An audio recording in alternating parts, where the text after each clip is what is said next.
Check. Sitting down, checking 1 2, 1 2, 1 2, 1 2. Test 1 2, 1 2. You guys happy that side? Check 1 2, 1 2. 1 2, 1 2.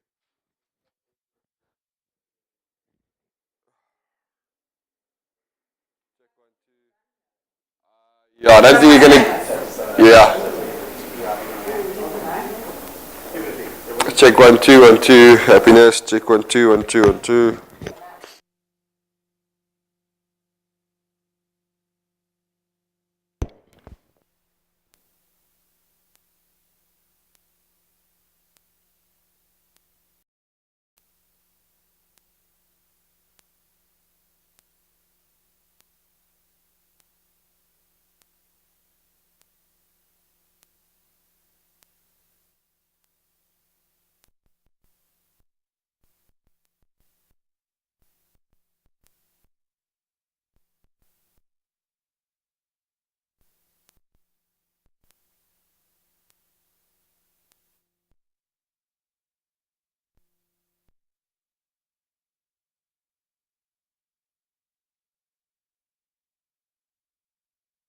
Soft and then very.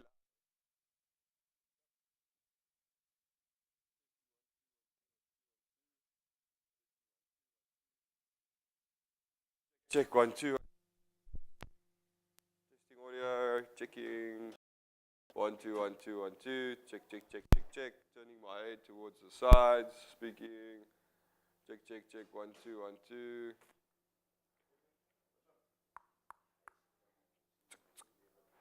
Check 1 2, 1 2. Speaking in a normal voice. Check, check, check. 1 2, 1 2.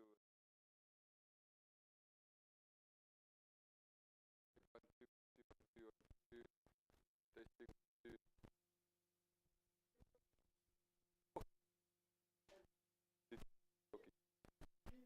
Check, check 1 2, 1 2. 2 1. Testing, testing 1 2. Check, check, check, check, check, check, check. 1 2, 1 2.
One two one two check check 1 2 1 2 3 4 5.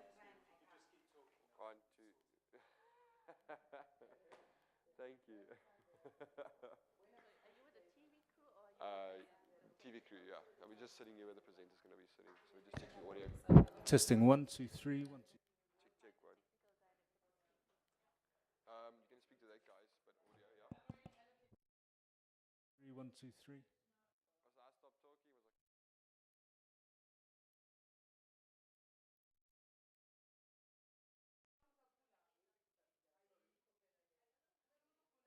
Check, check, 1, 2, 1, 2, testing audio, 1, 2, 1, 2, 1, 2, 1, 2. As I keep on talking, can anybody let me know? Was I stop because I keep on talking?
It's 7654.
Testing 1 2 3 1 2 3. This is the power compared to the table mics.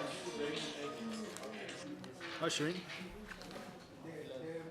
Oh, hi, Jared. All right. Check, check, 1 2 1 2. This is still the power. Yes. You can do the 705.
Go stand that side and let me speak into. Yeah. Be seated. Don't go right into it because they're not going to right into that line. Testing 1 2 1 2. How does it sound? Can you hear me? Can you hear me now? That's like speaking right into the mic.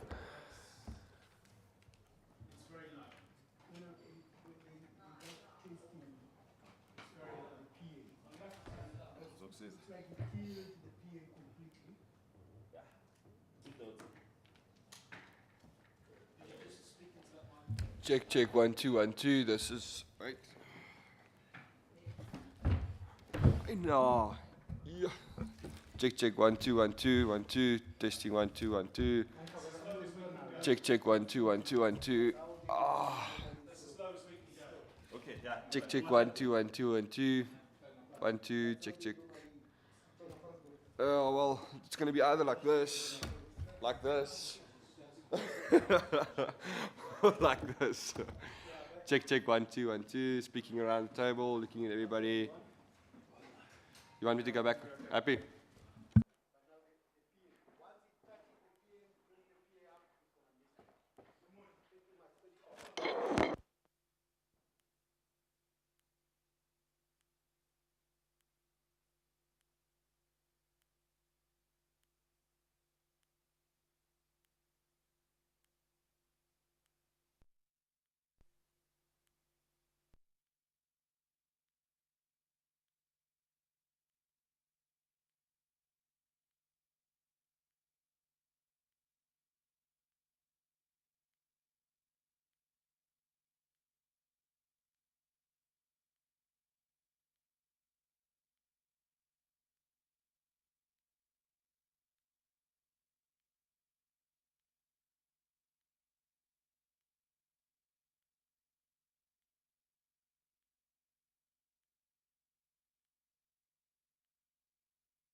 3.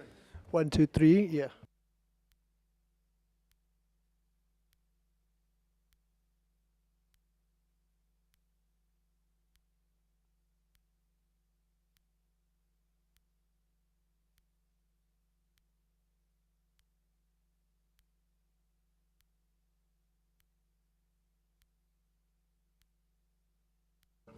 One, two, three.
1, 2, 3, 4, 5, 6, 7, 8, 9, 10.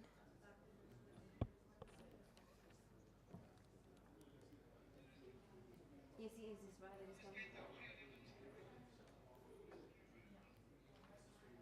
Just hold. It's Neil. He says we need to just increase the audio levels a little bit. But it's very clear on my side, Neil.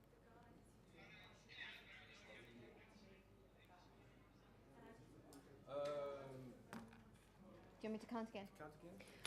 1, 2, 3, 4, 5, 6. 1, 2, 3, 4, 5, 6. Online. It's one of those signals online, it's too low, and on mic it's too high. Must I carry on counting?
Testing 1, 2, 3.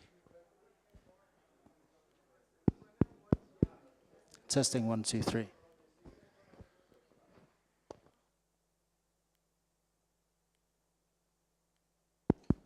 Testing, testing. Testing handheld radio mic 2. Testing 1, 2. Testing 1, 2, 3. Testing 1, 2, 3. Handheld radio 2. Testing 1, 2, 3. Testing 1, 2, 3. Lapel 1. Testing 1, 2, 3. Lapel 1. Lapel microphone 1. Testing 1, 2, 3. 1, 2, 3. Testing 1, 2, 3. Testing, testing 1, 2, 3. 1, 2, 3. Lapel mic 1.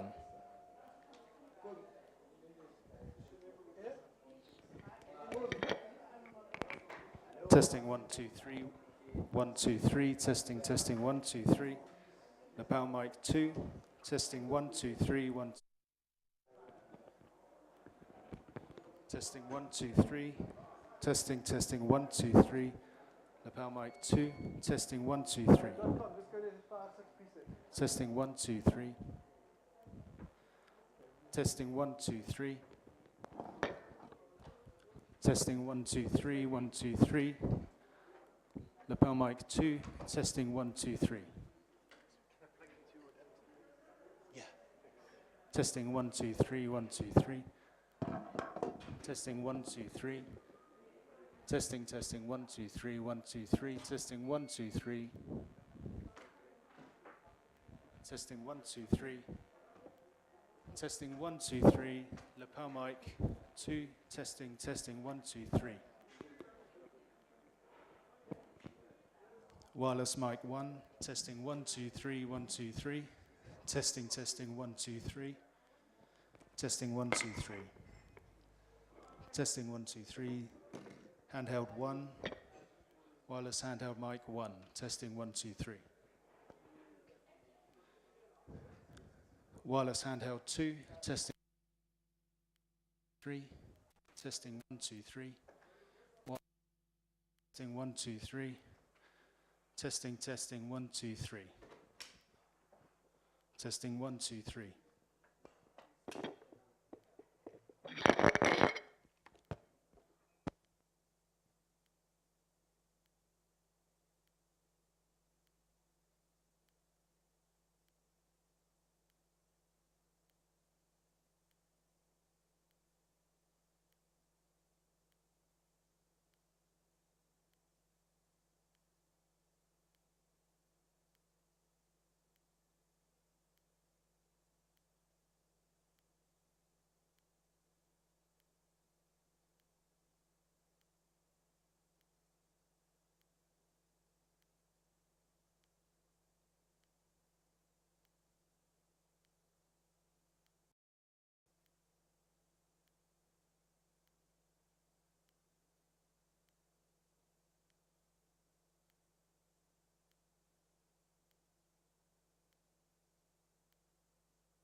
Ross, did we manage to sort out the sound from the laptop?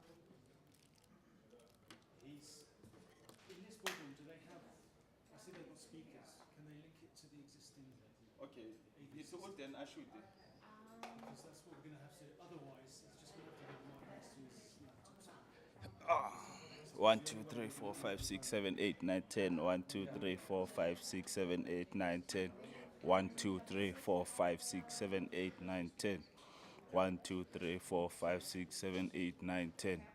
1, 2, 3, 4, 5, 6, 7, 8, 9, 10. 1, 2, 1, 2, 1, 2, 3, 1, 2, 1, 2, 1, 2, 3, 2, 1, 2, 1, 2, 3. Sbu, are you okay? You should be getting it now. Then we plug that into a normal mixer, right? 1, 2, 1, 2, 1, 2, 1, 2, 1, 2, 3, 4, 5, 6, 7, 8, 9, 10. 1, 2, 3, 4, 5, 6, 7, 8, 9, 10. 1, 2, 3, 4, 5, 6, 7, 8, 9, 10. 1, 2, 3, 4, 5, 6, 7, 8, 9, 10. 1, 2, 3, 4, 5, 6, 7, 8, 9, 10. Then you need a clap if you can't get it. So I'm going to bring a desk in with a technician so we can have a splitter that can feed 40 media feeds. I just want to see, so this I can't get now, that this can plug into that system. As is, I just, what is the connect on that end? 1, 2, 3, 4, 5. Backrent. 1, 2, 3, 4, 5, 6, 7, 8, 9, 10. 1, 2, 3, 4, 5, 6, 7, 8, 9, 10. Spoo, I hope you're okay. 1, 2, 3, 4, 5, 6, 7, 8, 9, 10. 1, 2, 1, 2, 1, 2, 3, 4, 5, 6, 7, 8, 9, 10.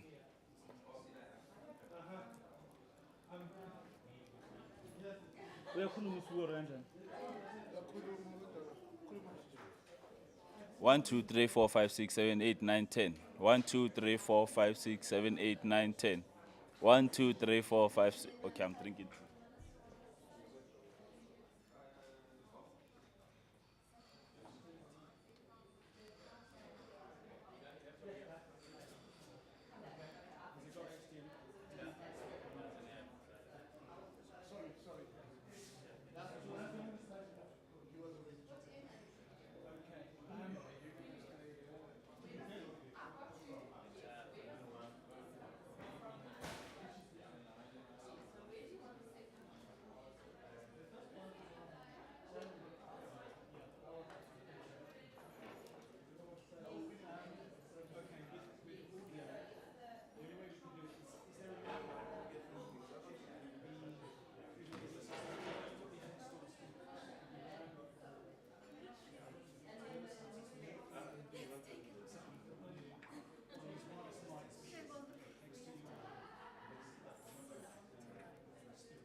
I was trying to get to a summer school in Washington, D.C. International travel, you obviously need to go to the street to sign off. That thing sat on his desk for months and months. And eventually it just got to the point where I had to take leave. And UNICEF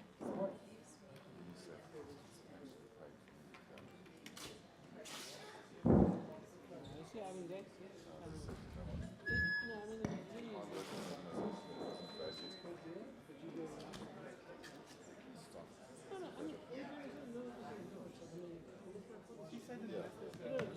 me to go.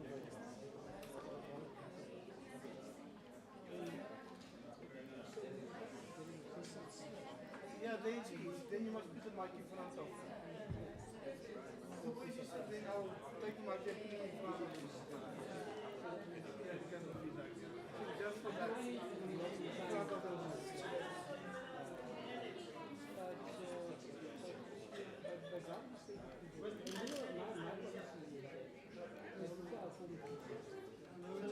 Go inside. Yeah, now I use the mic.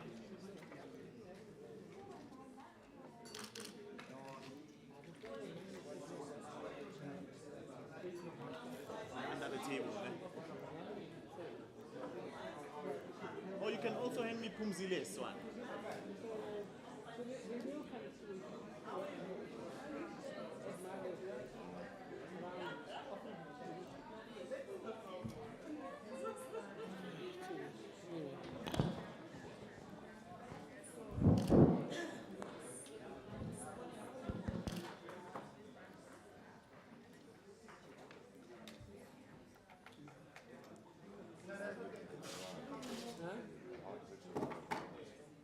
Yeah, I see.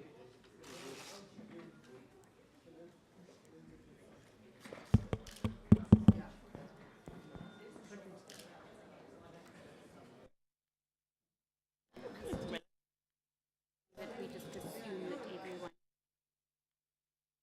members will be here. Good morning. Good morning, Honorable Minister. Good morning, colleagues. It's 2 minutes past 10, and we're 2 minutes very late. I want to start off by welcoming the Honorable Minister, and we have to say, Minister, that we're very, very honored to have you around. Really, we I'm sure, the citizens of Gauteng owe you a debt of, gratitude for your presence, and would definitely, from the wealth of your experience and the insights into the we are investigating. We are aware that you have other commitments, and we know that you will have to attend to them after 2 o'clock. Would have loved to have you for the full 3 days, but there are other competing claims to your time. Thank you very much. We also want to welcome officials from the Department of Transport, and I'll ask them when the time comes to introduce themselves. Welcome also officials from National Treasury who will be presenting today, and then finally officials from Sanral who I'm told will present on Thursday. Today we'll have Treasury.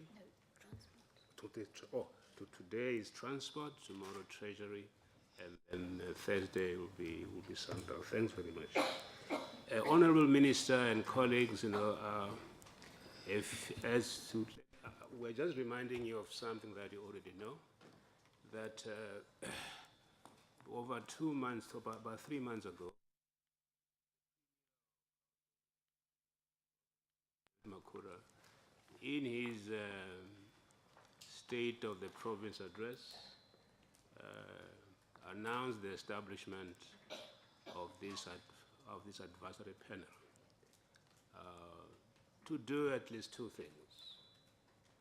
One, to assess the economic impact of the Gauteng Freeway Improvement Project and the e-tolls on the economy of the province, and I'm sure by implication on the economy of the country. 2, to extend our investigation to include the social consequences of both the freeway project and the e-tolls. The 2 impacts are closely related, and we treat them as aspects of each other. So our terms are very precise, though very, very complex. I've been trying very, very hard, Honorable Minister, to fulfill our mandate. Let me, I'm sure you are already aware of this, I'm just reminding everybody of what you know. Let me introduce the panel. And I'll ask my colleagues to identify themselves when I read their names. My name is Mushe Nkondo. I've been requested by the Premier to chair the panel. Next to me on my immediate left is Dr. Trish Honeycomb, who, apart from being a member of the panel, is responsible for coordinating the secretariat for the panel. We have Dr. Danisa Baloyi. Danisa, she's up here. We have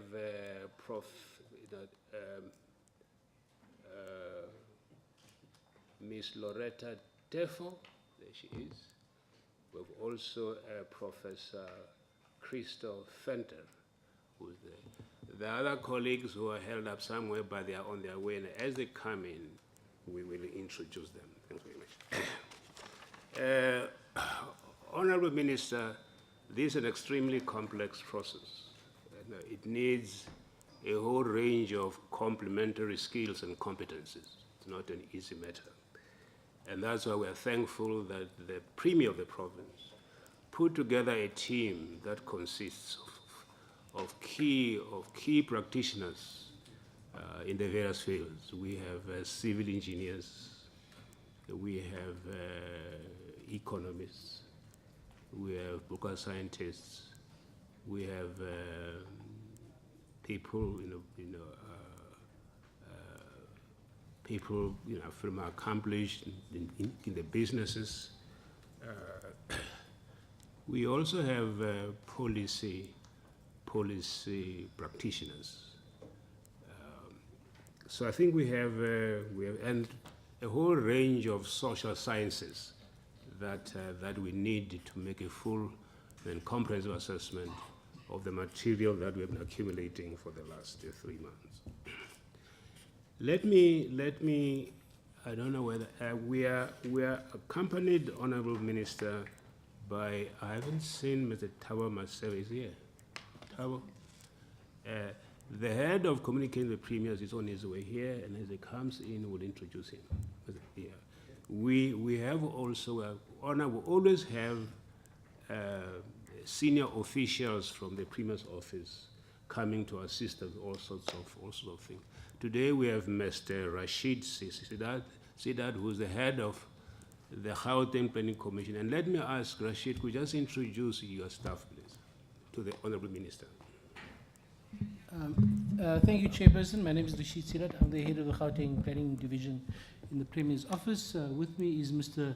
Ross Jennings, who's one of our researchers, and next to him is Nalini Naika, who's an official in the Premier's office as well. Thank you. Well, thanks very much, Rashid. Honourable Minister, we also have Mr. Ross Jennings. You might want to know, Honourable Minister, that the Premier has made available a very high-level resource capacity, the Gauteng City Region Observatory, who have been providing very basic data, on various aspects of our work. Mr. Ross Jennings here, he has been contracted as the lead researcher for this project. Ross, could you just identify yourself? Thanks very much. Yeah. This is now the team that has been working on this project, and but I think before we proceed, let me ask Dr. Trish Hanekom to give you, Honourable Minister, and our colleagues here just a quick overview of our story, what we have been doing since we started, how we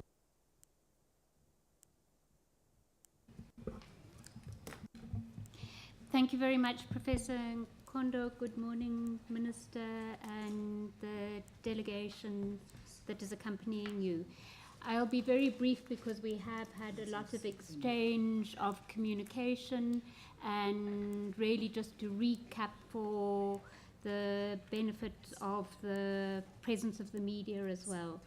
We commenced our work on July the 17th, and there was a considerable body of work that had been completed before the Premier appointed this panel, and much of that body of work is obviously work that was done by your department, and by Sanral. We are in these 3 days also going to be meeting with Treasury. There are still a few gaps in the research information prior to our appointment, and we've been in discussion with your department about this, and any remaining gaps before we complete our work we will address with your DG and the CEO of Sanral. So that work was the departure point. It wasn't starting with a blank newsprint as if no work had been done. We also have had desktop research work done and some primary research work, and again we have been receiving input for that primary research from your officials, and that will be part and parcel of our deliberations.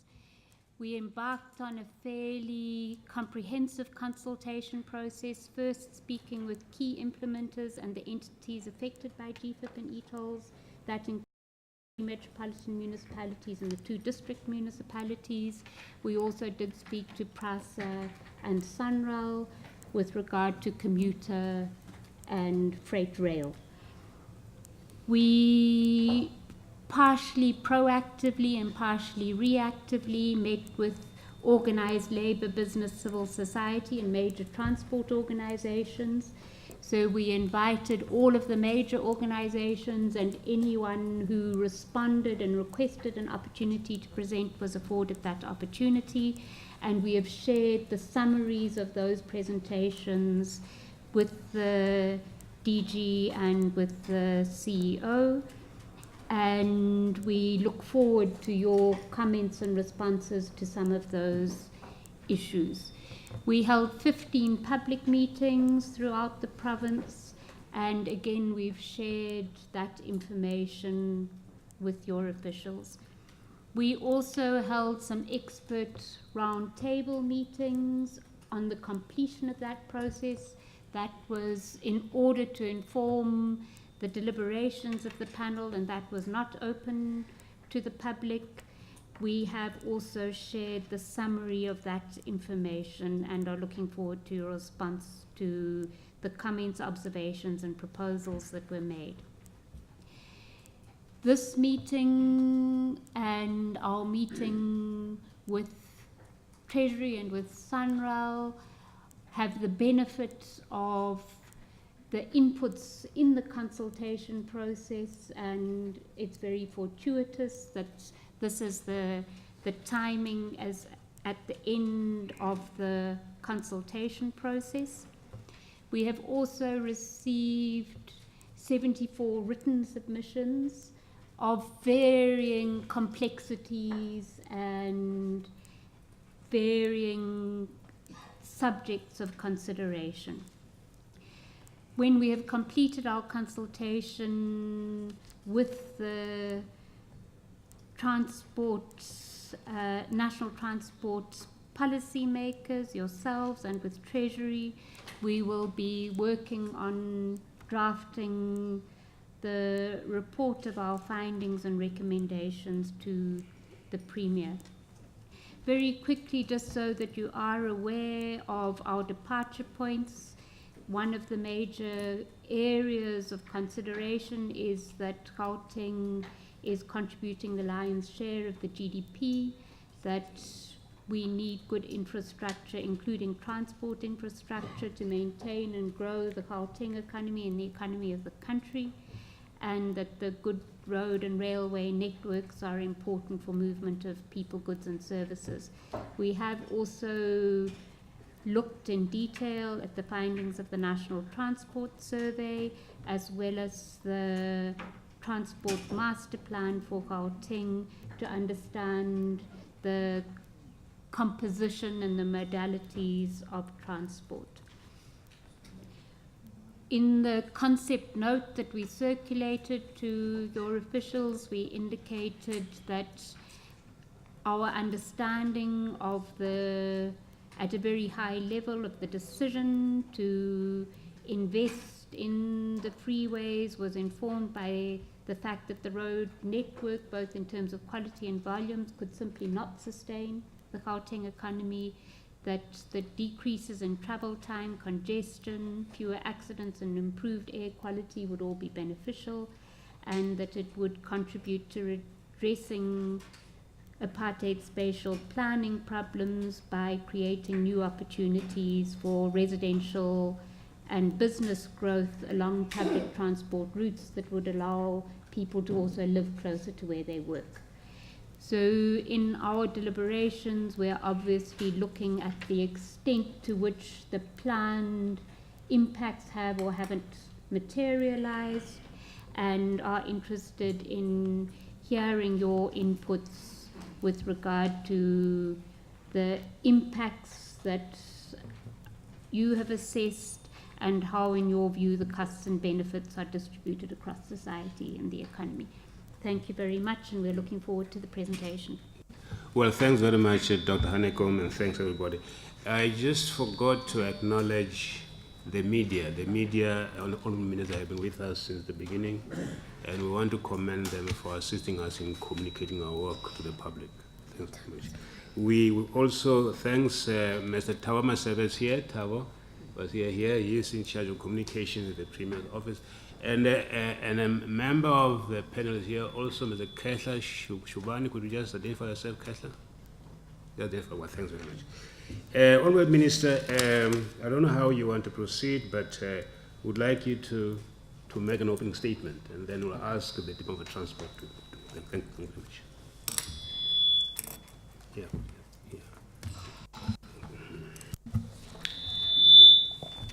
Thank you, Chairperson.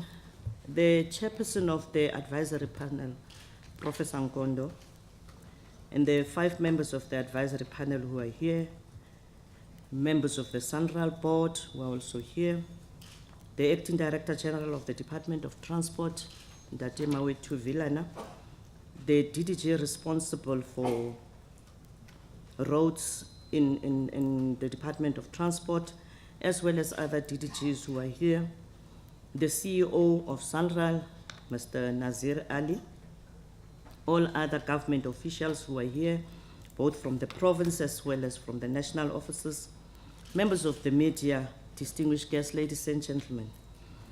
The Department of Transport welcomes the opportunity to present and engage with the advisory panel, which was set up to assess the socio-economic impact of the electronic tolling process in Gauteng. When we made the decision to present to you, we were informed by our key motivation to not only put a complete background regarding the GFIP into perspective, but also to correct, notwithstanding the judicial pronouncements on the project, the misinformation that continues to be perpetuated about this enormous public infrastructure project. Ladies and gentlemen, over the next 3 days, or the extended time that may be required, we will show that discussions around the tolling of Gauteng freeways started in 1996, and most importantly, were initiated by the Gauteng provincial government. The various reports placed before you bear testimony to the province's vision regarding this project. As far back as October 1997, the province's Department of Transport and Public Works published a report titled, and I quote, "Development of a Toll Strategy," close quotes. For the record, Sanral had not been established then. Sanral was only established in April 1998. The recommendations in that report, and I quote, required that the province accept the proposed strategy of a toll or a toll road network, close quote. It went on to say that the strategy requires that, and again, I quote, ultimately all existing provincial freeways are tolled, all new freeways in the province are tolled, a combination of manual and electronic toll collection by means of an automatic vehicle identification be used to implement tolling in urban areas. That report stated that the province had investigated types of toll systems and toll collection systems. And I quote again, it was found that both open and closed systems should be considered. Electronic tolling allows the opportunity to lower toll plaza costs considerably and should therefore be used to the maximum from the outset. It is considered that virtually all toll collection will ultimately be by electronic means, but initially this will not be so, close quotes. From the paragraph I've just quoted, it is worth noting that the open road tolling system and electronic tolling, otherwise known as e-tolling, the province spoke about in 1997, were later implemented by the South African National Road Agency Limited. It is a moot point whether the province would have implemented open road tolling and electronic tolling in the manner that Sanral did. But what cannot be disputed is that credit for the concepts of open road tolling and electronic tolling must be shared with the Gauteng province if the 1996 report is anything to go by. The 1996 provincial report also recommended the promulgation of a Toll Road Act, which would, amongst others, make provision for the establishment of a provincial road fund. Subsequent to the 1997 report, the Provincial Department of Transport and Public Works published another report in January 1998, 4 months before Sanral was established, which was titled Proposed Gauteng Toll Strategy. That report stated that its recommendation formed the basis of a memorandum to the Provincial Cabinet, which proposed the establishment of a system of toll roads on provincial freeways. The recommendations, the report states, were already accepted by the Provincial Cabinet in November 1997.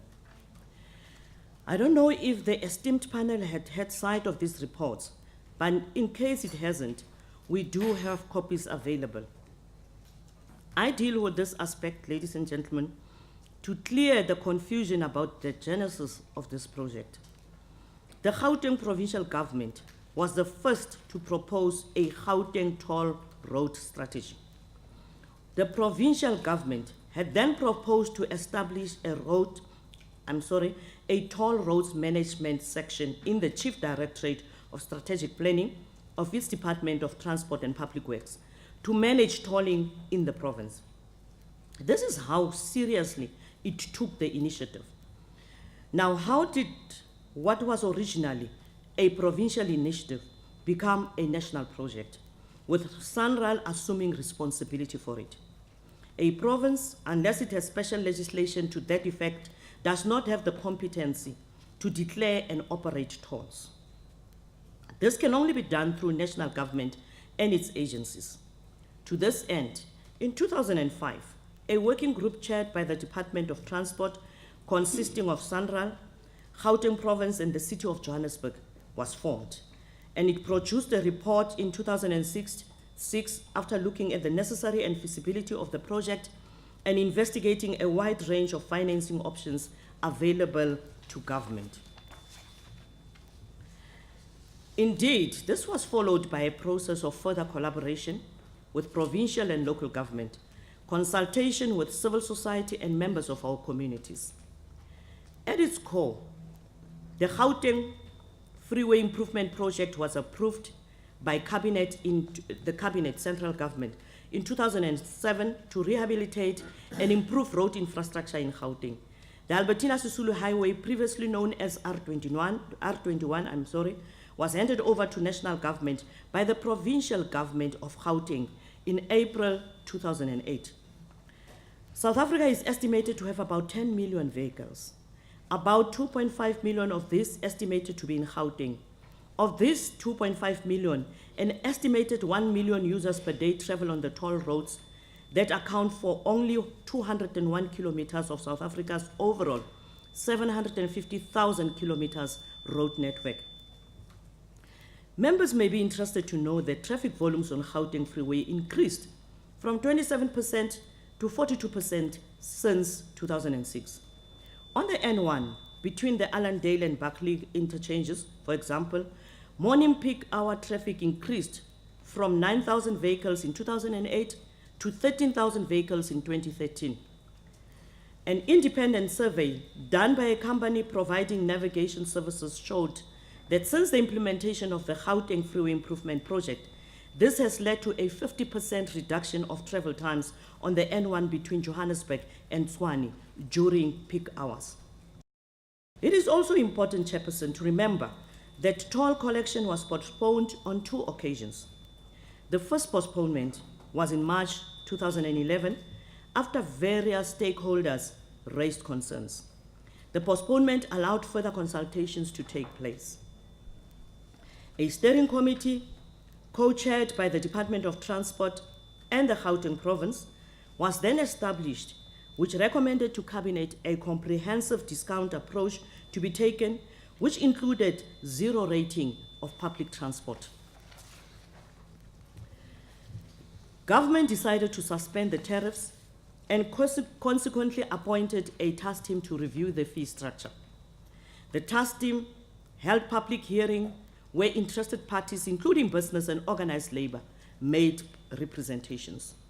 In August 2011, Cabinet announced reduced tariffs and an exemption for public transport vehicles like taxis and buses. Allow me to again reiterate that no registered public transport vehicle is expected to pay for the e-tolling tariff. They are exempted because government believes users of public transport are in the main people in the low income bracket. Therefore, government wishes to allay fears that the e-toll system will affect or has affected the poor. The concessions government has made to reduce the cost of transport of the users of the Gauteng e-tolled road network are a clear indication that this government cares for its people and has listened to concerns raised by them. In February 2012, having considered further representations from interested parties and the public, government decided to make an extraordinary allocation to Sanral of 5.7 billion rand from the national budget to reduce the cost of transport to the consumer. This led to a further reduction of tariffs to 30 cents per kilometer for light motor vehicles, including the monthly caps for all classes of vehicles. The implementation date was consequently set for 30 April 2012. It is common knowledge that the then anticipated implementation date did not materialize due to an urgent interdict brought against Sanral. Cabinet, at its meeting of the 3rd of May 2012, reaffirmed its decision to fund the Gauteng Freeway Improvement Project through the user pay system. Cabinet further committed to ensure the viability and credibility of Sanral and its financial sustainability. At the same sitting, Cabinet appointed an interministerial committee chaired by former Deputy President Kgalema Motlanthe to coordinate all work on the implementation of the project and to respond to any pending legal disputes, to consult relevant stakeholders, and propose short-term funding solutions for Sanral. This is how seriously Cabinet took this matter. The decision to implement the Gauteng Freeway Improvement Project with its chosen funding mechanisms was taken after a thorough consultative process, and its implementation was in compliance with appropriate legislation. This has since been confirmed, Chairperson, by 6 courts of law and 17 judges. And here I must pause, Chairperson, and express our disappointment with what we see as a creeping tendency to disregard court judgments. It cannot be that in a constitutional democracy such as ours, people can choose which court judgment they will abide by and which one they will not.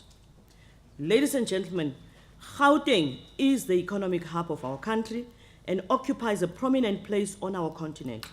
It offers a lot of potential for economic growth. Its full potential can only be realized if we ensure that the province has the necessary infrastructure required to exploit its full potential. One can easily see the economic and developmental impact as a result of the improved infrastructure when driving between Johannesburg and Pretoria. Where there was open land, it is built up and a hive of construction activity is happening. The positive spin-offs of the upgrades that were done on the e-roads are therefore all to see.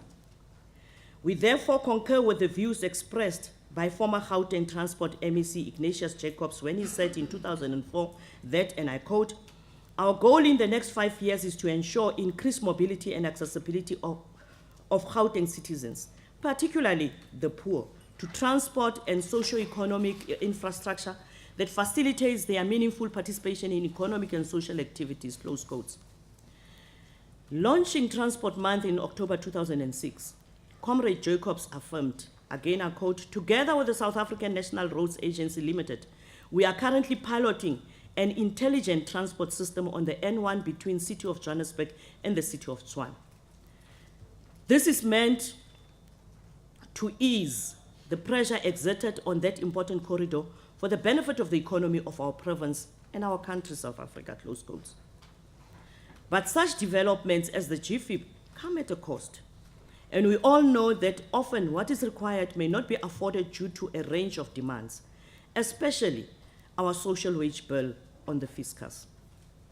At various times, government is forced to explore other revenue streams in order to fund development, especially its capital expenditure program. This is a point that was well captured in 2006 by current Gauteng Chairperson, Comrade Paul Mashatile, when delivering the Gauteng medium-term budget policy statement in his then capacity as the Gauteng Finance and Economic Affairs MEC. And he said, I quote, to address existing pressures on the fiscus, there is a need to constantly look at ways of optimizing provincial revenue and easing the burden on the fiscus. Other mechanisms of optimizing provincial revenue which are currently being explored include the tolling of existing and future freeways. This will allow us to raise private sector funding for the maintenance and construction of high-order roads. Funds from the fiscus will then be channeled towards secondary and primary roads, particularly in our townships, close quotes. At its core, the debate about the project has to do with funding. Ladies and gentlemen, funding and maintenance of especially economic infrastructure requires financing. Financing requires a revenue stream. The work done on the highways in Gauteng cannot be done gratis. There are many alternative options to the user pay principle punted, with ring fencing the fuel levy the most vaunted. But our officials from Treasury are here and will outline why the direct user pay was the preferred method of funding the Gauteng Freeway Improvement Project. The medium-term budget policy statement delivered by Minister Nene on the 22nd of October, made the constraints on the fiscus clear when he stated, and I quote, "As a result of slow growth, tax revenue is below our budget projection. Government's debt continues to rise as a percentage of GDP," close quote. So as things stand now, the fiscus cannot carry this project without an additional source or revenue stream. But we also need to remember that it's not only about the economy, it is about our people, the people of South Africa.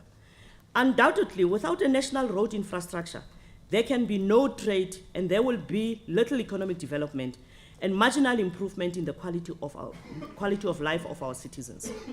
The strategy of employing private sector funds and selectively applying the user pay principle was implemented on some of our roads to alleviate the shortage of state funds for road construction. This gave rise to toll roads, but I must emphasize that we are carefully selective in our use of the user pay principle. As a result, the ratio between toll and non-toll roads will always be in favor of non-toll roads.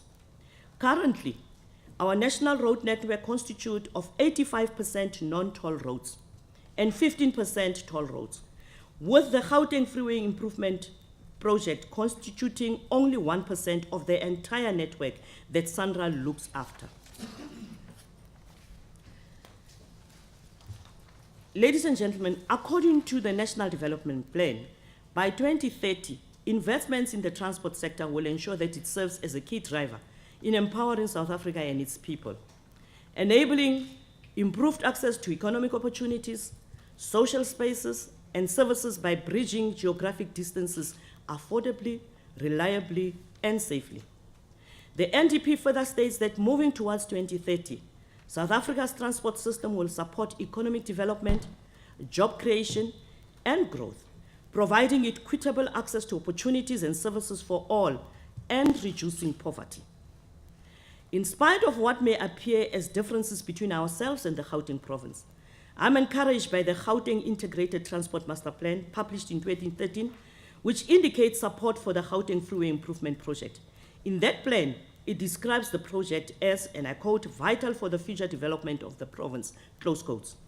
The document, which serves as a 25-year plan, a planning document for the province, rejects the fuel levy for the funding because it is, and I quote, "not considered as an equitable solution as all South African citizens will have to pay for infrastructure in Gauteng, and fuel consumption does not represent the full structural, congestion, and environmental impact of the cost responsibility of especially heavy vehicles," close quotes. This plan, which I assume the panel does have at its disposal, states that the users of transportation infrastructure, and I quote again, "are willing to pay as long as they receive a high-quality service in return," close quotes. It recommends that alternative funding models should be investigated and that, and I quote again, "in levying of tolls should be part of a holistic approach to road financing and as a role to play in a province such as Gauteng," close quotes. In this regard, I see a connection between the province's Transport Master Plan and the 1997 and 1998 provincial reports on tolling that I have earlier alluded to. In our deliberations over the next 3 days, we need to ask ourselves pertinent questions such as, how do we mobilize funds to ensure that South Africa's national road network receives regular maintenance beyond construction and ensure longevity? Bearing in mind that 2/3 of the people of Gauteng do not own a car, how do we ensure the availability of a safe, efficient, and reliable public transport system? It needs to be highlighted that Sanral does not make policy and does not decide on financing. It is a policy implementing agency of government, and it is categorized as a Schedule 3A national public entity, meaning it is not allowed to operate on a profit basis. Thus, the spurious allegation that Sanral, quote, "milking it," close quote, or, quote, "profiting at the expense of the public," close quote, must be stopped. I repeat, Sanral does not make policy. It implements government policy. This is important to clarify because of persistent and unfortunate attempts to isolate the agency from government. The ANC government has, through this agency, delivered a solid and quality national road network that we all should be proud of. In South Africa, we do not have national roads that are riddled with potholes. In the past 16 years of its existence, in the 20 years of our democracy, the agency has grown its network from 7,000 kilometers to just over 21,000 kilometers, and is set to increase its road network to 35,000 kilometers. Attempts to project the agency as a profit-driven are unfortunate. Sanral's sole shareholder is the Minister of Transport, representing government, and the entity has no mandate to make, declare, and retain any profit. Its mandate on the tolling side is to operate on a cost recovery basis. We live in a constitutional democracy, and while debate is encouraged, lawlessness can never be. The Gauteng toll project is lawful. Organized labor, political parties, interest groups, and the public must try and understand that. This project was not undertaken without thought or consultation. It is not the perfect solution, but doing nothing was not an option. So much has been said about this project, and in the narrative, there have been truth, half-truth, and plain lies. We are hoping that our engagement with the panel over the next 3 days will affirm the truths, complete the half-truth, and jettison the lies. I have with me here a team from the Department of Transport. Like you indicated, Chairperson Treasury will be coming tomorrow, and Sanral.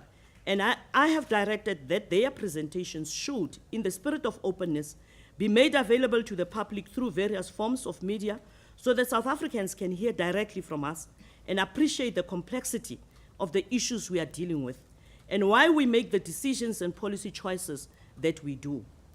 The first presenter will be the Acting Director General of the Department of Transport, Mr. Mawetu Vilala.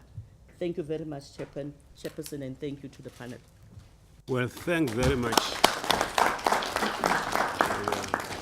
Thanks very much, Honourable Minister, for a comprehensive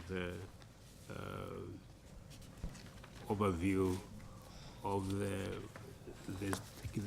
policy story behind the project and the e-tolls, and it gives us a very firm perspective on how to read the material that is in front of us. So I want to thank you very much, and I'm sure we will come back to you. I don't know, Honourable Minister, whether you want the department to make a submission, and then thereafter we'll ask questions. Yes. Who's going to the acting? Well, thanks very much. Thanks very much.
No, that's fine. It's fine. Good morning, Minister, Honorable Minister of Transport. Morning to the chairperson of the Gauteng e-tolls review panel, and the members of the panel, and the secretariat, the chair of Sanral, and the board members of Sanral, and the CEO, and all other officials present, including the media. I'm just going to take you through our submission and presentation to the panel. The presentation has two parts. The first part is the part that just talks to policy and transport issues in general. And then the next part will then talk to the Gauteng freeway improvement. And as the minister said, the issue around policy is, as the minister said, the domain of the Department of Transport, in that the central government determines policy, and then Sanral, as the agency of government, then implements policy. Our presentation will cover the following issues. One would be, of course, policy. Two, the challenges that we face, particularly around funding of transport infrastructure in general. And then we'll come back to the issue around funding of road infrastructure. And then thirdly, the public transport realities that we face, and what is it that we are doing as a government and as a Department of Transport in addressing that. Then lastly, the funding, road funding issues, options that we would want to put through to, or for the consideration by the panel. And then lastly, of course, as known and as the minister said, the various court cases that we've gone through that really affirm that this indeed is a legal project. Okay.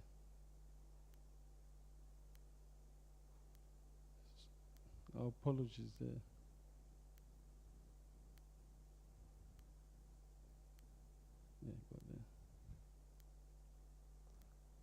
Our point of departure is summarized in the following 6 bullets. The first one is that to implement transport solutions, you require funding. In the very nature of transport, as all of us know, the heart of transport is a derived demand. And as such, it therefore satisfies a particular need for execution in a particular interest. And therefore, for providing a transport solution, you therefore require that you've got to have funding available. As Minister has already said, economic infrastructure requires funding. Ultimately, all infrastructure, economic infrastructure, is paid directly or indirectly by the citizens of our country. Of course, that's true in the form of tax. Either you use toll, use fuel levy, or use direct fiscal transfers. So, in any way, all of us pay directly or indirectly for economic infrastructure, and e-tolling is such infrastructure. The third point we'd want to make, which is our departure point, that funding policy for road infrastructure cannot be reduced to finding a solution to only a single project, which is what we're about today. It can't be. We've got to look at road funding in its totality. All of us know and appreciate that road network, there's a symbiotic relationship between the various types of networks. So it can't be that one single project would define the cause of what we're doing.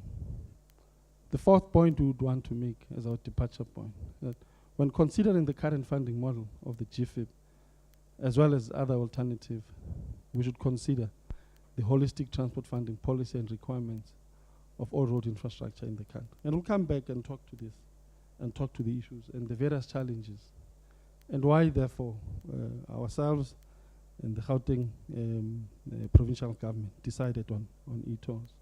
It wasn't a decision that was taken lightly. As the minister said, this decision finds its genesis in 1997, hence its implementation. And our fifth departure point is that we must ask ourselves questions about equitability. How fair is the policy to all South Africans? In the report, in the Gauteng's integrated transport master plan, it comes out clearly that any form of funding of transport infrastructure must be equitable and fair. Therefore, it must be pro-poor. In economics, it's called, it must be progressive in nature. And therefore, that's what e-tolls is about. It's progressive in nature. Secondly, in the implementation of e-tolls, we have excluded all public transport vehicles, both buses and taxis, majority of which are used by the poor. So that's the second point. So That's the question we need to ask. Are we really implementing that? And in our view, and that's why we say this is our departure point. We believe that's what this project does. Therefore, the presentation to follow does not only discuss, as we said, funding policy principles of these and future phases of GFIP, but the overall funding policy and requirements of the country. Let's go to the next slide. Oh. We would want to take the panel in what we believe is what we call a bigger picture. Transport consists of what would term various modes and infrastructure components. A lot has been discussed and a lot has been in the public space, and a lot has been said about GFIP, as if GFIP or roads are the only modes through which we move, both people and freight. Just for the record, 96% of South Africa's trade is done through maritime transport. Internally, roads move 88% of our freight. So roads play an important and integral part in how we as a country would develop first, but secondly, in the economic activity that happens, road becomes key. And therefore we say the various modes are roads. The second mode are the railways. We'll talk to this when we talk to the issue around public transport. But primarily we'll focus on the metro side and what is it that we're doing. Of course, because a lot has been said, submissions have been made to the panel around public transport. The third mode of transport, of course, is aviation, which moves passengers and freight, of course, through a network of airports. You then have maritime, as I talked about, our harbors. Majority of our freeways and byways lead to harbors. South Africa has pronounced on a number of times that it wants to be the gateway into the African continent, but particularly leading SADC integration. And therefore maritime becomes key as that gateway. Our highways become key in the movement of freight across the country and into the region. Hence we then talk about our cross-border trade, where we'd want to talk about our border posts not being impediments to trade, but facilitating trade. The issue of non-barriers, non-physical barriers or physical barriers must come to an end. And therefore, transport becomes key in integrating and making sure that cross-border trade happens. And then lastly, of course, is the issue around law enforcement. So this is the picture that we're trying to paint that says how do we, as a sector, going forward. But the key point across all that we'd want to make around transport and transport infrastructure, the transport sector and the mobility it confers are linked to the level of economic output, employment and income within any national economy. Let me just talk to mobility. Mobility refers to two key issues which are critical, and the minister talked to earlier on. And this is what the genesis of e-toll was about in 1997. The ability to move freight and the ability of the highways to be key in the development of the Gauteng economy. So mobility is central and key. Whether you have good or poor infrastructure, if you have good infrastructure, mobility becomes good. But if you have poor infrastructure, mobility becomes poor. But secondly, it increases operational costs. And we'll talk to that earlier on. And Sanral will make points in his presentation around the impacts of poor infrastructure. But I will also later on indicate the possible impact of poor infrastructure vis-a-vis the ability and our ability to provide mobility.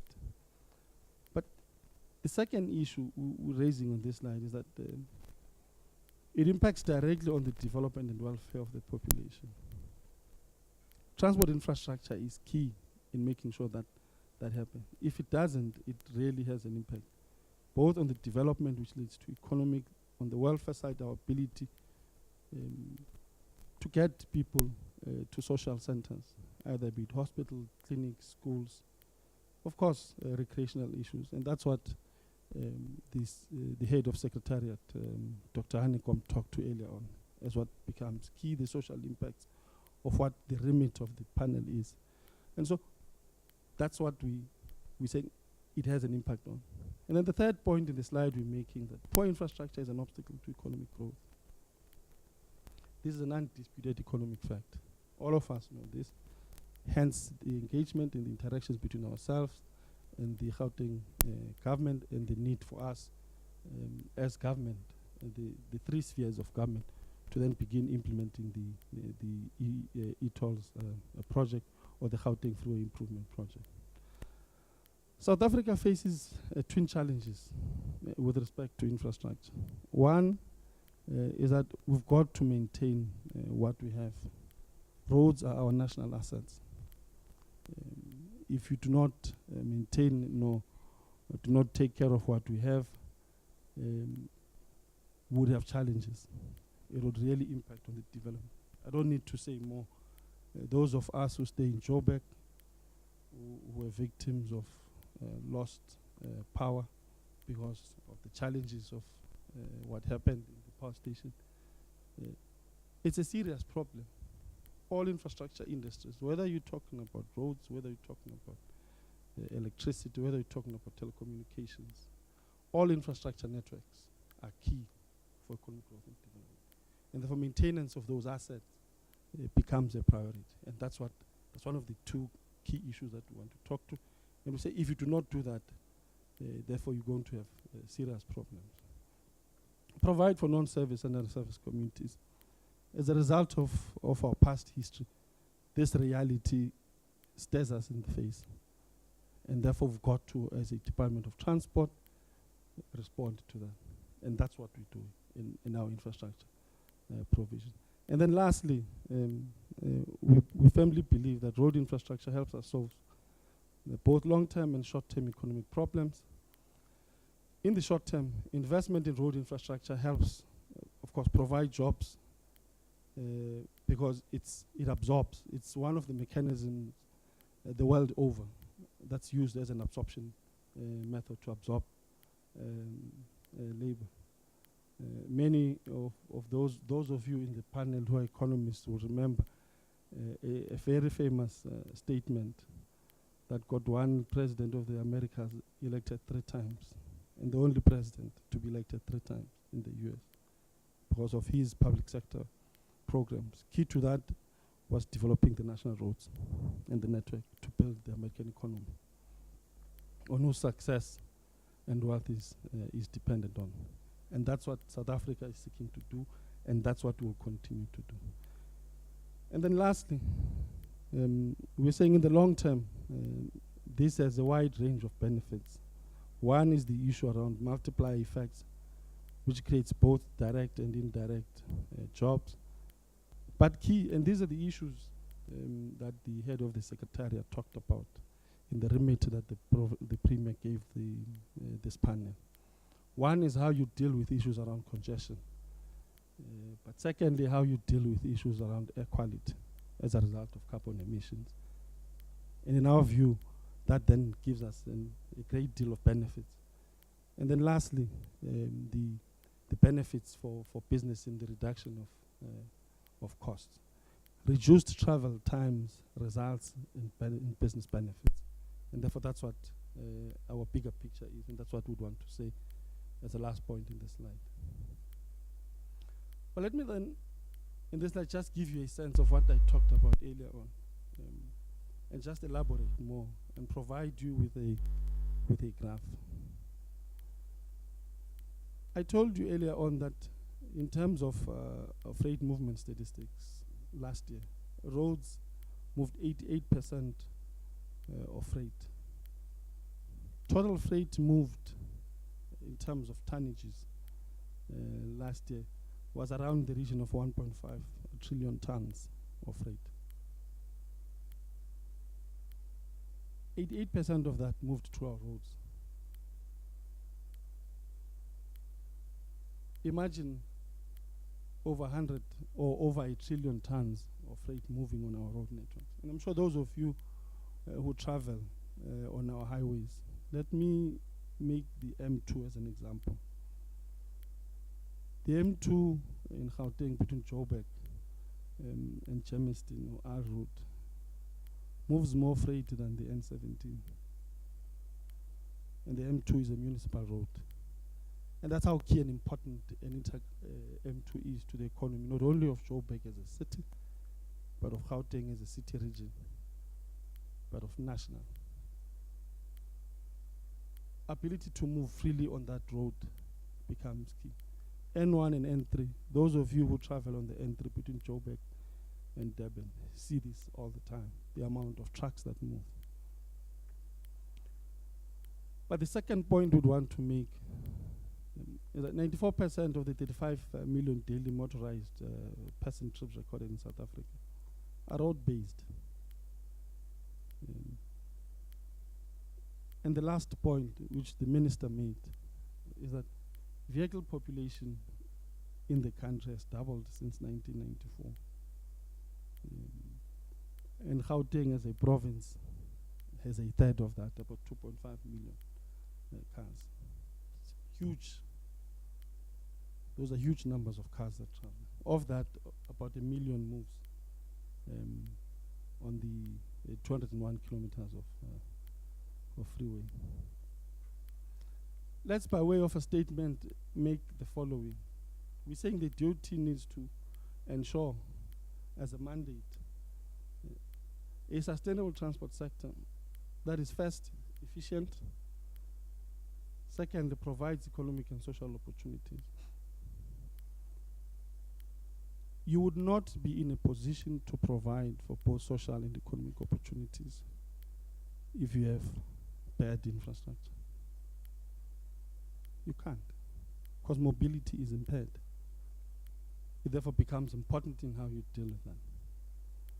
But secondly, the benefits of good provides the following benefits and positive multiplier effect, but also the other challenges. One is, we talked about accessibility. Accessibility in this case talks to two things. The ability of business to move and generate economic activity. But secondly, the ability of those who are seeking economic opportunities to get to economic opportunities. So business is access to markets, individuals is access to employment opportunities, which is the second point that you also make.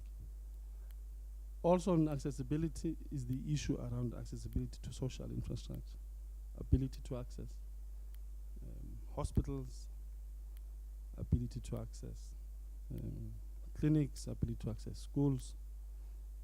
Need I not talk more about the incident all of us know in Kuruman? But Kuruman is not unique. You also have those incidents in a number of our rural provinces, KZN and the Eastern Cape. But one of the key issues and the biggest externality that we face as a government is the cost of accidents on our network.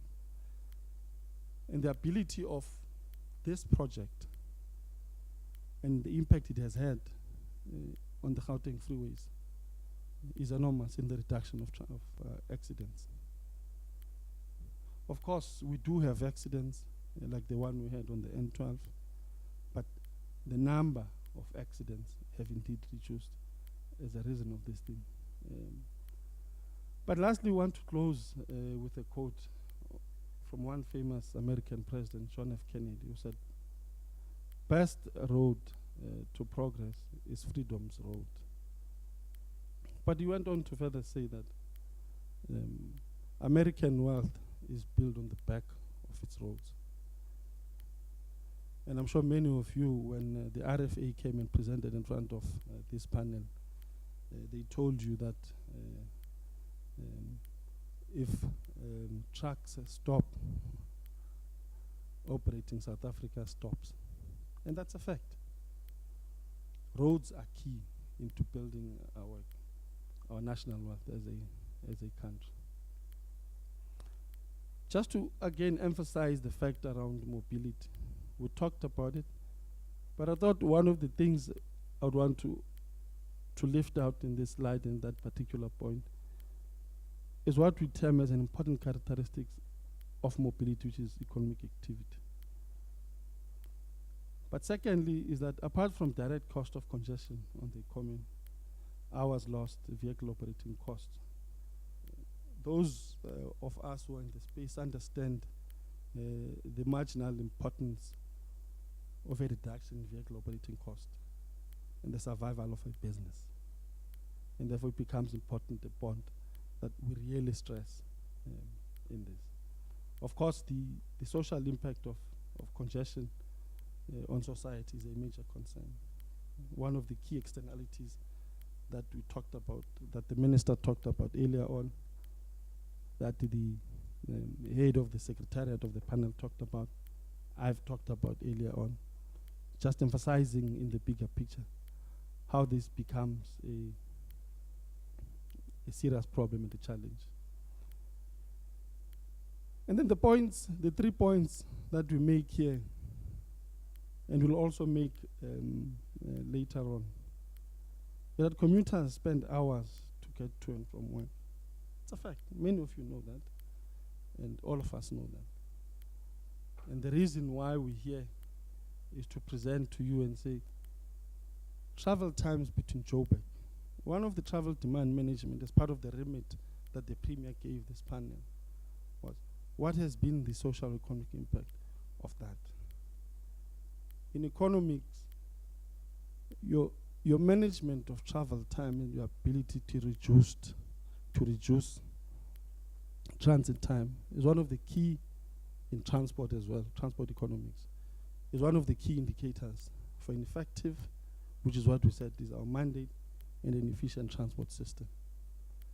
And we firmly believe that's one of the key things that we're beginning to realize and business is beginning to realize. The second issue is the issue of the social impact of congestion.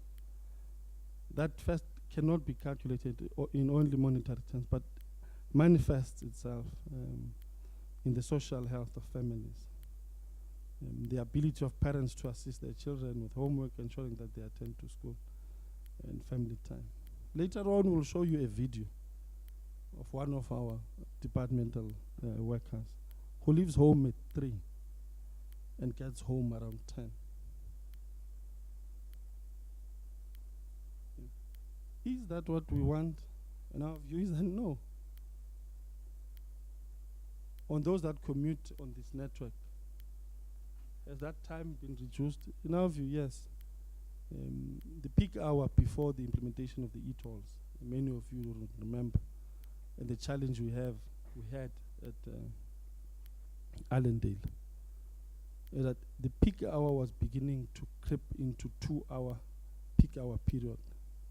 And therefore your average travel time between Joburg and Pretoria before the implementation of this was around that time. But Sanral, Nazir will talk a lot more about that. But it becomes important, and these are things that we take for granted, but these are things that are key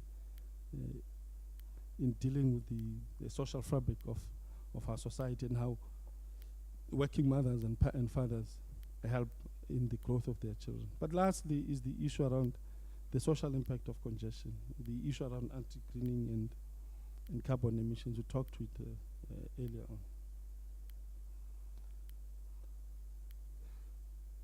Let me, like the minister, just take back the genesis of what and where we find the issue around transport funding policy, which gets expression in a number of documents. I'm not going to go back to the documents and the reports the minister talked to, but rather to also put a context, a policy context, as well as a legislative context of where we find expression in how we'd want to fund in this, particularly this user pay principle. One is that the White Paper on National Transport Policy, which came out in 1996, talks firmly around how we would want to develop economic infrastructure and how we would want to fund that and the options available for such funding. If you look at Moving South Africa document, which is the basis for a number of our freight strategies, either as the Department of Transport or the various provinces, which came out in 1998, as to how we would need to fund the various networks of transport infrastructure, whether you're talking about ports, whether you're talking about railways, whether you're talking about airports, whether you're talking about roads. So Moving South Africa sought to tell and give guidance on how we would want to move. But specifically on the port side, the white paper on the commercial, National Commercial Ports Policy, which came out in 2002, really talked about the separation of the two entities in the ports. One is the port operations, and the other is the ownership of port infrastructure by the National Ports Authority, which what you see today within the Transnet stable. Keeping the National Ports Authority as the key implementer and the owner of our assets and investing in them. But the fourth legislative mandate that we get comes from the National Land Transport Act that talks about how we procure particularly public transport infrastructure. We'll give you a list earlier on of the various grants and allocations that we get from National Treasury in advancing that. You see the construction that you see now in Tshwane of the REA that comes from the genesis of that act, but of course it has been something that comes from the public transport strategy. But secondly, you also have what we would refer to around as the public transport operations grants. These are grants that we provide for subsidies and how we deal with issues around operational infrastructure. The funding of PRASA, funding of municipalities and provinces. But then the last issue, or the last document that gives us comfort and where we find expression is the National Development Plan. But what I want to do really as an emphasis is really to go back to our great statesman, our former president, Nelson Mandela, when he introduced Masakane campaign. And he said he is to inculcate the principle of users taking responsibility for infrastructure. Infrastructure development and payment of services. But this is the quote, and this is what we would want really to say. And I quote, "Pay for what we use, or else the investment will dry up and the projects come to an end. We must ensure that we can, as a nation, provide for the millions still without the basic services." And really at the heart of user pay principle is users taking the responsibility to pay for what you use. And that's what I would want to close with in this slide.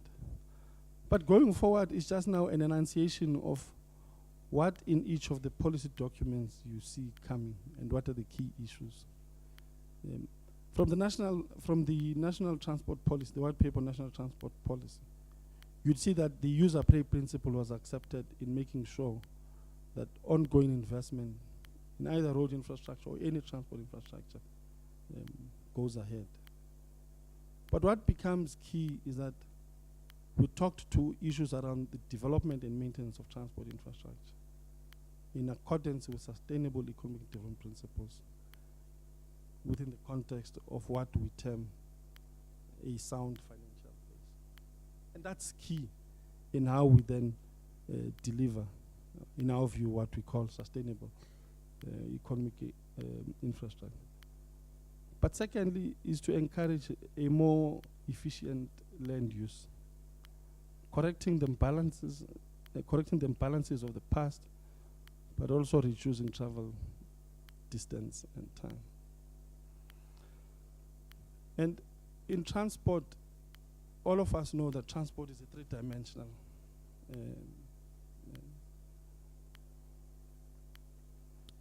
space. One is time. Two is distance. Three is ability to move. So it's three-dimensional. And that expresses itself in what we'll call your travel time and distance. In freight movement, you always talk about OD pairs, your origin and destination pairs. Your ability to move from point 1 or point A to point B. And then lastly is how the call that we make or was made at the time, that we also look at the prioritization of public transport over private transport. Hence the progressive nature of this project, but the progressive nature of the implementation of our policy in favoring the poor. The context, therefore, finds expression here. Is that hardly any significant new highway and road construction have been launched since 1986, except for those that were constructed as part of toll projects. And I'm sure many of us know that as fact. South Africa has been spending considerably less than half of the international benchmark on road construction and maintenance over the past decade. We have not met our targets of first providing access, because our biggest challenge is access. The spatial disparities or the spatial planning of the past has created opportunities in the fringes of our cities.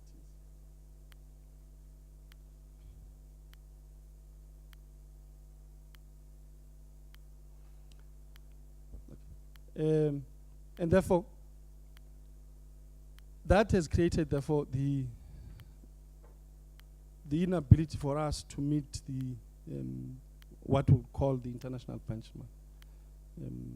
Between 1980 and 2004, public sector share in gross domestic fiscal capital formations in the country has declined. And this is a serious challenge. And of course, you see it without the increased construction in any of our roads, but through those that are coming as a result of PPP projects.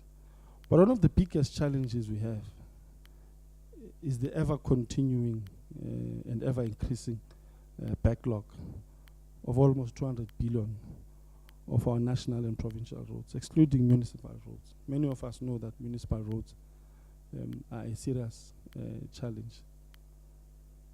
From the National Land Transport Act, we just want to take out what we believe are key issues. Requires that transport infrastructure must be procured in a manner that prioritizes public transport. And I'm seeing many of you have seen a number of investments that have been made into our municipalities in the development of Ria Vias, but also in the funding of the revival of our metro rail, the amounts that we've spent in metro rail. Government has really emphasized, government has placed emphasis on public transport. I mean, many of you would have noticed that over the past 5 years and in the coming years, government would be spending a whole lot more. On average, annually, we've spent over the past 5 years almost 20% more, or there's been an increase of 20% more allocation of public transport infrastructure in making sure that we provide the basis for people to be able to move. We also took a quote from the National Development Plan, but I'm just going to focus on the areas that we have highlighted. That the Commission's views that in the long term, users must pay for bulk of the cost, but we must protect the poor household. It therefore talks about the progressive nature of the implementation of how we fund our infrastructure. But thirdly, that for infrastructure that generates financial returns, debt raised to build facilities should be on the back of the balance sheet of state-owned companies or private firms that do the work, which is in the case of PPP.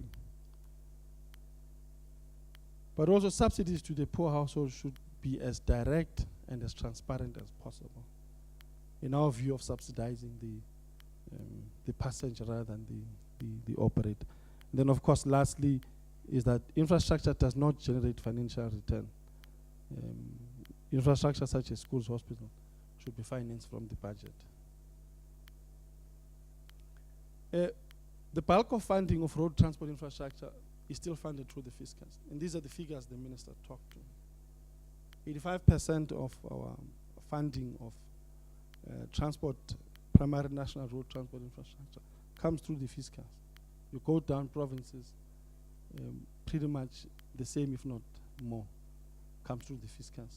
And therefore, the myth that we are diverting or bringing in a whole lot of concessions is unfounded. However, the funding policies mentioned support the principles of direct user charge to, of course, recover capital and operations and maintenance costs directly from those that really benefit from the use of infrastructure. As I said earlier on, the funding policy does not only focus on cost recovery, but also on achieving a number of other objectives. One is how we begin changing travel behavior, both in terms of distance and the time of travel when people decide to travel, because that's what we would want to use. But secondly, how we begin to promote the use of public transport. And thirdly, the challenges of environment and how we use cleaner fuels. Because largely our transport and public transport rely on fossil fuels. And we know fossil fuels by their nature are not clean, but there are mechanisms and technologies that we're beginning to bring to do that. The issue around urban development, reducing urban sprawl and promoting densification. For us to be in a position to provide infrastructure at affordable and cheap rates, you've got to densify. You've got to bring people together to use the economies of scale so that we then are in a position to provide infrastructure much cheaper and much quicker. Let me first address some of the apprehensions that have been coming out. The first one is that user pay principle is sometimes understood as government is renouncing its funding responsibilities. And that's not. I gave you a sense of how much is coming from the fiscals relative to what the private sector is putting. Earlier on, I referred to that all money, whether tax or user charges, comes from the public, and all infrastructure is therefore funded by the public in one form or the other. But the reality we face, and Treasury will talk to this a lot tomorrow, is that we are faced with serious fiscal constraints. And the Minister talked to the medium-term budget policy statement presented by the Minister of Finance, and the fact that we really and do have competing needs, and how do we address those competing needs, and how do we make do with what we have available. Yes, and the different funding methods, in our view, are a way of prioritizing and expediting the delivery of road infrastructure. It is a tool, of course, to influence driver behavior and travel pattern. User pay as an approach to infrastructure provision is a way of spreading the cost provision more fairly. And the following are also some of the apprehensions that have been talked to. But let me emphasize this one. In what comes out of the NLT in procuring and prioritizing public transport, tolling is a means and a tool to achieving this. As driving people on the margins, those that are on the margins to then use public transport. And hence the investments we're making sure that we are in a position to deal with this. In conclusion, around the road funding policy, our view is that funding policy, as the Minister said, is determined by government and not Sanral. Road funding policy has wider objectives than purely the funding of infrastructure, i.e. is how we alter travel behavior. But thirdly, road funding policy is biased towards the provision of public transport. Those are three key points I would want to make. But lastly, is to say, Sanral implements government policy, and that's what the minister said. And it does not make policy. This graph paints a picture of what the backlogs are in the nature of, in the various categories of our network. In the paved network,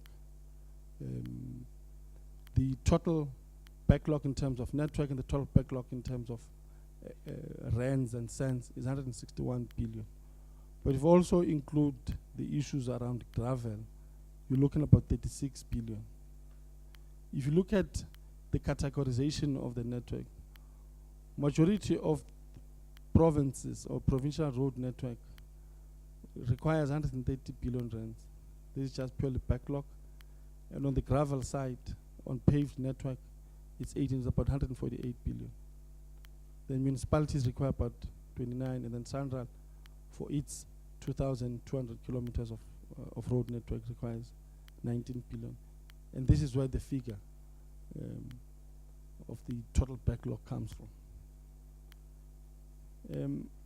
And then points were made, Minister and Chairperson, around the fuel levy and how this would mitigate. But let's just state the facts. One, National Treasury already allocates more than the current fuel levy for transport requirements. That's fact. So if we think any other money out of the fuel levy or their reserves that the fuel they are there that we can drop from as a result of the fuel levy, there are none, because we already overcompensate and National Treasury over allocates. So that's the first fact. But secondly, in us wanting to address just sustaining, keeping what we have without adding anything, we require 65.8 billion. That would require 1 rand additional per litre. In other words, what that would mean is that you'd need to levy additional 3 rand 17 cents per litre just to maintain what we have, not to add any capacity. But if you'd want to address the remainder over the 5 years and deal with the regraveling over the next 10 years, again, where you'd want to sustain the allocation above, you need additional 48 cents. That means over and above what you're paying, you'd need an additional 3 rand and 65 cents per litre. And that's what you'd need. And I'm sure many of us in the room can't afford this. We saw those that are not going to be driving on the e-toll network. Would want to state as a matter of fact that government is in full support of the promotion of public transport. Of course, this, as earlier said, is both expressed in policy as well as in expenditure. Approximately 60% of transportation is already done via the modes other than private vehicle. These are the figures that come from the National Household Travel Survey, which we've shared with the panel. And so you have this. 58% of our workers leave home before 7 for urban areas. And this is the National Household Travel Survey. But many commuters start traveling before this time, 4 o'clock in the morning, to be at work around 7 or 8. And this can't be true. And this is true, but this can't be what we'd want to support. We have a video here of one of our workers who leaves home at 3 o'clock. Patran?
my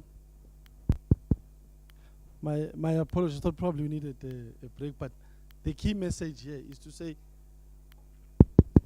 am I audible? Because it doesn't. Am I? Okay, thanks, Doc. I think the message here is to say it is unfair on people to leave their families around 4 o'clock in the morning, 3 o'clock, come back around 10, when we, as a sector, can help. But lastly,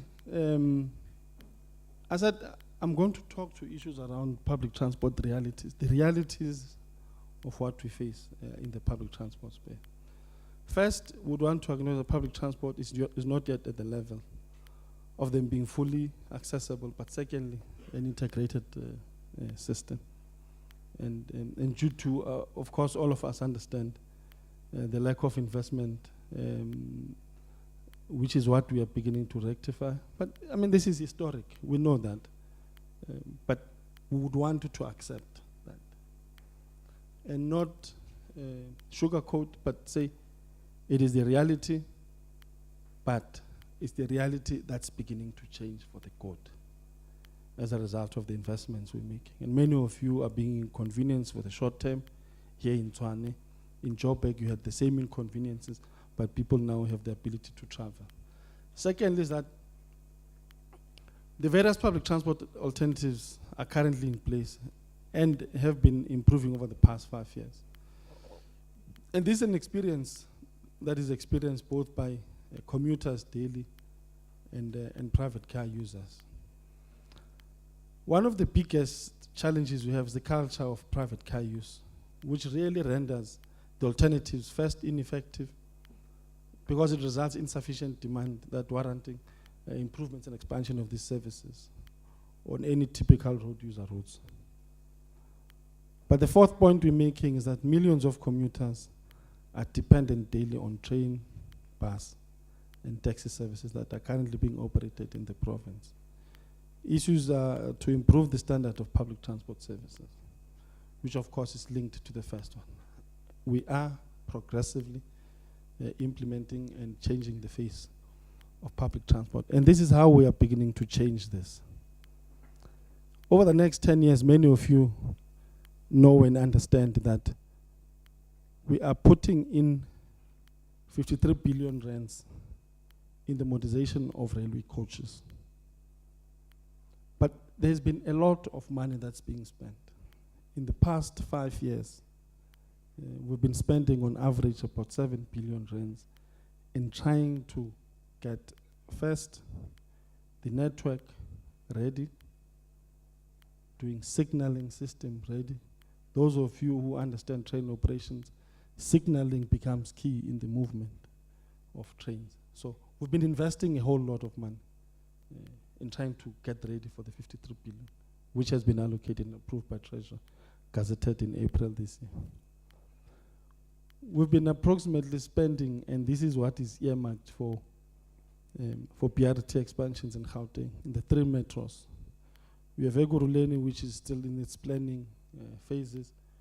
We have Joburg, which has begun implementation, is looking at phase 2 or phase 1B.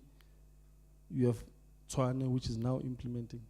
So you have and are beginning to see those investments. And that's the reality of what we have now and what we are trying to do. The following point we'd want to make is that there are other historic and current initiatives that the DOT and metros and provinces are doing, trying to improve public transport service. Many of you remember the tax recapitalization program that started in 2007. Many of you know the Gautrain, which on average moves about 55 passengers per trip per day on average, which has total passengers per day that move between 27,000 and 28,000. We've been doing metro rail improvements we talked about in the previous slide. And these are the transport subsidies that are coming out of the our government. First, you have the Public Transport Operations Grant, the allocation of 1.8 billion out of the 4.8 available throughout the country being based in Gauteng. So Gauteng takes approximately 35% of what gets allocated per annum in terms of public transport subsidies. The following also are what we really believe are some of the figures that really put a very clearer picture. First is that effective public transport requires dense city region. The densification and how we change our spatial planning comes into the picture here. That's one of the things, so that transport infrastructure becomes easy and cheaper to provide. 87% of public transport is road-based. If you are to include the railways, it goes to over 90%. The model split in comparison to between 2003 and 2013 figures, and we're just taking only the Gauteng province. We have 292,000 then, and these are the people moving now.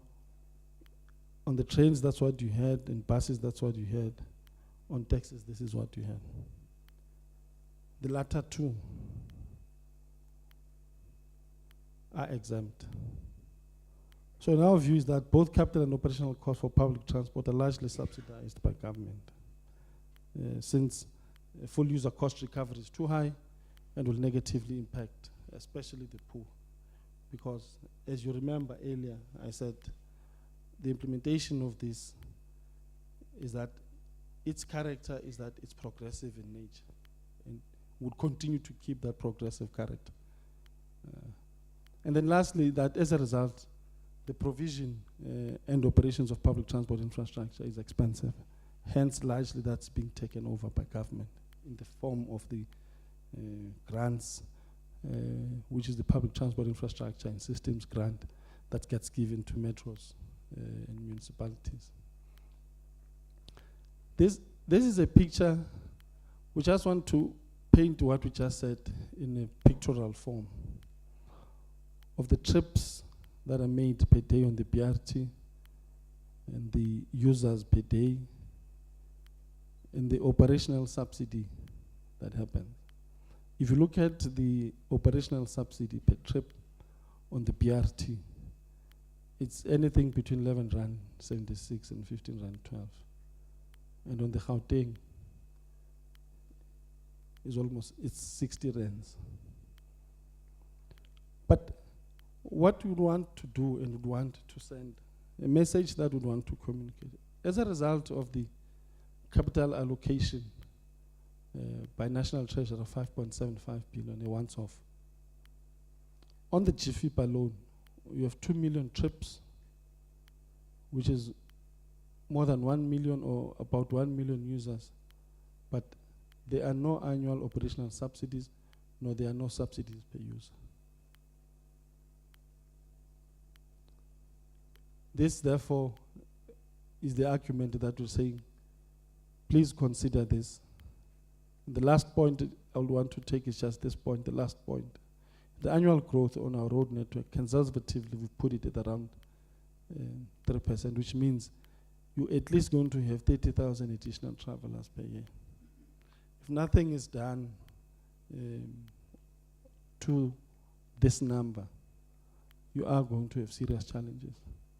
This, of course, is as a result of people's social standing, of those that are coming from school, coming into the work environment. So that presents a challenge. Therefore, the more we invest in public transport infrastructure and public transport services and service provision, the better we will be in making sure that we guard against this creeping in. But lastly, is therefore that in trying to accommodate a conservative user growth scenario experienced in the GFIP freeways only, growth on public transport from our side, what it means and that what it would translate to is that if we don't do anything, we would need, as a country, to invest on one additional Gautrain a year or every 2 years, or replicate the Joburg BRT every 2 years. And then lastly is that if no reduction is achieved in the numbers of current users on the freeway, in trying to just to maintain the status quo, this is a situation that will lead us to disaster. And our view is that we can't continue and would not go that route. Lastly, that we've expensed almost 190 billion rands over the past 10 years. It's a serious dramatic increase. And these are figures that we've confirmed in the National Travel Household Survey. And the point we're making, therefore, it is therefore unlikely that despite the capital and operational investment made in public transport, there will be a reduction in private vehicle usage in Gauteng, given the continuous growth. For as long as a car continues to be a status symbol, we'll continue to have this as a challenge, and that presents a challenge. If we to look at the integrated transport master plan the minister talked to earlier on, it estimates that the population of Gauteng is predicted to increase from the current 12.2 million to around 18.7 in the next 25 years. That will lead to a huge problem. That the number of peak hour trips in the province may increase from 2.2 million in 2013 to 3.9 million in 2037. If we do not do anything in investing in transport infrastructure, particularly public transport, this will really give us problems going forward. But lastly, there are 4 key pillars or initiatives that the Gauteng's ITPM 25 envisages. One is the issue around land use development.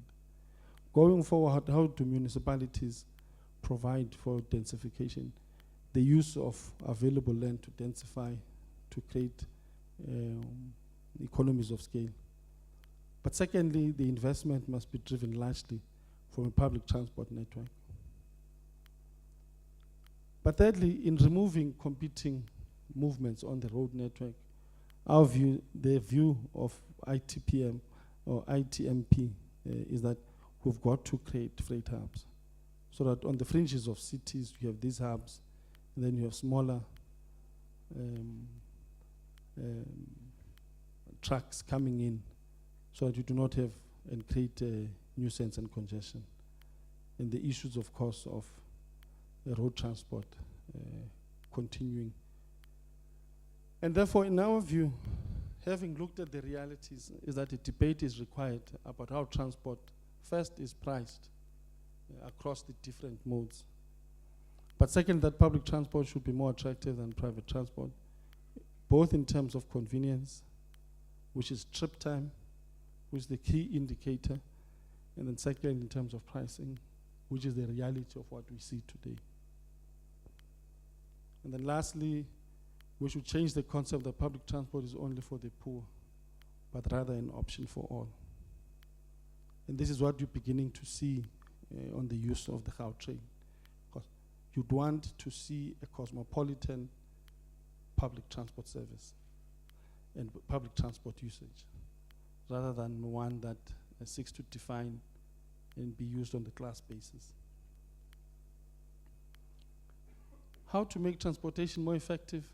Our view at the key, as we said, which is one of the remit of the panel, is to deal with issues around travel demand management. A key indicator of effectiveness of a transport system is how you manage travel. One is the options you want to look at: working from home, flexi hours, where you want to begin spreading the peak hour, ride sharing, more persons per vehicle achieved through benefit of the high occupancy vehicles. Many of you would remember that this is something that we started in 2005 in October, when we're doing October month. You remember October 20 used to be a car-free day and HOVs used to be the key lanes that would want to use and move, those that are 3 or more in a car. Secondly, the issue around transport intelligence systems. This is what you see, and these are some of the benefits that the e-tolling provides. The issue around how you better manage incidents and reducing incidents durations.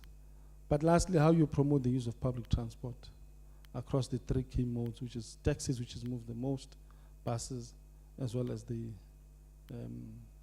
railways. The second slide on how to make transportation more effective. These are your normal ways through which you deal with effectiveness of transportation. First, of course, we talked about densification, high density development and filling up of empty spaces in the city region. This is beginning to happen. Secondly, how you prevent urban sprawl and determine an urban edge and discourage development outside the edges, which is what the biggest challenge is. What in fact has been happening is that municipalities have been building on the edges because land inside the city perimeters has been expensive, and hence you'd find therefore that that's the point we're making, the perpetuation of the apartheid spatial planning. And then lastly, the use of non-motorized transport, encouraging, of course, the walking and cycling. I mean, one of the things we must accept is that at current, in terms of planning, provision of infrastructure for both walking and cycling is still inadequate. And in the planning of our municipalities, this is something that they generally do not plan for, but it's something that we'd want to encourage. Our view is that most of these options require some form of incentives or associated direct cost. Toll becomes one of congestion pricing. Many of you know the common practice all over the world of doing congestion prices, including urban tolling. So these are some of the reasons that we would want you to look at. And then we're now wanting to talk to legislation and the mandate of Sanral and deal with some of the myths that the minister talked to earlier on. The first one is that Sanral operates this amount of kilometers, and Sanral was brought into life in April 1998. But however, Sanral, in terms of the Act, is a state-owned entity and a Schedule 3A.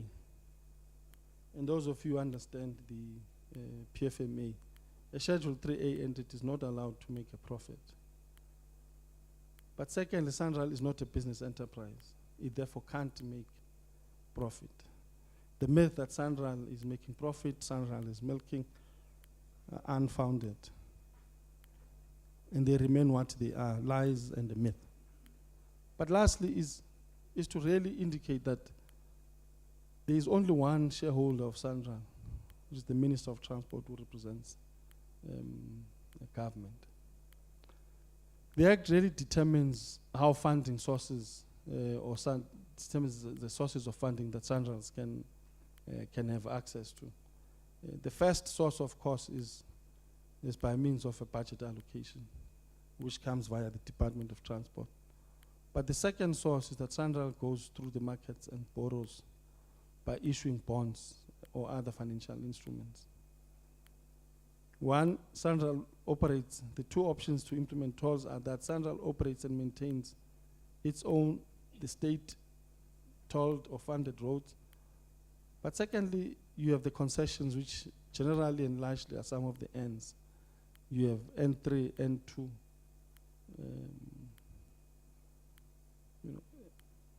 the Bakwena on the N4. So those are some of the tolls that are managed through concessions. And the third areas that would want to really make an impression is that the South African National Roads Agency, in terms of its section 27, provides that the Minister of Transport, only the Minister of Transport, to approve any specified national road to be a toll road and may levy and collect a toll. The minister will not give approval unless the agency, one, has given an indication of the approximate position of the toll contemplated for the proposed toll road. So it must be exact, it must be known. But secondly is that the agency has invited interested persons to comment and make representations on the proposed declaration and the position of the toll. The second issue, key issue of consultations, I will talk to it, but Sanral tomorrow or the next day will really also talk to this thing. But the third point is that the agency has to request the Premier on whose province the road or the proposed road as a toll is situated to comment on the proposed declaration and any other matter with regard to the toll. Therefore, provinces cannot not be consulted. The executive of the province cannot not know of either a declared intention or the construction of a toll. And then lastly, municipalities, the agency has to give every municipalities in whose area of jurisdiction that the road is situated the same opportunity as it would give to the province. And this is what we're trying to deal with in trying to deal with some of the perceptions outside that Sanral goes out and does what it wants without it being or following government remit or mandate. But secondly is that the following options to fund identified projects. Sanral is reprioritizing existing non-toll allocation over the next 10-year period, but this is delaying maintenance on the road network.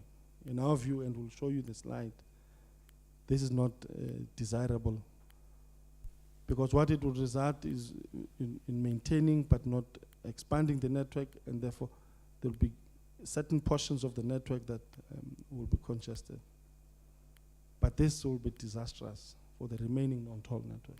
And it's very clear why, and we'll show you why this will be disastrous.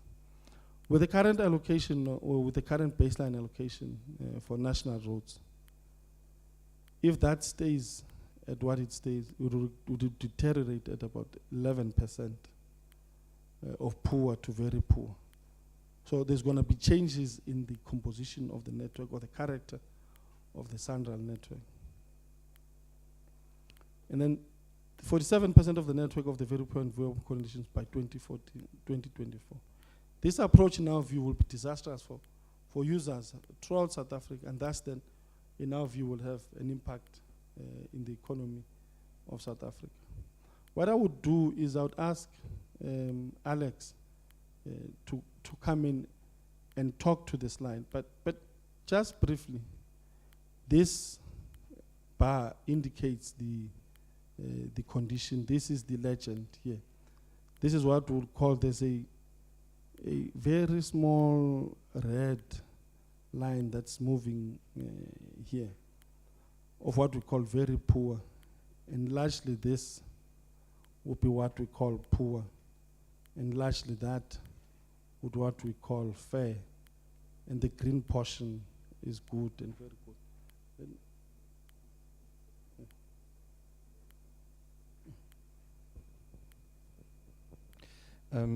This specific slide and the contents will be elaborated on in the Sanral presentation. So maybe not to repeat what will be in the Sanral presentation. I think just basically we will go into details there.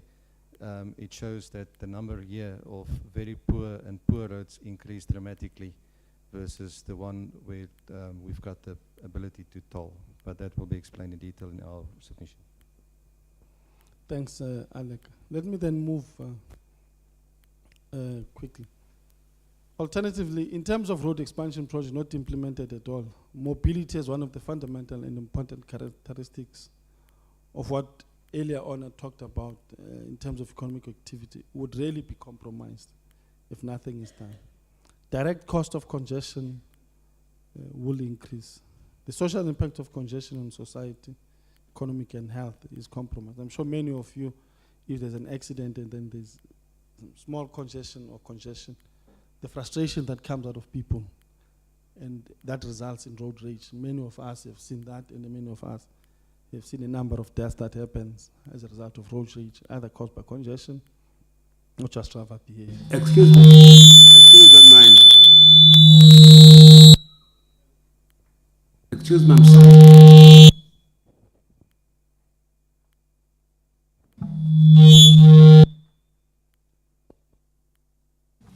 Because the minister,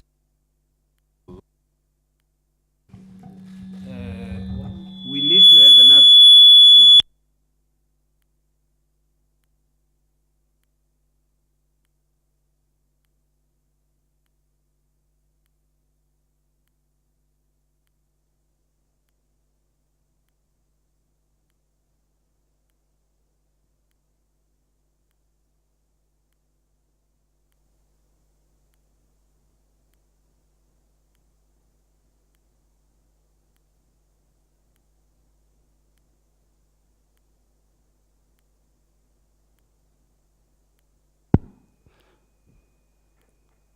Thank you, Honorable Chairperson.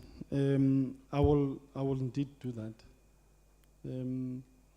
This is of course again something that Sanral will talk to, but as a matter of emphasis, it's just to state for the record that for state tolls collected are directly used and ring-fenced. For one, servicing of the debt and other funding requirements for the toll network, and cannot be used in any other network, and there is no cross-subsidization that's permitted. But one of the key issues that we'd want to raise, and I'm sure this, you guys, the panel can also look as a matter of interest, that comes, it's an extract from the EU directive number 76 of 2011, around user pay. It's something also you can look at your leisure. But it becomes key. In the road transport sector, tolls calculated as distance-based charges for the use of infrastructure constitute a fair and efficient economic instrument to achieve a sustainable transport policy. But the ability of user pay charges to address congestion has internationally led to the use of road pricing in dense urban areas. And of course, these areas is intended to reduce congestion in general, but for specific time of day. These are well-known urban tolling or urban tolled examples. New York City's open road tolling.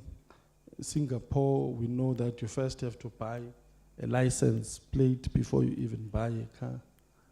Odd numbered license plates travel on particular day, even number travel on particular day. The London congestion charge, and all other charges. But of importance is the issue around open road tolling, which is Melbourne, Sydney, and Brisbane, with other cities being Santiago de Chile.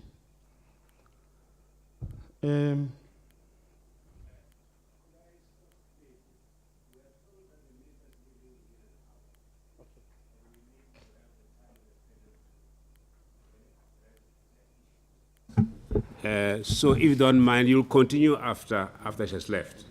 But let us give the panel the time to engage with the issues that she raised directly in a paper, because it's a rare opportunity for us, the panel, to meet with the minister directly. Oh, yes. So are you able to allow him to go so far as where the GFP history starts? Because the minister is still outside consulting somebody quickly. Oh, okay. Yeah. Go until the section on GFIP. Yeah, I think that's one, and then we can stop. Okay, I'm sorry. Okay.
Wisconsin highways. That suggestion is now working its way into the race for governor. Right, paying tolls to drive on interstate highways like this one, that's one of the options Democratic candidate Mary Burke says she would consider as a way to pay for road improvement projects like this across the state.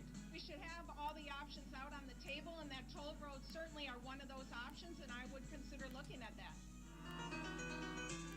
Thanks for joining us. I'm Diane Rehm.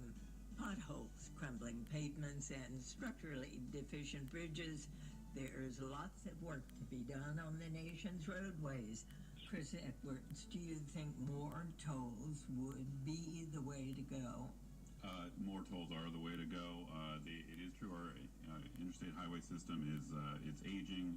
We're gonna need to rebuild it. We're gonna need new capacity as our population keeps growing. I think with the new electronic tolling systems, again, like we see on the new hot lanes or high occupancy toll lanes in the Capital Beltway, consumers like that system better than they like raising gas taxes. They know what they're paying for. They know they're paying for these highways. They can see the result. They get speedier transit. Joining us now is Patrick Jones.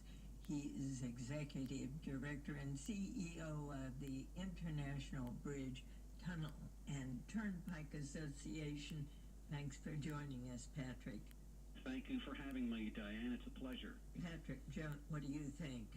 The states or the federal government? One of the ways that the federal government can get out of the way is to give states the opportunity, the option, to toll existing lanes of interstate highways for the purpose of rebuilding those interstate highways. Tolling is now seen as a solution to a problem. An IBTTA is seen as a thought leader. Tolling is now a part of the public policy debate on transportation funding and finance. We're meeting with elected officials. We're talking with the media and responding to both positive and negative stories. We're at the table and on the move. Tolling is a proven option for transportation funding and finance. What we want to do is bring tolling forward as one of the solutions, and it's getting to be a prime solution that governments, state, regional, local, can utilize to help them build that infrastructure and to get their people out of congestion. Tolling is a proven option for transportation funding and finance. At a time when government funding is scarce, tolling has emerged as a critical driver of mobility and economic growth. Tolling, moving smarter. Thanks. Yeah, thanks. It's the end. We will then take this after.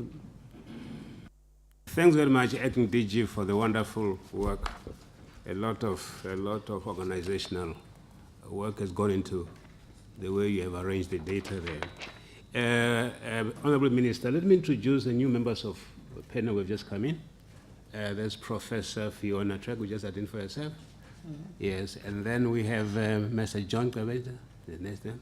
And then Dr. Vuyo Mahlati, there she is. And then we have Professor Chris Malikana. Chris? Yeah, there they are. Well, thanks very much, Honorable Minister. I'm sorry that we had to stop because we really want to make full use of her presence, of the Minister's presence here before she leaves within an hour. There are colleagues, those who have not been with us on time, the panel. So far we've had two submissions. One from the Minister herself. This one is inconclusive, it's ICF. And then the one from the Acting DG, which I'm told is work in progress. Yes.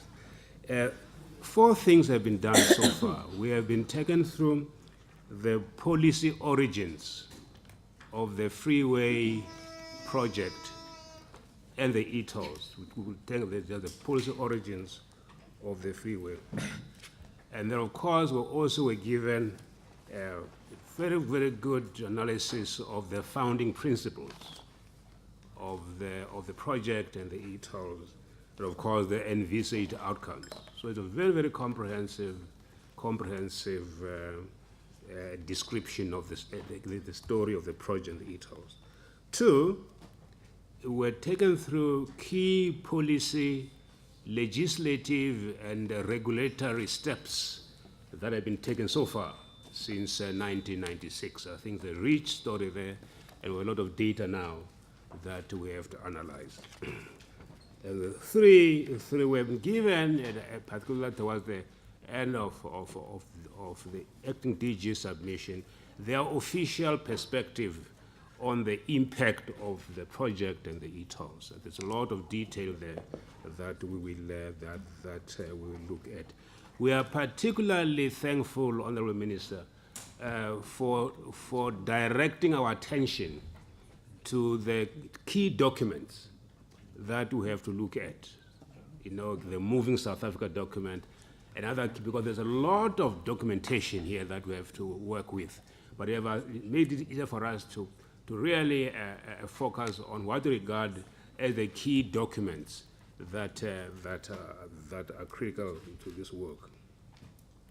And of course, colleagues, they have been very good to us. They've identified what they regard as the major challenges ahead, and I think we have to look at it very carefully. And they've come up with very interesting interventions, how certain issues have to address. I think we are going to make full use of their insights and their understanding. The challenge for us, among other things, is to read this rich material in relation to all the submissions that we've had so far. I think it is that complex link between the official position and the submissions that we have in front of us. That's a very, very interesting challenge for us. I think we will make full use of that. I shouldn't take more time. Let me allow my colleagues to raise issues with the minister before she leaves in the next 45 minutes. Thank you.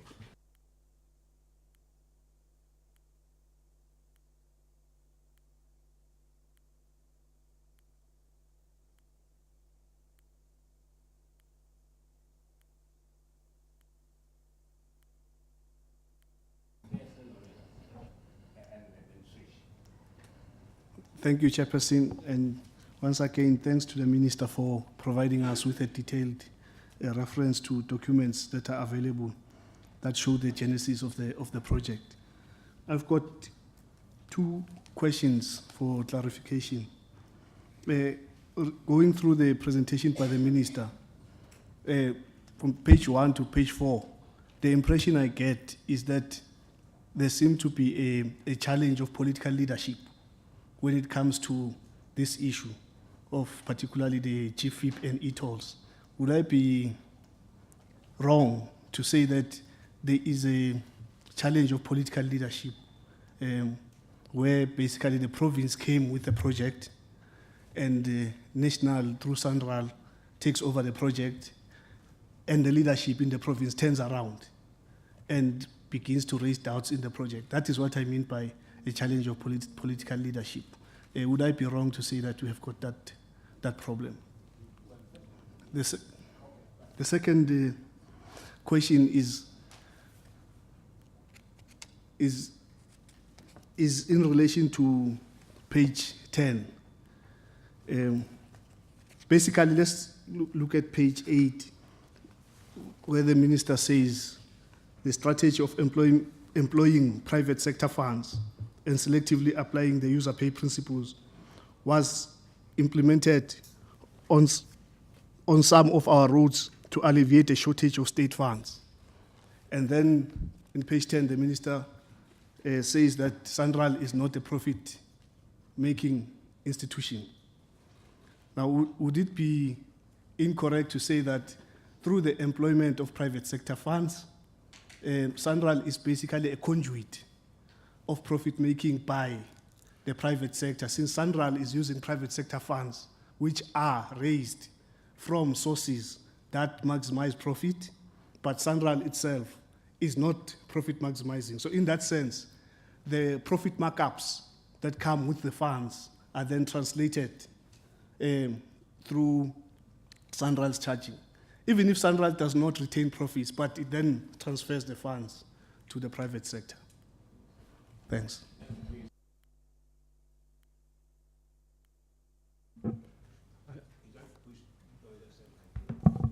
Minister, I join those who have thanked you for clarifying all of the issues that you have. And I also thank you for coming to help us get to the conclusion of this thing. I've got about 3 or 4 questions, and I'll go through them very quickly. The one has to do with the political environment. You affirm in your view that Sanral doesn't make policy, but it implements policy. We've heard from your colleagues in the policy-making arena, Minister, saying that this project is bad, it should be done away with, it's a mistake, and so forth and so on. How would you help us understand that? Are policymakers not agreed on this one? And if they are not, what do you expect those of us who listen to policymakers to make out of all of this? And the second thing, Minister, related to that is that, isn't it legitimate to change policies, or rather to change views over time once the circumstances change?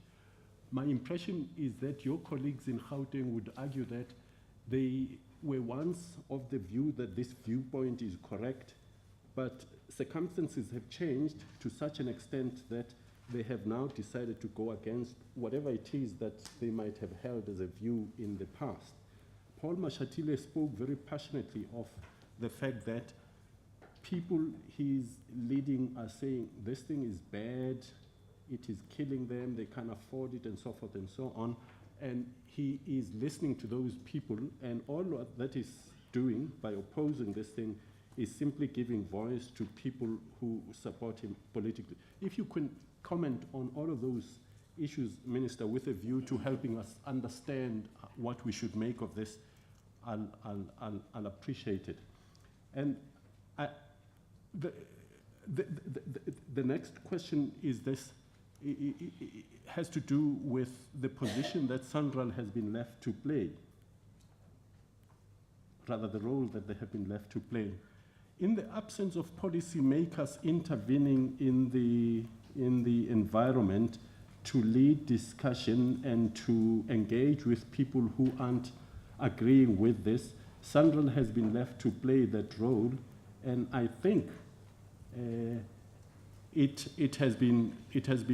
Sanral has been left to play a role that it is not suited for, i.e. try and sell a policy which it did not draw up. Should policymakers not have been in the forefront of meeting with communities, and especially those people who've been opposed to ETOLs, with a view to making sure that the roles between Sanral and the policymakers are separated? That's the second. The third, we've heard from a variety of people who have said that they are opposed to this scheme because it is just way too expensive. The costs range from 17% to 25%, and the argument that has been presented to us is that even if this thing were okay, but the costs just are impossible for people to bear. Get rid of those costs, and maybe there could just be something to talk about. Is there any possibility, do you have any stomach, Minister, in getting rid of those costs or doing something to those costs so that they are brought down drastically? The next question, Minister, is a short one. Are you prepared to retire the debt? I.e., we've been told that the project is worth 20 billion rands. Are you prepared to ask for 20 billion rands from Treasury to pay whoever is owed this money, with a view to making this project available to people who are saying that they've already paid for roads in their province via taxes that are charged to them? Those are the questions, Minister, I'd be interested in finding your views on. Minister, the second last, after Trish, the second and last level of question. Okay, thanks, Chairperson, and thank you to the Minister for the great overview that you gave us. I also have just a few quick questions. The one thing relates to some of the founding documents that have been referred by the acting DG, including the white paper as well as the Moving South Africa document. That, the question for clarification or comment is, whether people don't actually appreciate some of the benefits that were anticipated on implementation of GFIB, because part of those funding documents had advocated for implementation of mass transit and investment in rail to move freight from the roads to rail. And in the absence of public transport, it's very difficult to actually appreciate that, because there's issues of sequencing. And also linked to that is the fact that can decongestion be achieved on the current roads in the absence of public transport? And that's notwithstanding the fact that there's already plans underway in investing on rail and the bus rapid transit system. The other question relates to funding, that in some of the consultation meetings that we've been in, there was strong opinion that implementation of GFIB was associated to infrastructure upgrade for the World Cup 2010. And even though there might have been compliance in terms of the legislative requirements by Sanral in consultation, but I think the overall, or most of the opinions were that the people were not of the opinion that they had to pay for that, for the roads, because they were part of the World Cup upgrades.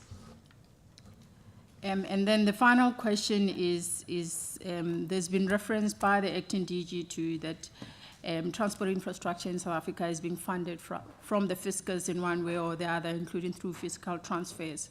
And part of the, the opinions that came from the public was that the e-toll constitute additional taxation, because people are already being taxed in some form or other, including through the motor vehicle licensing. Thanks. Thanks very much. Over to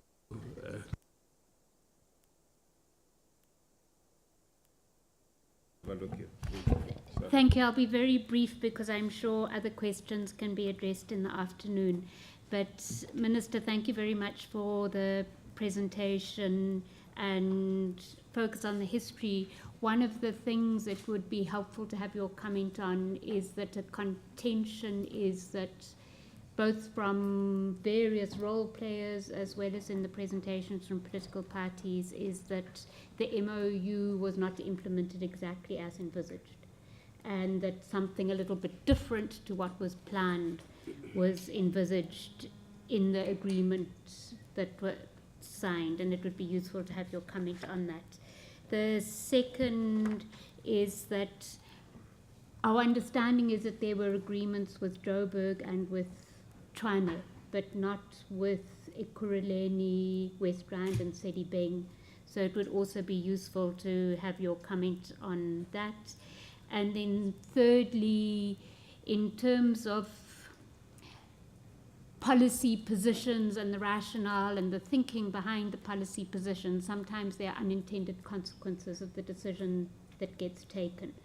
And probably the most loudly heard comment during this round of consultation, and our understanding is it was raised in earlier consultations as well, is that spatial geography has resulted in people who live far away from their work, who may not be using public transport, for example, working out of hours and be driving a skorokoro to work, that the cost burden on that poor person who is a car owner is greater than the cost burden on someone who has the luxury of living close to where they live because they're better off.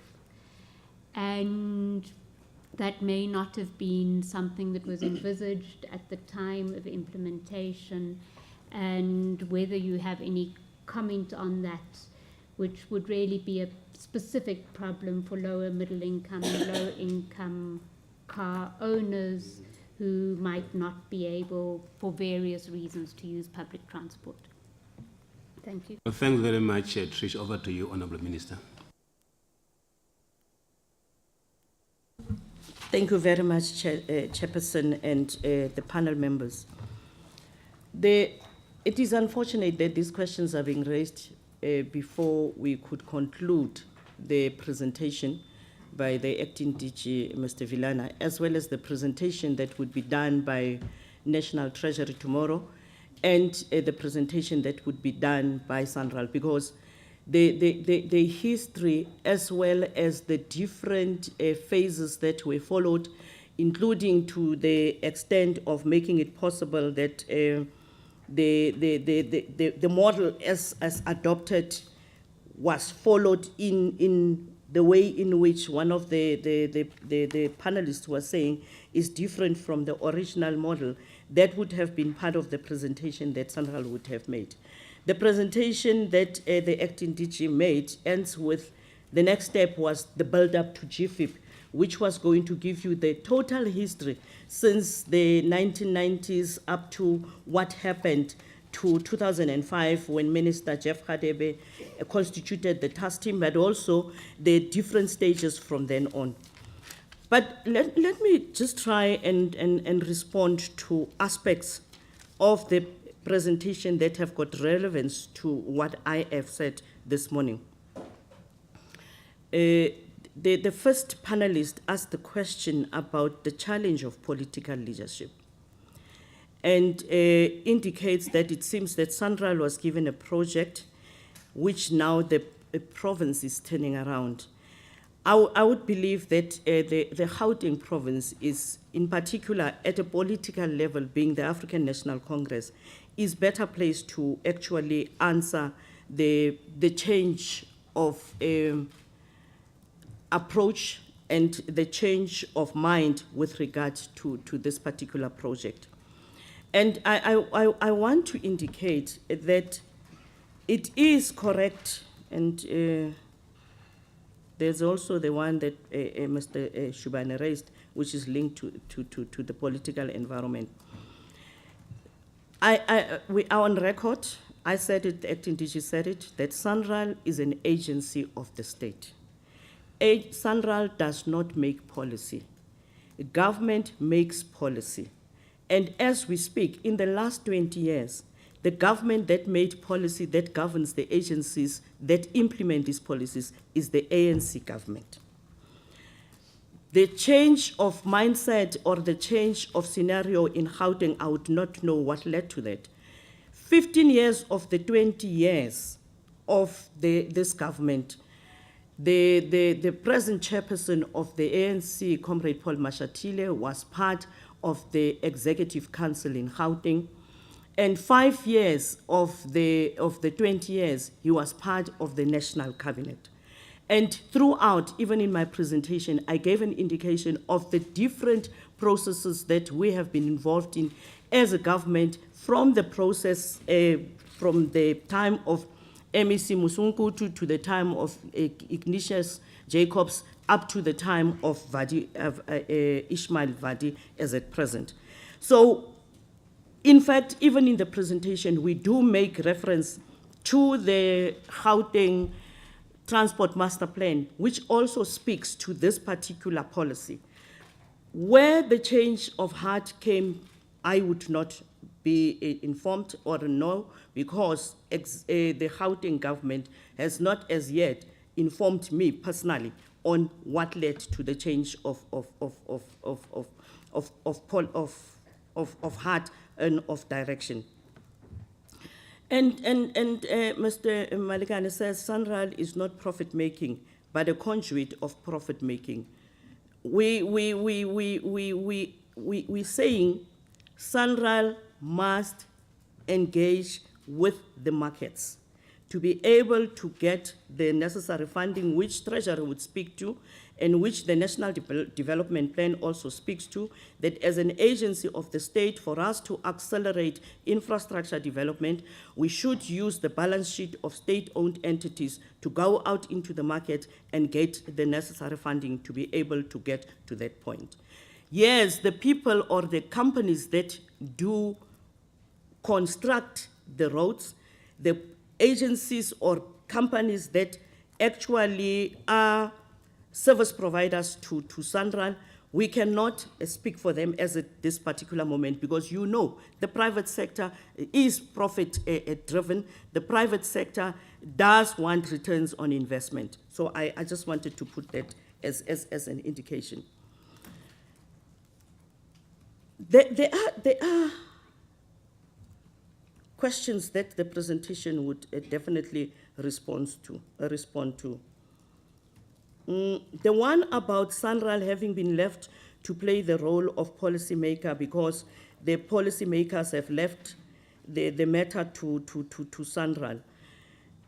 There is also in the presentation an indication of the various processes of engagement from the time of the Gauteng toll strategy, but also at the time of the Gauteng freeway improvement, you'll get the correct wording, about when they wanted to do the total tolling of the freeways and other parts and deal with the fiscals for other parts like the alternative roads. Kana, what is that strategy called? The toll strategy of Gauteng that was introduced by Ignatius Jacobs. That particular toll strategy, including the process that led them to believe that they could develop the legislation, they went, in terms of the information provided to us, through the necessary consultative processes. And that consultative processes led them to the stage where they would arrive at the point where they realized that they could not pass that particular legislation and they needed an agency like Sanral to be able to do the work for them. So they engaged Sanral and the Minister of Transport in 2005, where the Minister of Transport constituted the committee that was constituted by Gauteng, Johannesburg, as well as Tshwane, but also the National Department of Transport, driven, and Sanral, driven by the National Department of Transport.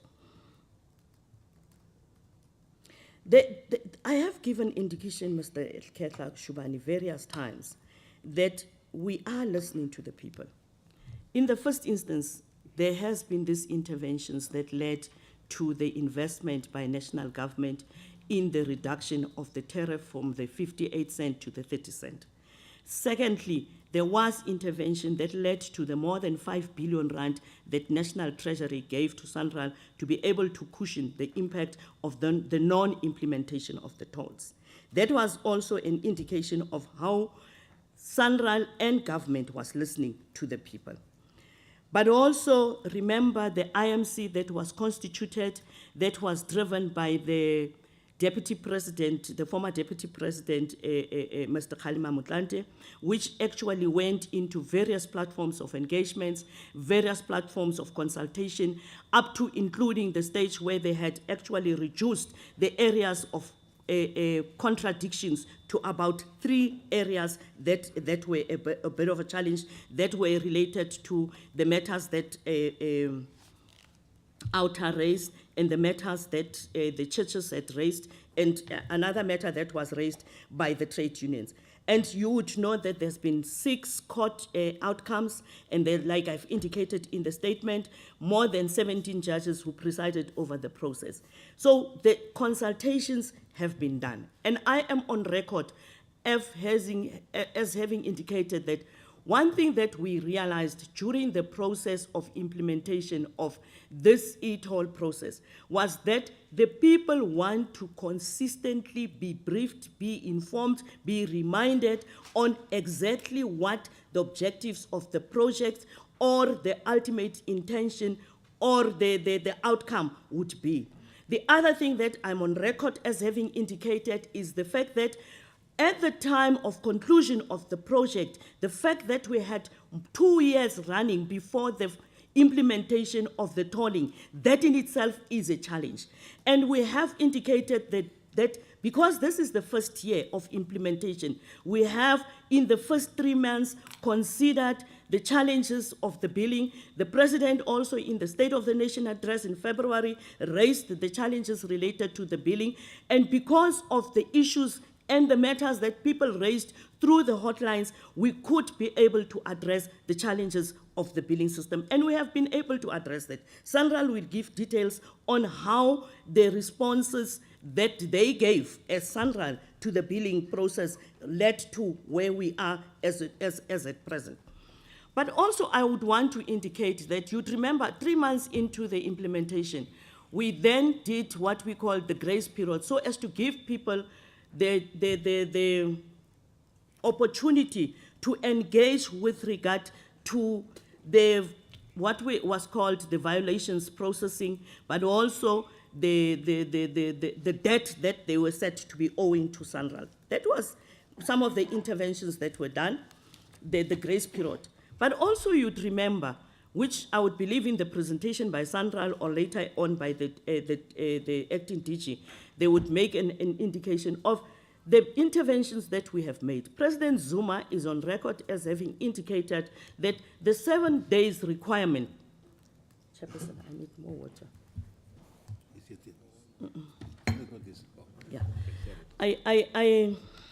Yeah, I'm on some treatment that dries my mouth.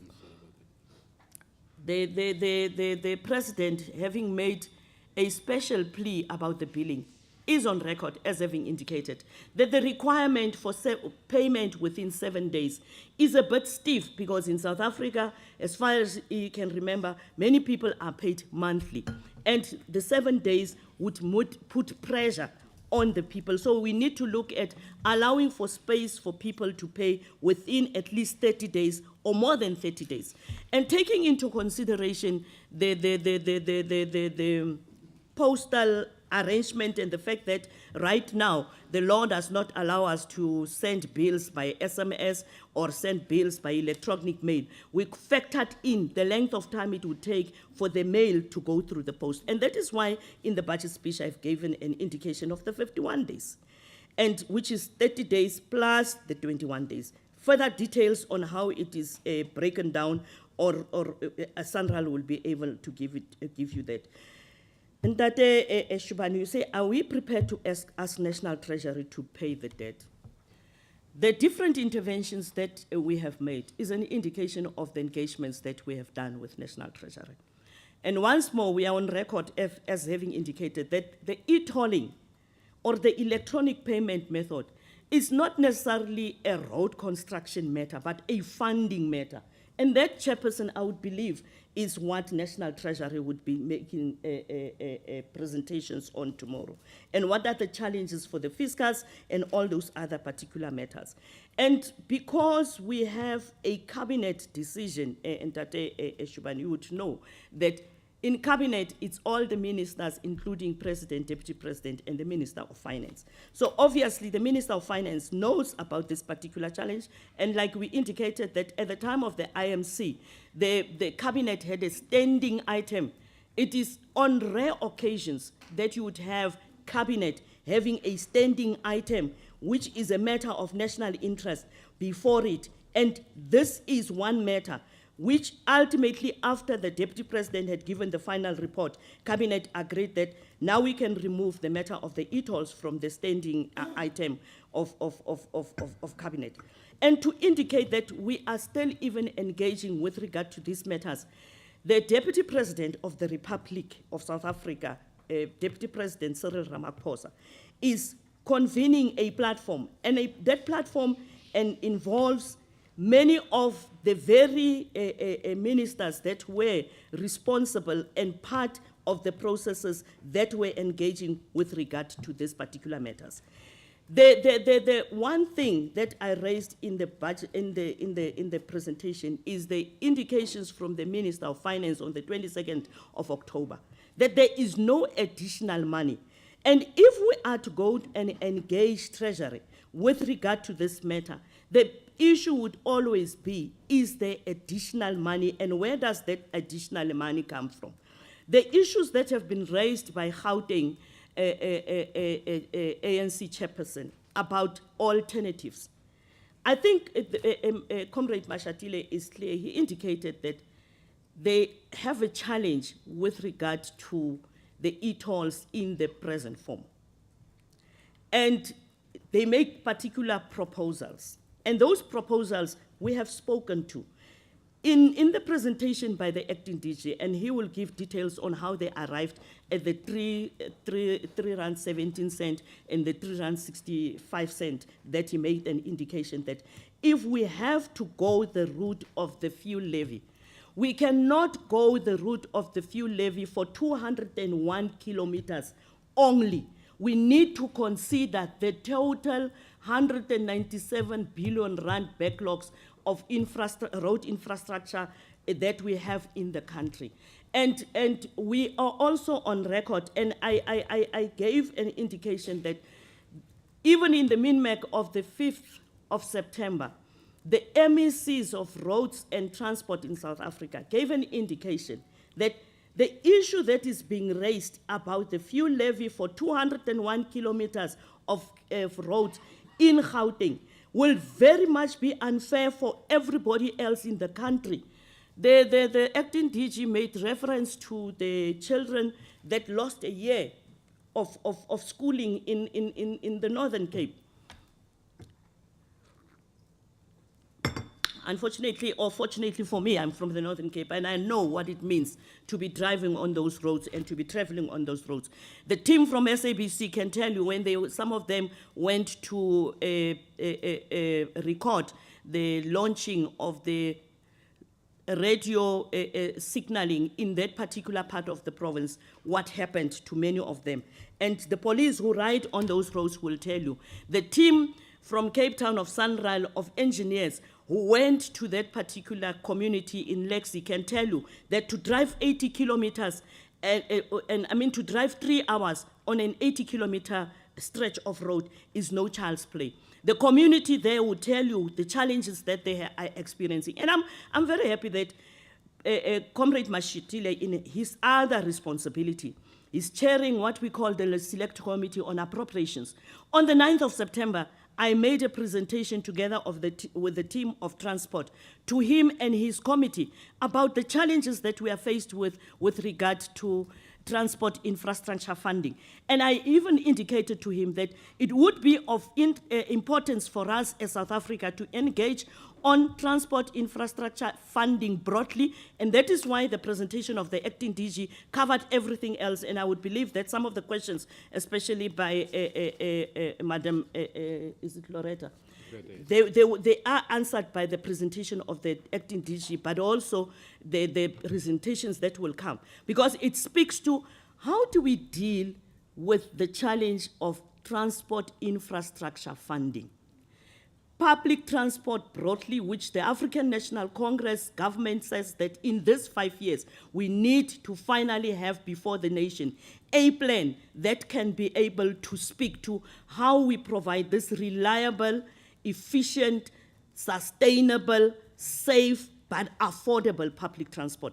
And the point of affordability brings us to another second point that we believe, and we raised with Chairperson Mashatile and his committee to say, as South Africa, we need to be engaging on matters related to transport pricing in this country, and that is why you would have seen the slides or the videos that have been presented before you, in particular about this young woman who has to wake up at 3, but also we're talking about how much would a South African worker, in particular, the poorest of the poor, who stays like, I think it was Dr.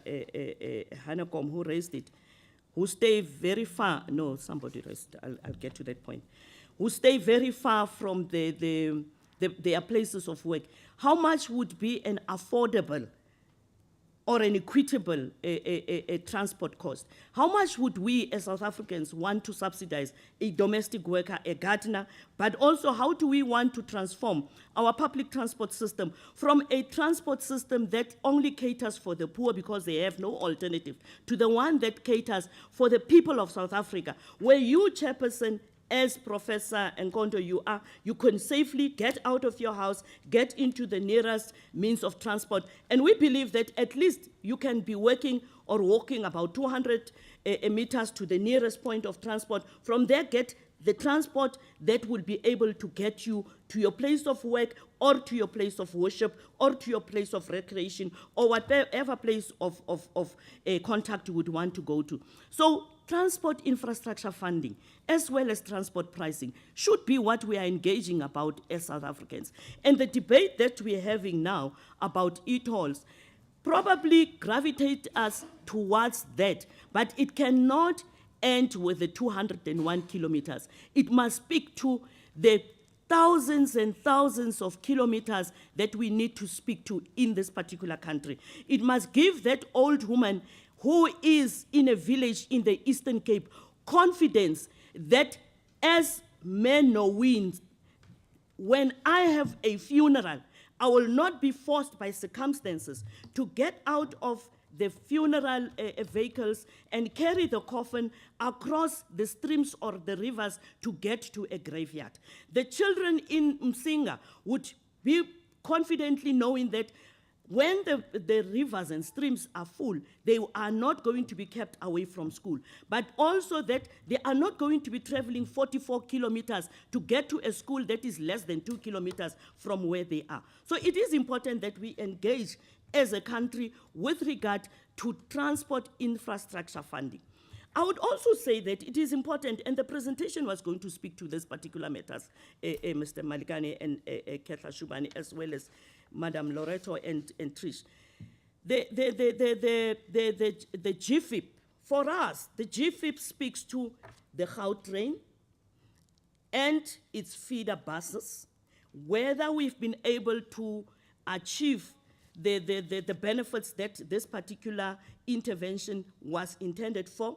And when we say we are going to roll it out and increase its reach, would it be expanding on that public transport network that we would want to be able to provide? But also, is the utilization of the feeder buses actually making it possible that we reduce the vehicles on the roads? But also, is the road that has been expanded from the 3 to 5 lanes also addressing the issues of decongestion? Has it addressed our environmental concerns? How has it contributed to our national climate change response strategy? But also, have we been able to reach, in terms of the alternative roads that, or the alternate roads that we spoke about in terms of the GFIP, but also the other public transport network that we're speaking to? The 53 billion rand in the PRASA network, it's not going to cover the challenge that we have with regard to public transport, in particular the rail network, the metro rail in this country. The Western Cape, which has got the biggest commuter utilization of the metro rail services, they would give you an indication of the challenges that they faced with the trains arriving late, the trains not being in good condition, the challenges we have with RSR not being able to make it possible that they actually can enforce the safety consideration, primarily because the trains are more than 50 years old. This is part of the small package of work that we need to do in the transport sector. So that's why I'm saying, if you could have allowed, Chairperson, the presentation to be concluded and be able to say at another stage, we could come back and be able to now answer the questions that are the gaps that the presentations would not have covered. It would have been ideal for us. But everything that Madam Loreto you raised is still part of the presentation, and I would believe that they will respond to that. Dr. Hanekom, your MOU not presented as envisaged, Sanral will speak to that because it is a detailed presentation within what Sanral has. The unintended consequences, and I did indicate that this system, Chairperson, is not the ideal. But what would have happened if we did nothing? That is one of the things that we need to be able to look into. As the National Department of Transport, we are busy finalizing what we call the National Transport Master Plan, which is going to be informed by these 25-year plans of Gauteng, Eastern Cape, and other provinces. And we are happy to indicate that because of some of the challenges that were raised with regard to the e-toll implementation process, Cabinet has made a recommendation that the NetMap be one of the instruments that is also taken to the PICC, which is the Presidential Infrastructure Coordinating Commission, that has in it the metros as well as the provinces and the various ministers in the infrastructure sector. at the right moment, when everybody has been able to be consulted in those particular platforms, will also allow for this net map to be an instrument for public consultation. And I also believe that we have got lessons from what were the gaps in the process of implementation of the 201 kilometer of GFIP. And we believe that in the process of dealing with the 25-year plans of provinces, but also the net map, which speaks to infrastructure as well as transport planning up to 2050, we would be able to factor those particular processes. We believe that we need to keep the people of South Africa informed at each and every stage of a process.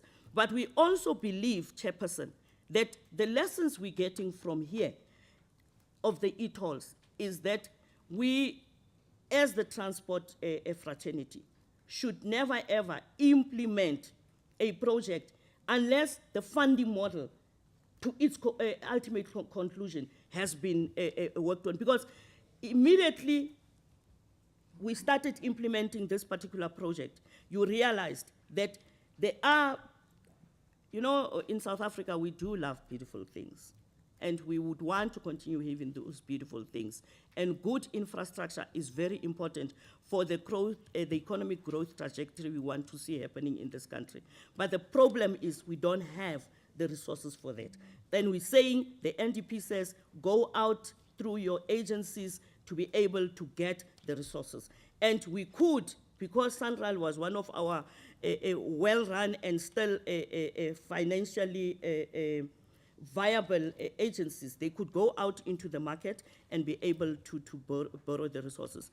And to be able to conclude on this particular infrastructure. In conclusion, Chairperson, I think it is wrong for us to believe, and we need as leaders, and leaders are not just in government, leaders are at every facet and sector of society. We need to be able to help South Africans understand that there was no way in which we could just build roads for 2010. And thereafter, then what?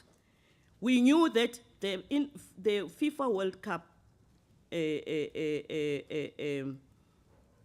infrastructure was going to actually, or the process in developing that infrastructure, helped to put impetus, speed, and drive and integration, and also allowed us to work as a collective, and not necessarily to build the infrastructure for the World Cup. Yes, unfortunately, the roads were built, or because of the challenges, they were built around that particular time. But we don't stop there, and we believe we need to be able to go even further. President Zuma, in establishing the PICC, said the lessons from the coordinated, integrated approach of the World Cup afforded us to accelerate infrastructure development. And that is why he believed that under his custodianship, let us be able to bring together all the infrastructure initiatives of this country so that we can look at dealing with the bottlenecks, looking at the funding challenges, if any, and make it possible that there is integration from municipal level to the metros, but also provinces, including national. So as we speak, those strategic integrated projects forces us to work together in the interest of the people of South Africa. And these are the lessons that we got from the World Cup, because we believed that the World Cup was I don't know how to say it, so that is the best way to say it. So in working together, we can be able to achieve more and do more. And we believe that in working together, we can equally take South Africa forward. And we would want to make it possible that we take South Africa forward. And Chairperson, once more, let me say the final conclusion now. If anything, I would appreciate the panel going to the park station to go and see the model of integration that through the GFIP plan, but also the working together between the national as well as Gauteng province, we've been able to develop there. where you see the link between the long distance Shosholoza mail trains, the link with the BRT, the link with the Gautrain, the link with the metro rail, but also the link with the taxi industry that carries about 69% of the commuters on a daily basis, or about 15% of the 15.6 million people on a daily basis. So I would want to say to you that model for us is what we believe the integrated public transport network system should be able to speak to. We started with Gauteng because we believe Gauteng, and in particular, if you look at the Johannesburg area, you'd be able to, at a larger scale, look at what would be needed. What are the forces at play? What needs to be put in place? All the necessary ingredients to make it possible that the integrated public transport network system that we want to roll out in the country can be realized. So the lessons from GFIP can help us to make sure that nationally the integrated public transport network systems, which speaks to rail as well as to road, can be addressed. And that's why I'm saying we have not concluded on the National Transport Master Plan. We have not concluded on our 25-year plan in Gauteng, 25-year plan in the Eastern Cape and the other 9 provinces. So this is still work in progress, and I would believe that the remaining presentations would do that. But I would want to say there is no policy contradictions between Gauteng and national. National is the sphere that makes policy. And at a level, if I have to use this platform to speak for that, at an ANC level, there is a policy-making process, which I would believe that the Gauteng ANC, in resolving in the way they had resolved, is going to go that route to engage with the other 8 provinces, lobby them if there is going to be a policy review, and be able to make sure that at the level of the ANC, which is the government of this country, they can be able to take the process through. And I'm happy to indicate, I heard the Premier. The Premier said, whilst they are looking at the socio-economic impact of this GFIP, the people should continue paying because the debt is there. And you cannot say, Chairperson, that because you have not arrived at the point where you know what to do with the debt, you are not going to pay. Then we are going to have serious challenges for the Sanral ratings. Not only Sanral ratings, the sovereign ratings also. So whilst we are engaging with these particular matters, I would want to appeal through you, Chairperson, and to you panelists also, I hope you've got your e-tags, to continue paying, because that is what a responsible citizen of a country would do. But also a responsible leader who would say, whilst I am engaging, whilst I'm doing this, there is this particular matter. Sanral must continue building roads. We need to continue maintaining this particular 201 kilometer. We need to make sure that the freeway management system, that is the intelligence transport system that they have in place, can be operational. And it is electronic, it needs to be maintained. All those type of things, how are we going to continue maintaining them if people are not going to be paying? So I would want to say that my former colleague at the time when we were discussing these particular matters, he was the Premier of Gauteng, and he knows the challenges that we had when I was the Premier of the Northern Cape about some of the things that we do just for Gauteng and we don't do for other provinces in the country. But when we look at our road networks, it's a painful situation. 750,000 kilometers of road network. We need 197 billion rand. People of South Africa, give us 3.65 rand per litre. Thanks very much. Thanks very much, Premier. We are so privileged to get your honest best.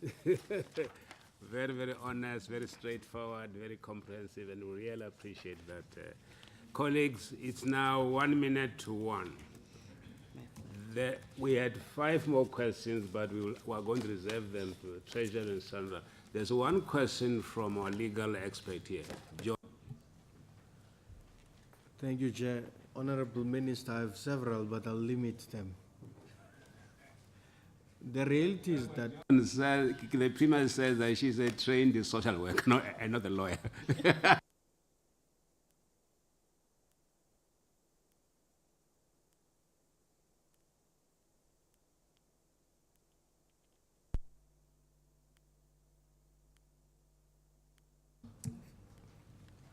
overwhelming amount of submissions received.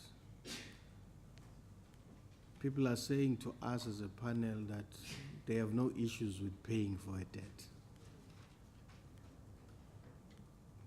No, that certainly is so. The issue is, what are they really paying for? Now, the first thing that then comes to mind, what they make reference to, is that they are seemingly suggesting that A, the collusion that arose from the construction sector,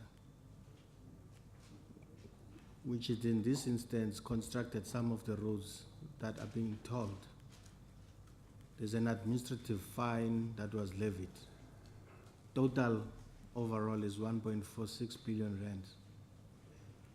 Is there a chance, now this is the specific question, in the quest to reduce the cost, that there could be lobby with National Treasury by your department to return some of those monies to reduce the cost, and invariably how it is serviced ending up with the end consumer? In the same question, those that have claimed responsibility by making admissions, which are still around the country, what are the plans to recover damages arising out of that?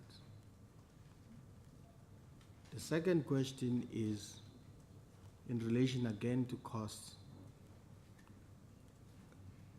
that there is ETC contracted invariably to administer our country's, suggestions being made that anything between 17 and 22 cents to the rand, if I'm not mistaken, collected is going towards that. Not necessarily to service the debt. And the question that is emerging strongly, is there something that can be done specifically about that cost, which, if there was a way to deal with, would lead perhaps to the reduction of the cost?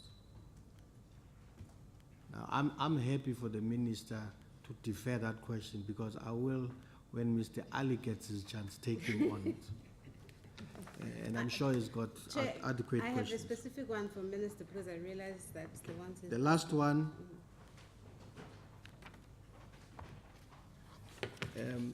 and maybe let's just make the point that the ANC in Gauteng, when they presented, firstly owned that they began this thought process. But they make a very specific allegation. And the allegation is that there was a draft MOU which inter alia included that there will be revenue sharing between municipalities and the Gauteng provincial government and national through Sanral, with a view that from the split of revenue sharing, there could be resources to develop and maintain alternative routes. Now, in the absence of that, they argued to us, it causes a strain on the ability to sustain alternative routes, which many other presenters have indicated are virtually non-existent. And as you would know, Minister, that one of the things that occurred in the Sanral Act was to, or repeal, the requirement for alternative routes before any road could be tolled, as was the case before the 1971 Act. The specific question is there in a policy formulation room for the minister to consider with cabinet to reintroduce that issue that says before you toll roads, first ensure that there's an alternative route, because then some of the other members of the public will argue, as they are, that if we had at least alternative routes that are viable, we could bypass the freeway. At the moment, we're forced to go to it one way or the other. Let me pause there. I could have more, but let's stop there and allow my colleague to ask. Thanks, Dr. Thanks, Chair, and thanks, Minister, for the time that you've given us and also the responses that are really very assisting. Minister, I just want to check one thing. You emphasized in your submission the issue of the e-toll being legal. And I just want to sort of get your sense as a policymaker and politician, your comment in terms of legality versus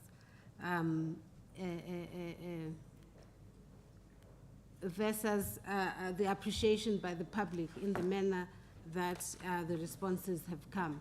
And how do you propose you maneuver an environment where the majority of the submissions have generally posed an anti-view, particularly various all political parties, as well as the general public. So I'm just curious in terms of how do you maneuver a space of serious discontent and legality as part of the implementation of policy. And then secondly, Minister, thanks, if you look at the terms of reference of this team, they focus on the GFIP, and I really appreciated your articulation of GFIP, which goes beyond just the road, deals with all the aspects from an intermodal perspective. And at the center of the impact analysis is the area of efficiency of the system. And at this point, I'm also curious in terms of what you were referring to as the lessons being learned, because the question is asked in terms of a road-dominant GFIP, hence the exposure of Sanral in terms of the implementation of this process outside or with limited readiness of the other areas in terms of the public transport under general, linking particularly with our situation in South Africa, where we lean very strongly on taxis, which are to a greater extent privately owned, not seriously regulated, and in a sense, some of the submissions arguing that even the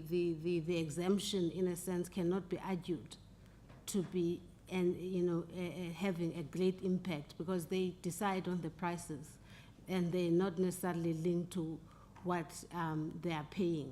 And at another level, you've also referred to the fact that you deal with registered taxes in your submission, and the fact that most of what is out there is not registered.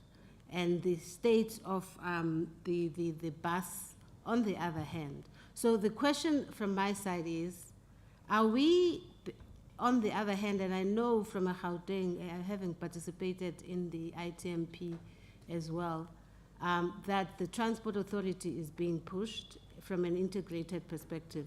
But right now, we're still dealing with serious fragmentation and misalignment. So how do you feel the implementation at this point of GFIP is feasible going forward when all these pieces are still hanging so seriously? Well, thanks, Honourable Minister. We apologize for going slightly beyond one, but these are pressing questions and only you can understand and answer them.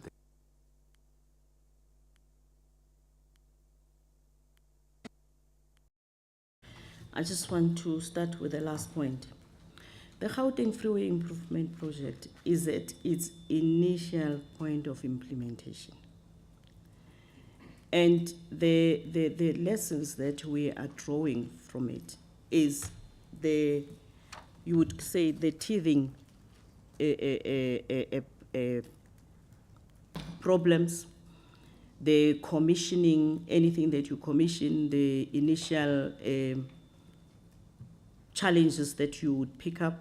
And these are the lessons that we said as we move. 3 months down the line, we did an evaluation.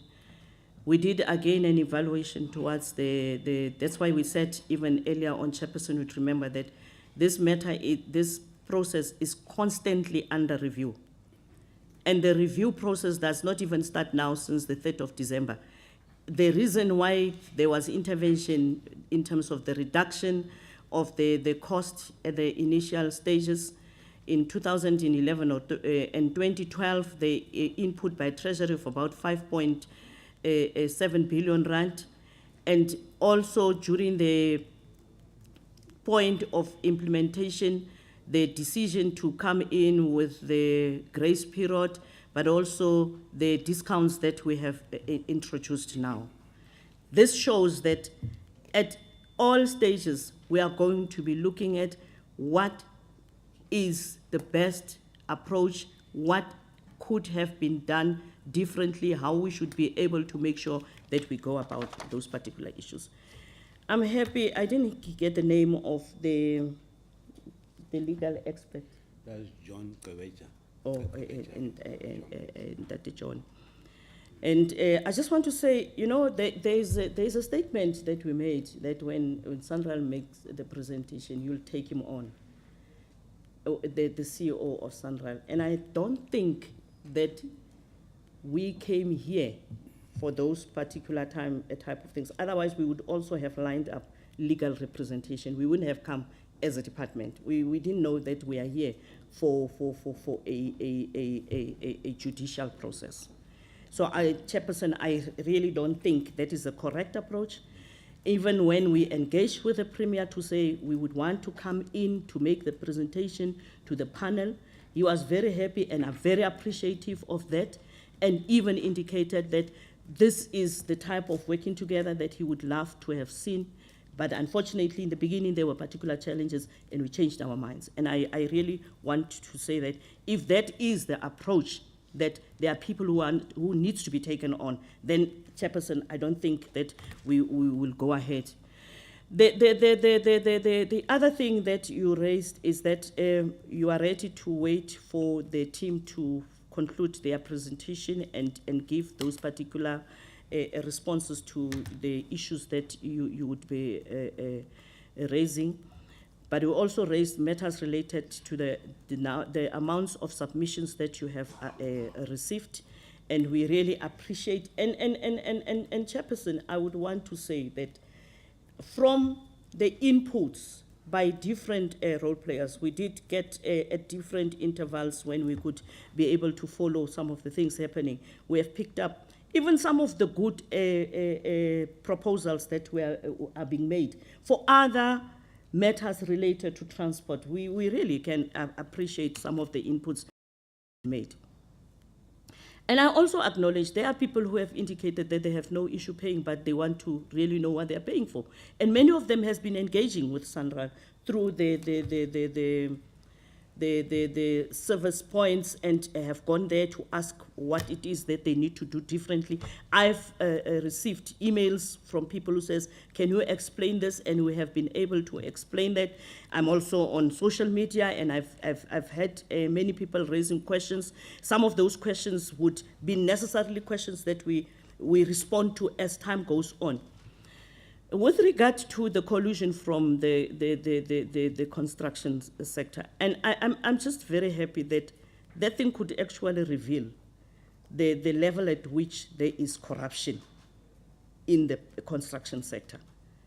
And at many times, even from municipalities and provinces, they would tell you the cost of a kilometer of road, which we also believe that we still need to engage. We have this Competition Commission outcome is not the end. as the transport sector, but also as the infrastructure cluster of cabinet. This is a matter that is before the PICC MENCOM.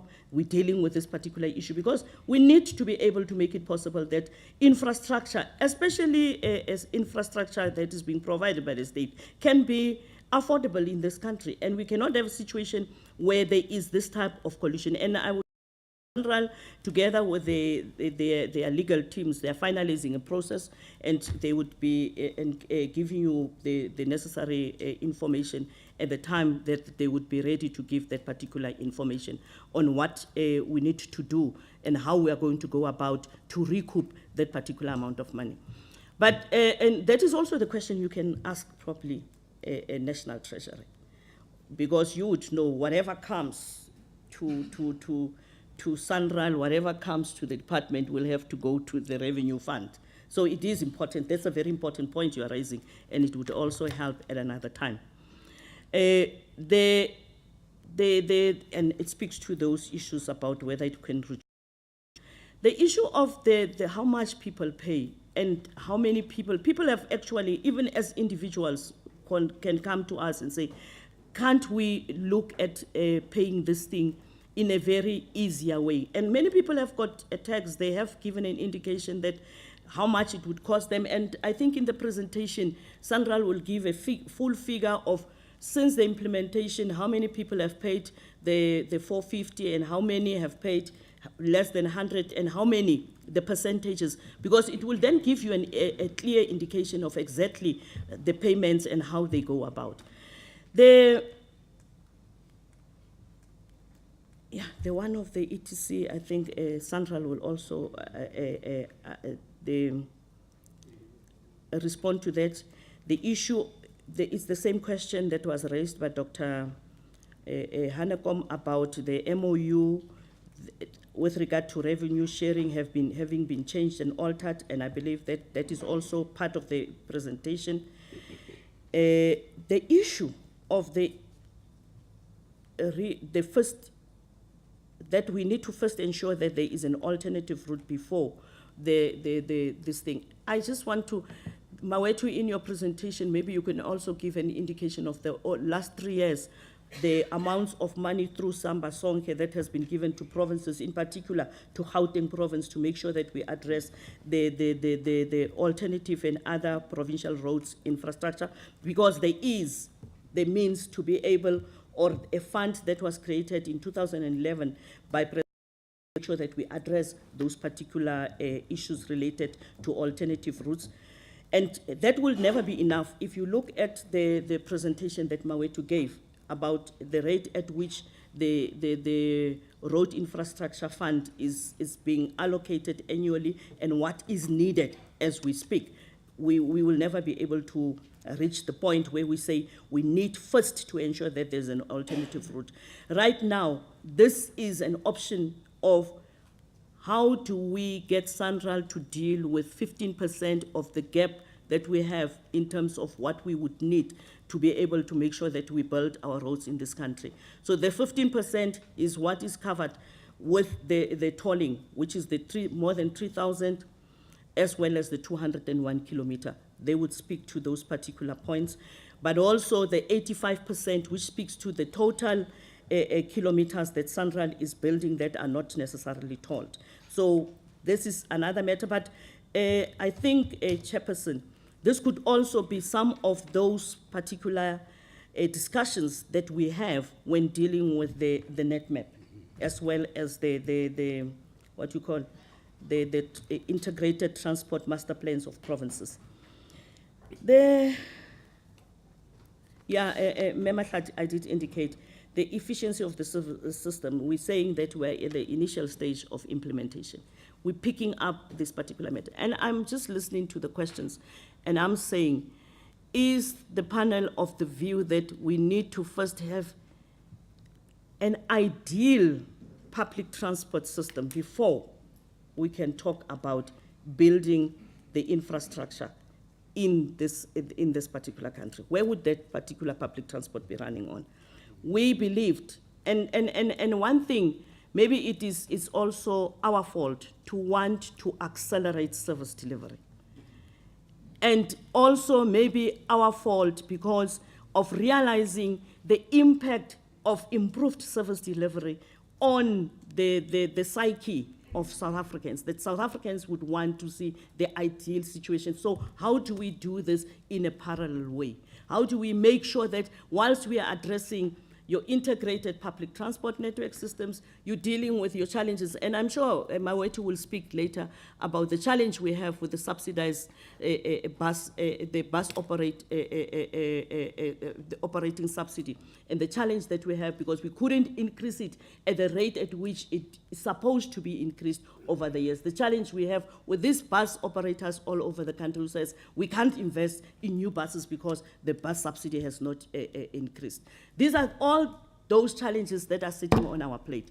The challenges, COSATU said in the Western Cape that they are not prepared to pay the increased tariff up until the service has been improved. That is a very difficult timeline to work towards because as we speak, we need to be providing services. So it's all those things that we're looking into. And we're saying, like we said earlier on, this 201 kilometer, and I think maybe I must leave that to the technical people to take you through point by point on what we mean when we talk, I'll keep on talking about this 201 kilometer and how we arrive at this particular point. Earlier on, I did say that you are saying the legal versus appreciation. You know, we're saying the user pay principle is a policy of this government. And it is the legal instrument that we are using. And that is why we draw even the quotations and the examples of when Madiba, before Sanral was in place, actually launched the Masakane campaign, encouraging South Africans that let us pay for the little that we have so that we can be able to sustain the infrastructure.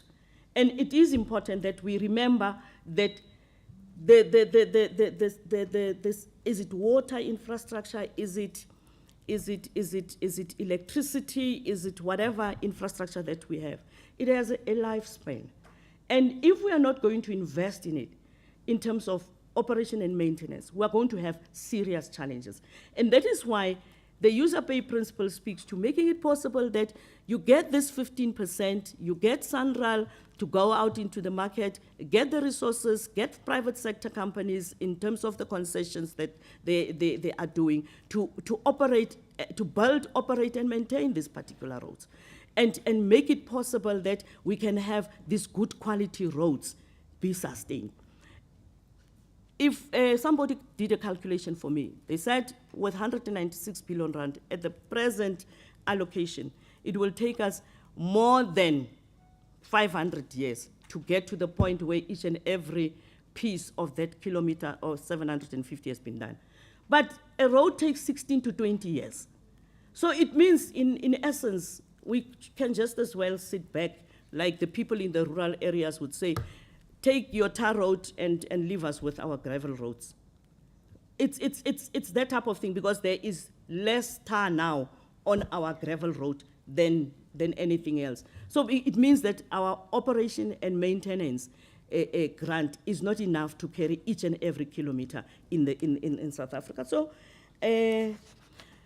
Mematlati, you say all political parties, all these political parties are serving in parliament with all of us. They were part of lawmaking. You see, we've got a situation where we've got parties who, when they have not been able to win their arguments, is it in terms of winning over the electorate, but also in terms of the policies, because the ANC government is elected on the basis of a manifesto, which is based on the ANC policies, which we take to the masses of our people. If I have to speak as the ANC now, we take to the masses of our people, and the people vote for the ANC on the basis of that manifesto, which gets translated into government policy and programs, which needs to be implemented. It is those policies and programs that the opposition does not win in parliament, in the legislatures, and then would come and use another platform. So I would want to believe that there's also another process. Lawmaking doesn't come to, it's not a once-off. We keep on taking And as a department, we are also busy with the process of reviewing all our legislation of 1996 and 1998 to make it possible that it is consistent and aligned to the National Development Plan. So now that we have a National Development Plan, we also have a responsibility to be responsive to it. So I just wanted to show you the role of those political parties. And we believe that's another opportunity to engage with them, and we'll keep on engaging with them. You say we are leaning strongly on taxes. The National Household Travel Survey that is done by Stats SA will give you a full picture. That is the people's choice because of the accessibility of the taxi. You know how, you grow up in the township, you know how our taxis operate. They go anywhere. A bus can't go everywhere like a taxi. And that is why people prefer to use a taxi. When you leave your home, the taxi can pass there and you stop it anywhere and you get on there. Whilst the bus, you've got to go to the terminus. A train, you've got to go to the station. And these are the particular choices that people make. And we're saying we are engaging also with this taxi industry. That is why even in the integrated public transport network system, we've got space for the participation of the taxi industry. So it is not to say we're leaning. It has been historically because of lack of conscious, systematic lack of investment by the previous governments, the apartheid government, not investing in public transport, especially in the township, in the African communities, that people had to look at alternatives. You know, they started with 4-seaters, they went and grew, and now we are even at the stage where, through the recap, we have arrived at they are taking the 22-seaters. But that is probably because of the gaps that were there. And we are engaging them. We say we are not going to lose them and push them out of the system. The taxi industry will be part of the transport services for many years to come. You would probably get into getting a further presentation with regard to the BRT, the Integrated Public Transport Network System, how we have brought in the taxi operators, especially in the routes that the bus rapid transport will be moving, so that they don't lose out. That's where the revenue sharing comes in. So I would believe that there's another process that we can engage with, and I would believe that it would also be very helpful if this panel can speak to the issue of the taxi industry in Gauteng, because it is actually one of the biggest providers of public transport services that is actually benefiting from this GIFA, because we have exempted the taxi industry. Those that have got permits can be able to get their e-tax. We want to make sure that each and every taxi that operates in South Africa is permitted, and the driver is licensed in terms of the PDP, the vehicle is roadworthy, and we are happy that the taxi industry even have their own program called Operation Tlokomela. That Operation Tlokomela, that speaks to vehicle fitness as well as driver fitness, and we will be working together with them. And Chairperson, this industry, I would want to say, contributes 40 billion rand per annum to the economy of South Africa, and the biggest area being in Gauteng. And that is one area that we still have to deal with the challenges of the taxi industry, in particular, how they are licensed and how they are managed in Gauteng. And then we would be able to say we're leaning on them. We can't lean on them now. We're leaning on them by default, but we need to get their systems working thoroughly. And that is why we say later on, when we engage with the summit, we'll invite all of you to come and make inputs. I've heard many of you make very good suggestions that would help us as part of taking South Africa forward. And with the transport fraternity working together in the best interest of the commuters of South Africa, but not only just that, but in the best interest of everybody, because we would want you, Chairperson, instead of you taking your car and your family to airport, to jump on the Gautrain, because it will be the easiest and cheapest. As we speak, it is not the cheapest and easiest way. That's why you will take the option of using your car. But I want to close again by saying, I didn't get your surname, and I'm fearing to. My name is John Nabecha, and apologies if I came out wrongly. Nebeja, Nebeja.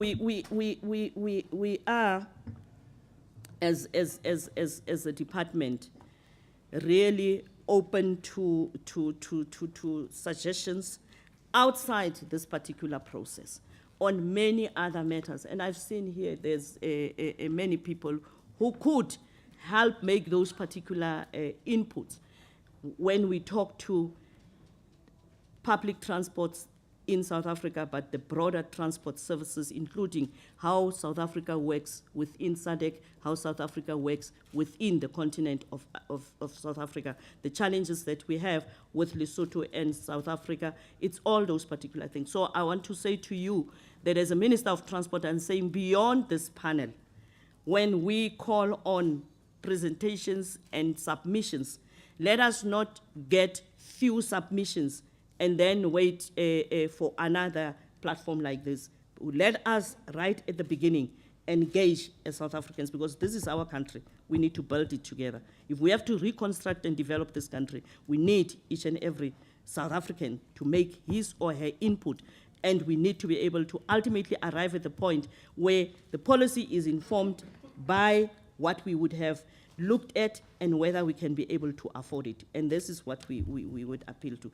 But I want to just close and say, I hope you have your tax, and I hope whilst you are engaging with this panel, you are paying, and I hope that we would arrive at the point where when you finalize your report and whatever you say, if you take the option of the fuel levy, you are conscious of the R3.65, because if that is the route to go, we will need you to go out and mobilize South Africans to pay R3.65 per litre. Well, Honorable Minister, we are just an advisory panel. well, thanks very much, Honorable Minister, for that. Really, it has done two things for us. You know, the last 4 hours we've been here, you have helped us deepen our understanding about the official position on these issues. I think that's very, very important, that we know the full story from the highest levels in the sector. I think we appreciate that very, very well. And as I said earlier on, you know, your perspective makes us to organize vast tracts of data. There's a lot of data, but you have presented a line of thinking, a line of analysis, which makes it easy for us to comprehend a whole range of issues. So thanks very much for that. Beyond that, we are going to use that material, in your perspective, in understanding and accounting for the impact that seems to be out there. Well, thanks very much. We wish we could have had you here until 2 o'clock, but you have other commitments. It's 1:30 now, and thanks very much. Let me thank you again on behalf of the panel, and thank. Let us break up, colleagues. It's 1:30 for lunch. Come back at 2:15. Thanks very much, Minister. Thank you. And thanks very much. Wonderful. Very passionate. I was afraid to pronounce this surname, because our names have always been said wrongly, you know. Yes, yes. Even my name, that is so short, people write various things. In fact,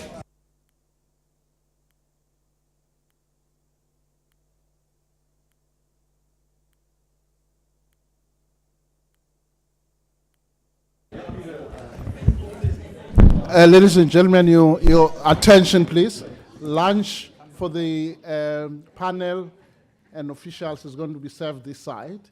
And for members of the media, we are going to go to the foyer.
Nobody can hear us. Clearly Are out we back not there. getting any feedback?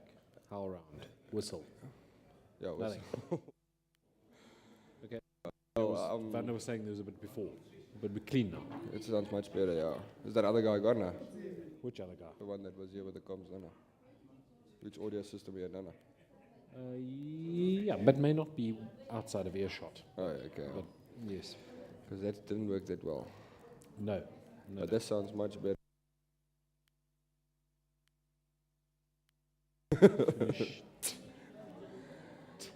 And as the day progresses, feel very tired after eating my fish.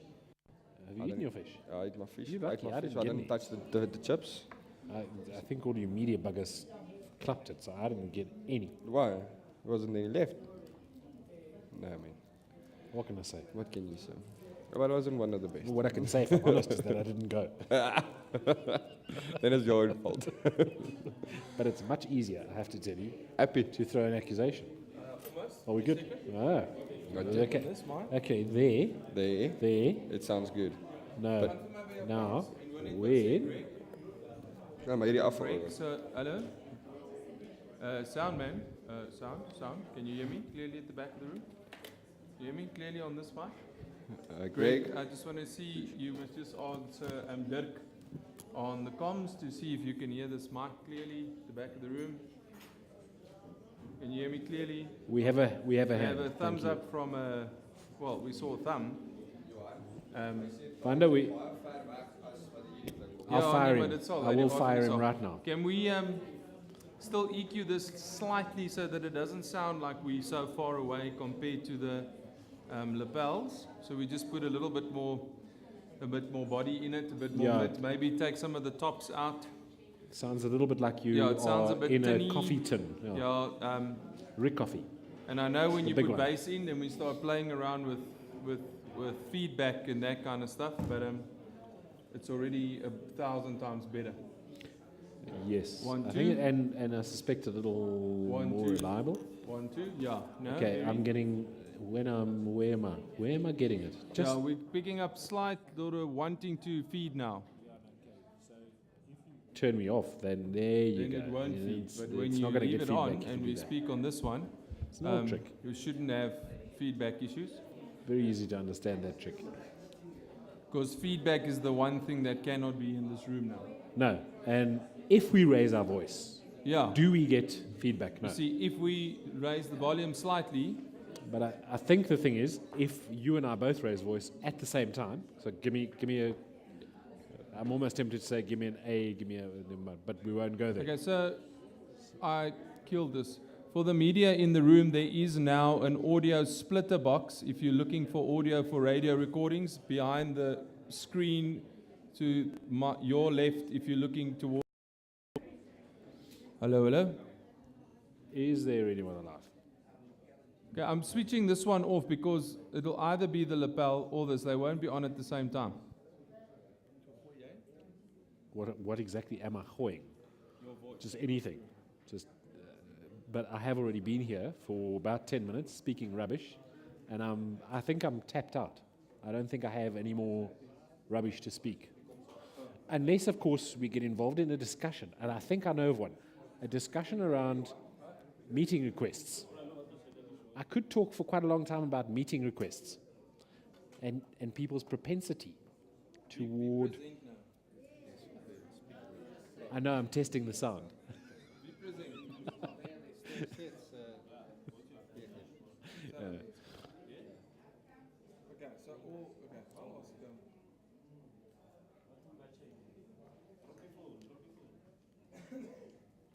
You got some time?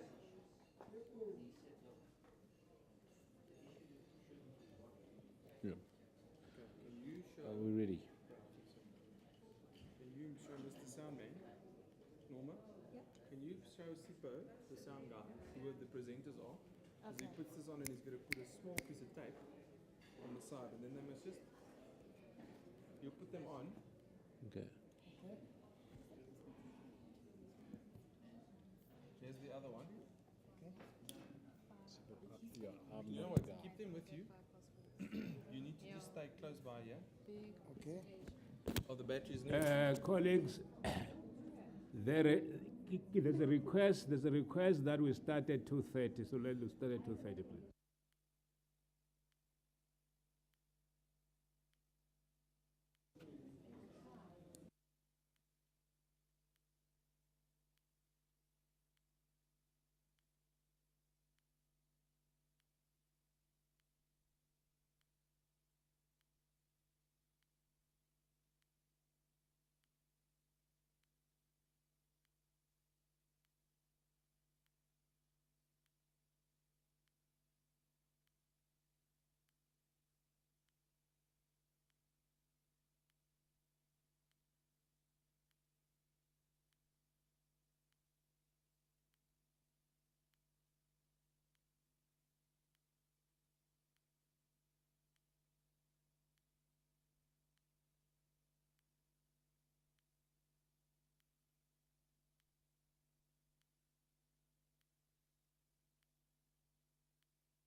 Chi.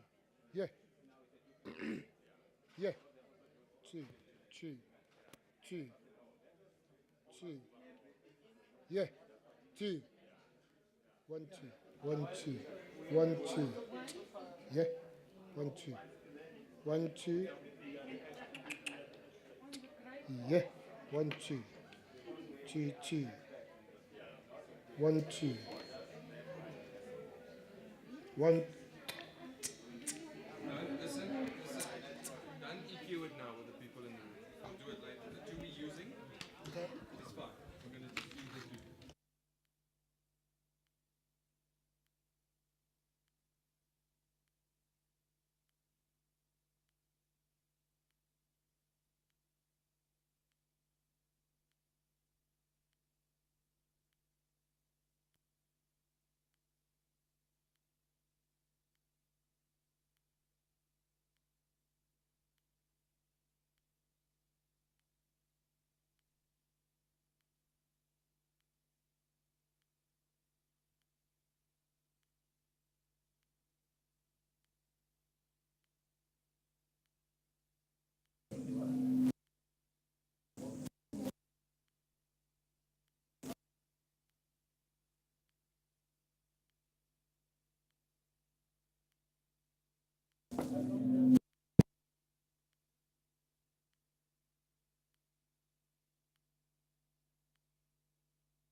TT.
please to reconvene at 2:30. We have still, no, we have to. We haven't got everyone in yet. No, they will car in. They don't have much time. Because I agreed with Aziz Yes, but the presenter isn't in yet. Where is he? He's He's there. just fallen off the table. Yeah, let's get everything done. Just one little announcement.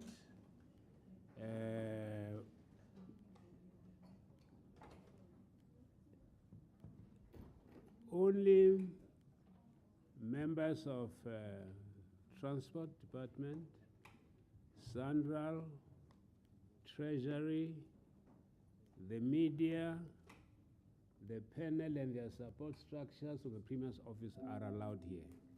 Members of the general public may not be. Please, let's respect it. Let us respect it. Members of the general public, you know, there were some people in the morning, we didn't know whether they were members of the media or not, and we want to make sure that we respect that agreement. Please, please, please, just respect it, okay? Well, thanks very much, colleagues.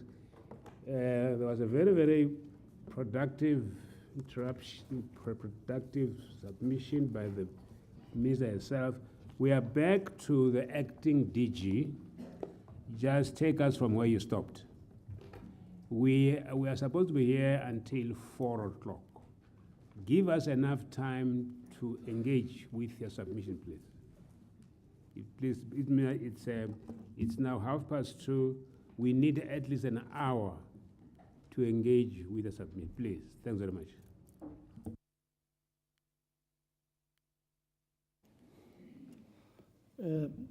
Chair, the technology fails us at the worst of times. When we are getting into responding to some of the questions that we asked, because the part B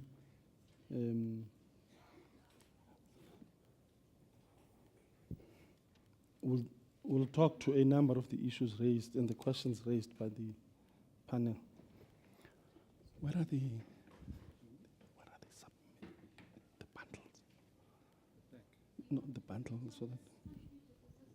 No, we just need to get the link back with the projector. So it's.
My apologies, Chairperson.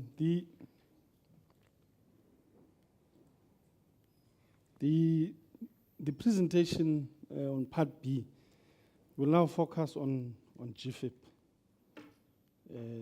the proverbial elephant in the room.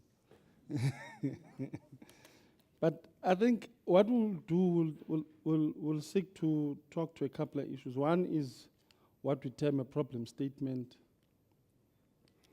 But secondly, without repeating what we said in the morning, but just get to the history and the chronology of events and the decisions taken, the role of Eguruleni. Some question was asked, I think by Dr. Anekom about Eguruleni. There was an intergovernmental team, so we'll talk to that. The consultative process, both that was run by Sanral, but also led by the steering committee and the IMC post the implementation or post what we referred to as February 2011, when we meant to do. And then the last two issues there for the tariff history, and then the court cases. The legal issues as raised by John, we will talk to the issues you talked about.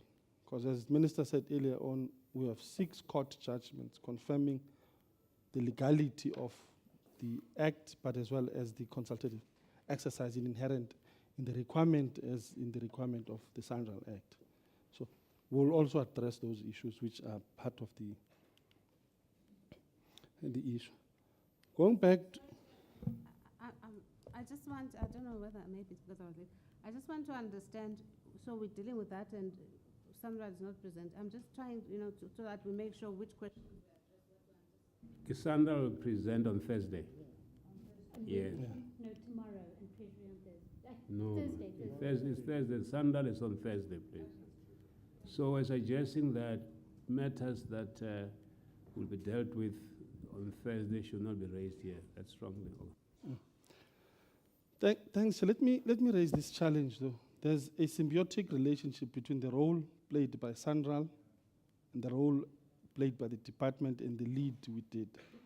So there may be crossovers, but in where there is a massive crossover that Sanral needs to talk to, we will hand over. I mean, for example, the consultative process were all led by the Department of Transport. And in that, there are a number of issues that would come out. For an example, the issue around the general laws and amendment was led by the department, which impacted on the ability of Sanral to do what they ought to do. So there may be a crossover, but I will be guided by the chair in how we therefore deal with the crossover issues. But there's a symbiotic relationship between the two, so there will be a crossover. Use your own discretion on this one, please. Okay, Chair. Thank you so much. I will, and I would be very quick.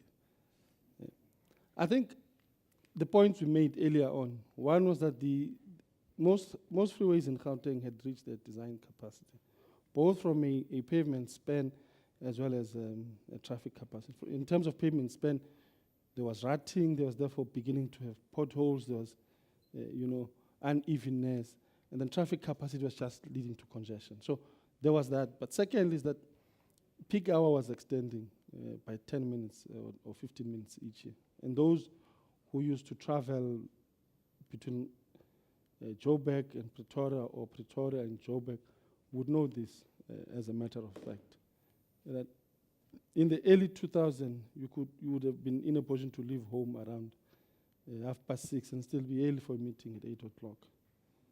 But when we began the GFIP, if you left Pretoria at 6 for an 8 o'clock meeting, forget it.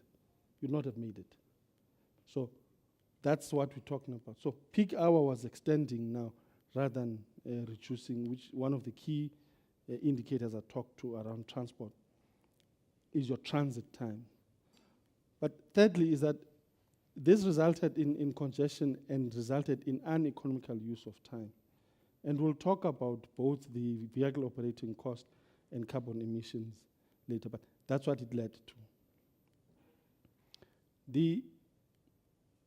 This slide then we're saying the realities that were faced by Gauteng. One, we made the point earlier on that the vehicle population doubled. And we said in terms of geographic space, Gauteng is the smallest province, but there's more than a third, there's almost a third of the South African car population.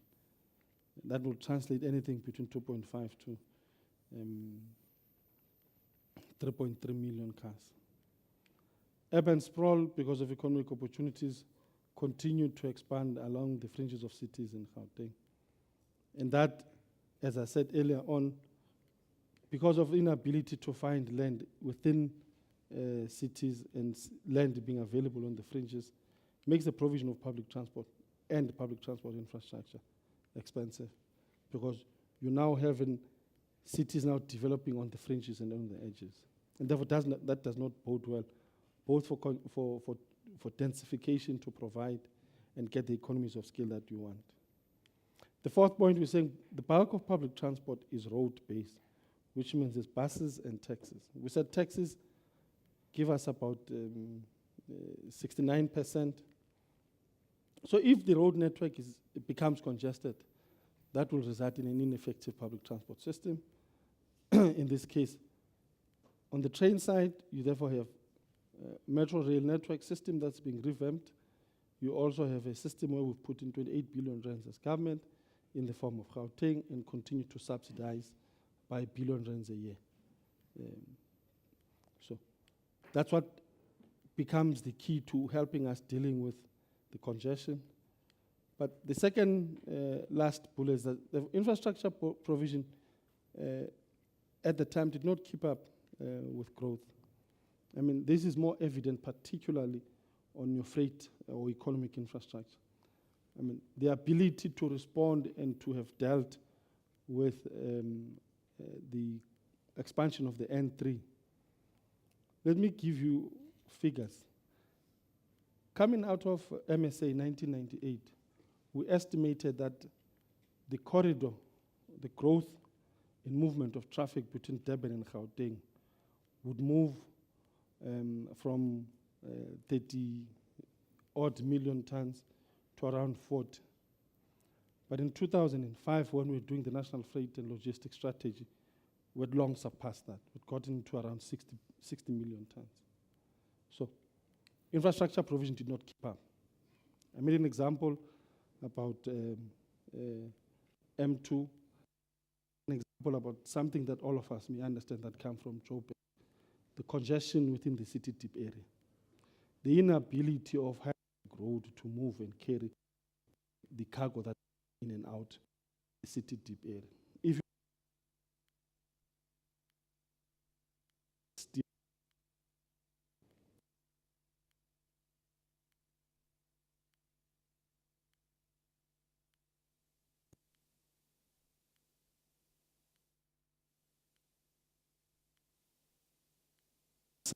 have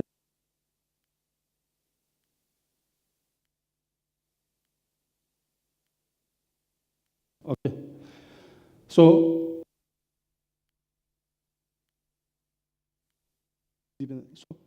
Heidelberg Road is not, Heidelberg Road, Vickers Road are just not going to be in a position to get. I'm sure the results are evident on Vickers Road. All those of you who travel in and around that area can see that. Degradation of road, number of potholes. If you go to City Deep and come through Vickers Road, if you go right next to that engine garage, that road is finished. But if you move between the M2 and take Vickers Road and M2 and City Deep, it's also finished. So there are real direct consequences of our inability to provide infrastructure. And therefore, we're saying growth at the time.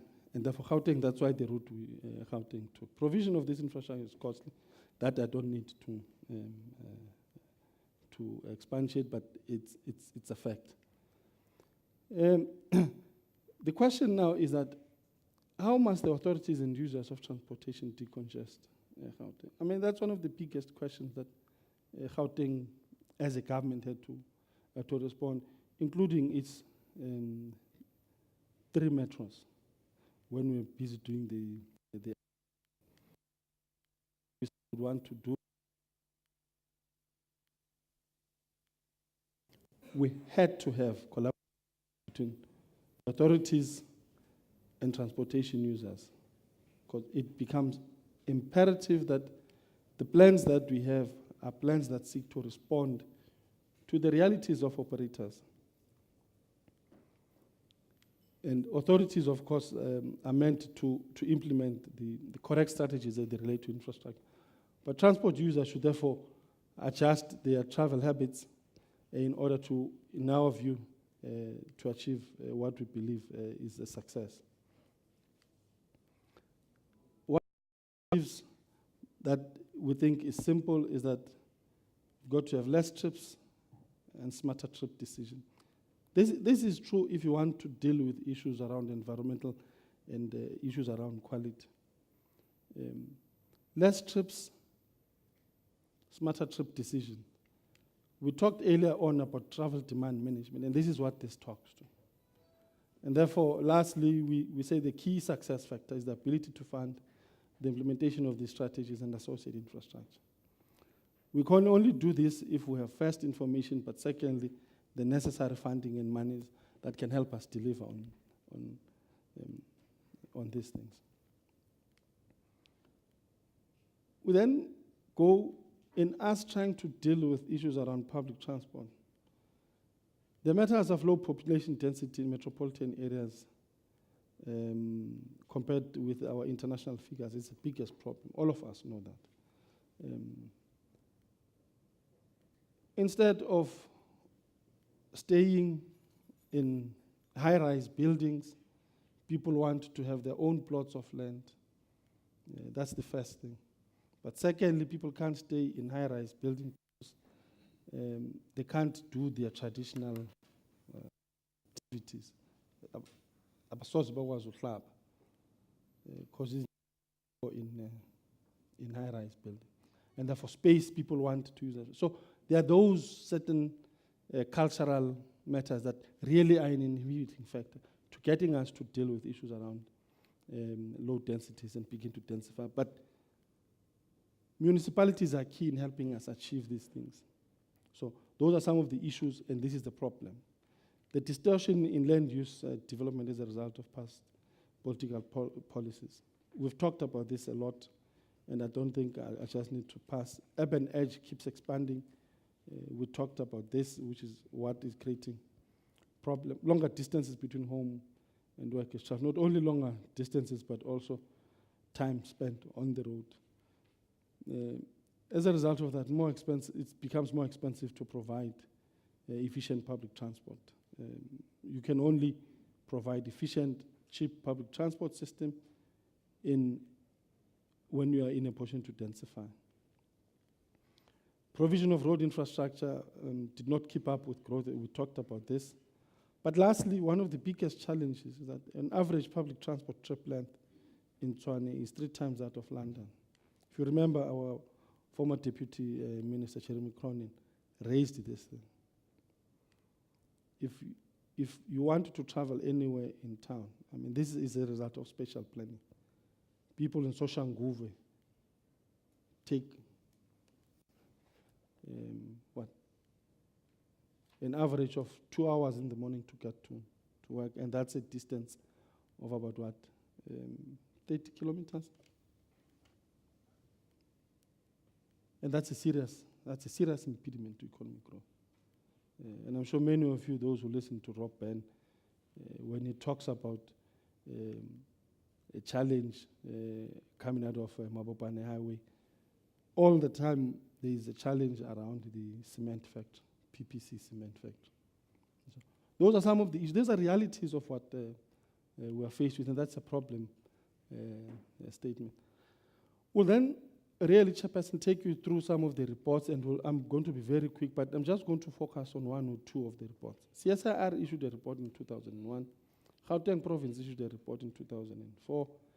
AA issued a report in 2007.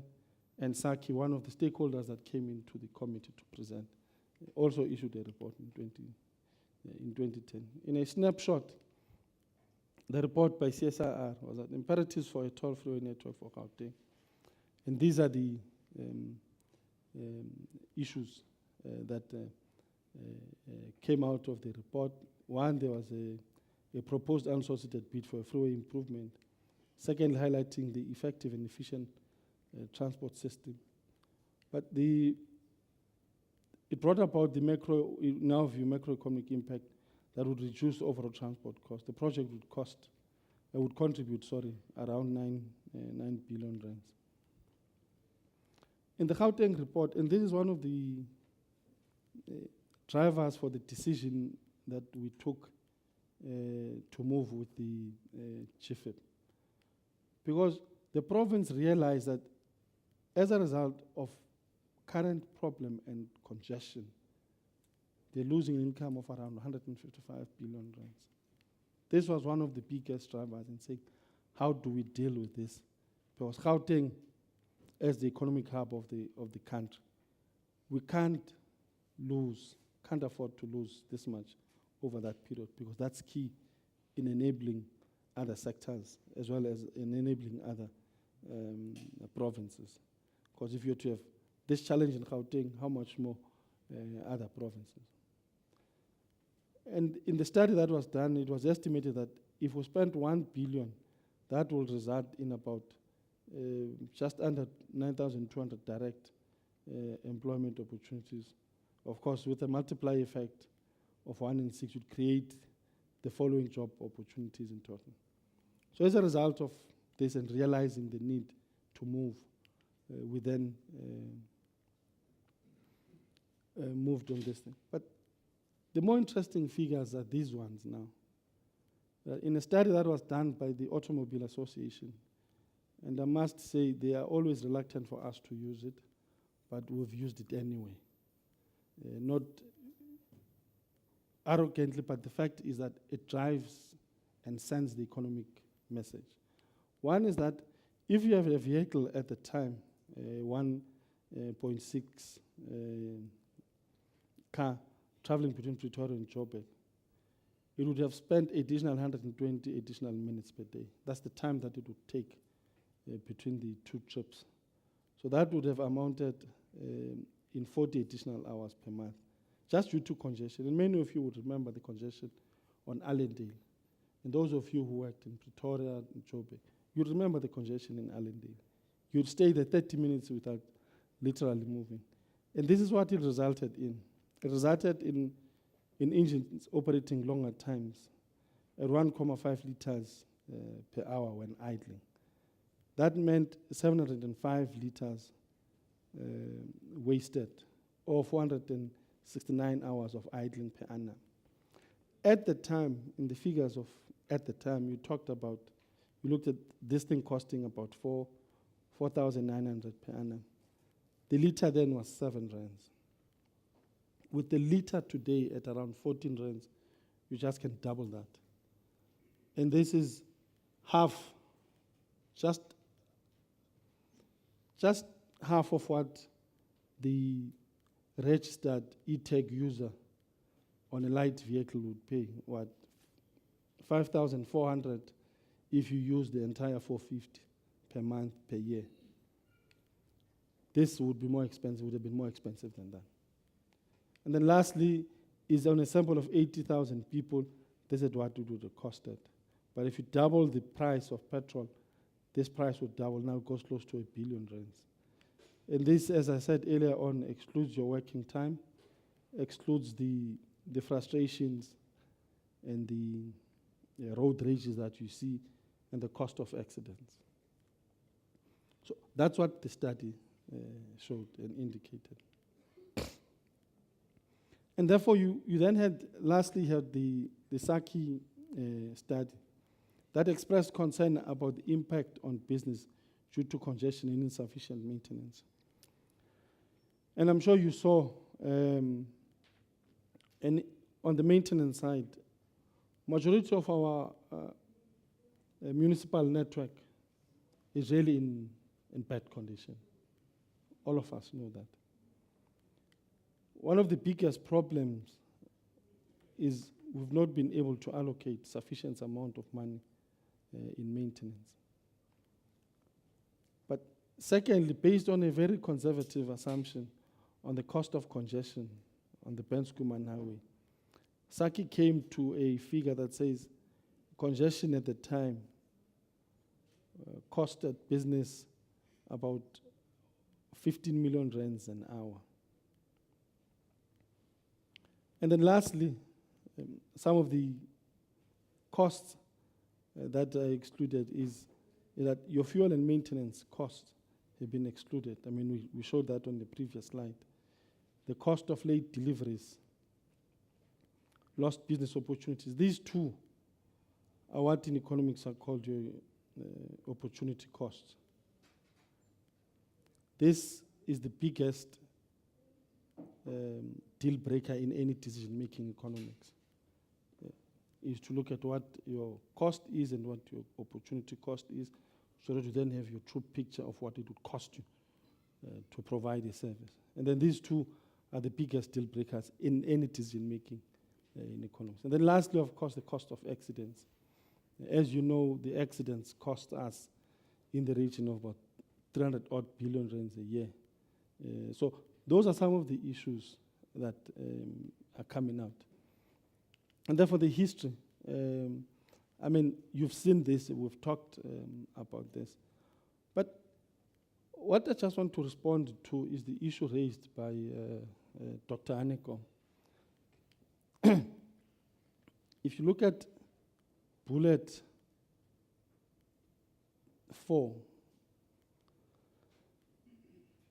we had all metropolitan councils and district municipalities in Gauteng that participated in the process. So there is no municipality of the 3 that will claim that they've not been consulted and were not part of the intergovernmental process. Because they were. They were affected. I mean, R21 from Pretoria to Eguruleni is one.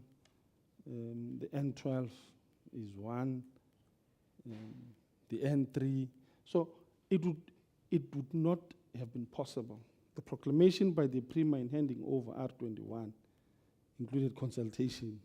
Inherent in the proclamation by the Premier is the consultative process. And therefore, Eguruleni would have been part of that. In terms of the build-up, the minister talked to this a lot, and I'm not going to repeat it. But safe to say that the report really gave the following conclusions and the objectives. One was to improve the living conditions of our people, but also ensure sustainable economic growth for the Gauteng province, but as well as dealing with the traffic congestion and associated costs. In terms of the various options for funding, the report looked at and considered a variety of options. The most obvious one and the most talked about was the fuel tax. The next one was vehicle registration licenses and traffic fines. And all of us know this would not generate sufficient enough money to cover the cost of our road network. But thirdly, the development impact fees, and this is the trend maybe all of you are seeing. I don't know how many of you stay in gated communities or estates. And if you see now, estate developers are now by bylaws asked to develop the network leading into the estate so that you then improve issues around access on the roads leading to the estate, but also access on your general use infrastructure. So those are some of the, but this would only be limited to development areas, and therefore it's just not going to work on a national basis. And then you then talked about shadow tolling. Shadow tolling is where government, the fiscus, pays someone to do and construct a road and pay that on the basis of vehicle counts, types of vehicle that move on the road. But it would not have been possible. And then lastly was the issue around tolling. And then this is the option that was looked at. And here the statement, since insufficient funds were available for the implementation of GFIP, it was agreed that the best possible one was the user pay principle, which is tolling should be recommended for implementation of the GFIP. This is what then, of these alternatives, this is what was saw. The intergovernmental team saw fit to recommend as part of the implementation. The report concluded that the scheme must be based on the following principles. One is the issue around promotion of public transport, and this is an issue that all of us, in fact, from the Department of Transport side, one, and the minister said that, by no ways we're saying the public transport system is perfect, but we are working on improving it. And that's why the amounts of monies that are being spent on improving public transport system. You look at the railways, you look at the amounts of monies that are going into all the rear vias or the public transport networks, the amount of money we're trying to spend on making sure that bus subsidies give us an option to have an effective public transport system, even though, as the minister said, it's not enough. Sorry. But therefore, the issue of how we therefore use intelligent transport system to deal with issues of network management. But thirdly, how we then ensure sustainable maintenance. Key to any infrastructure network. Whether you talk transport, you talk energy, you talk telecommunications, maintenance, sustainable maintenance becomes key. And the user pay principle as a funding tool for the scheme, which was implemented as a state toll. Hence, Sanral therefore became the agency to implement the outcomes of the report.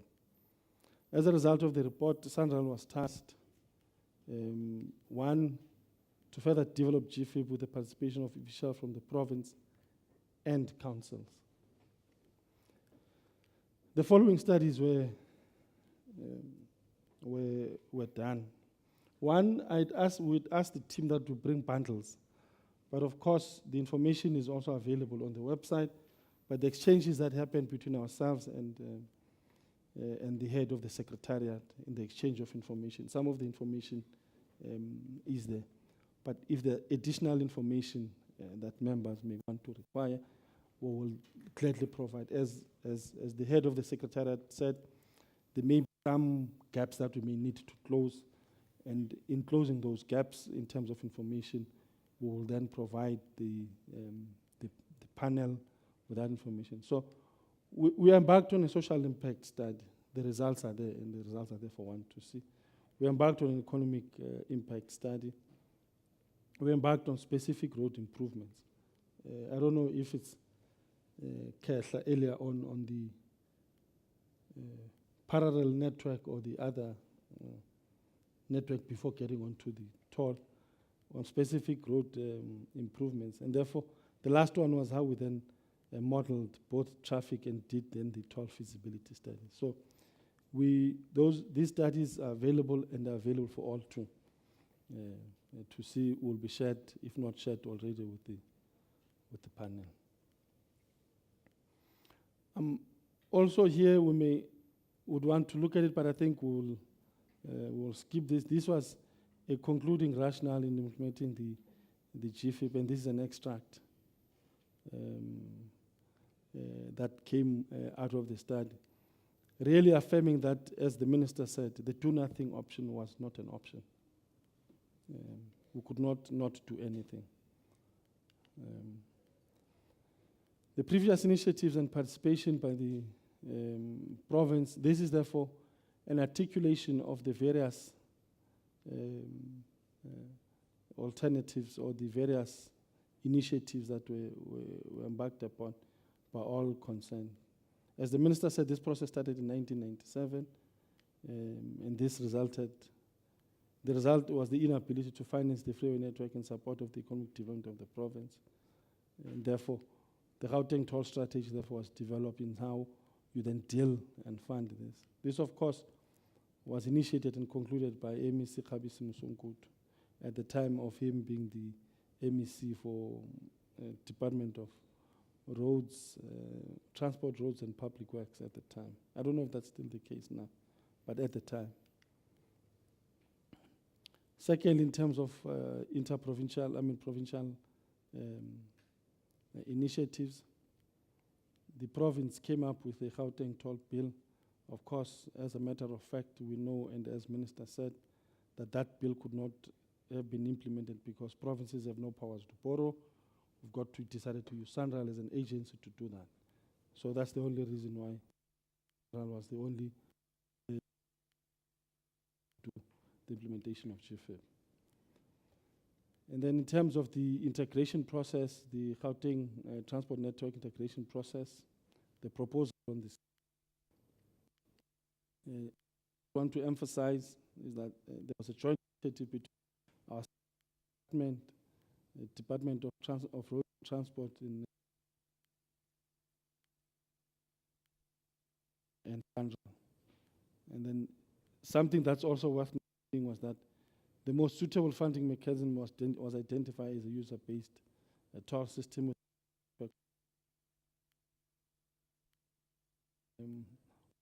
First in the world, the common used tolling of urban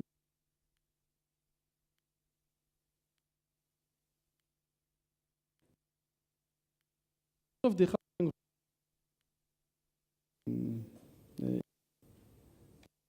in 2006. It's just worth noting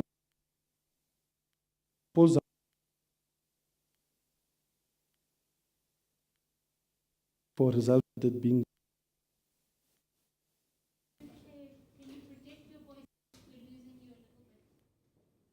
Pardon?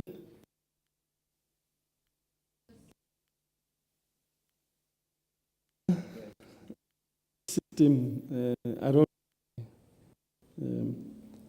So that's the Initiative 3 as coming out of the Gauteng Roads Development Plan in 2006. On Initiative 3, and just what we want to note that as a result of the Intergovernmental Committee, the Gauteng Department plan was accepted by the EXCO of the province under the leadership of the then MEC Ignatius Jacobs. And therefore the preferred scheme therefore at the time would have been the funding option through a private project financing, which is what the e-toll is. But what we then thought we'd need to do, and this is the quote the minister talked to in her speech. This is a quote taken out of the medium budget policy statement as presented by the current chair of the ANC in Gauteng, but the then MEC for Finance and Economic Affairs. It's taken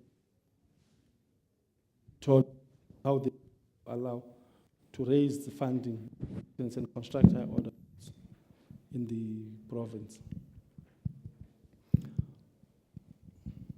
But what's also of important that really all of us must really look at is that the outcome of the Gauteng Integrated Transport Master Plan 25-year, which came out last year.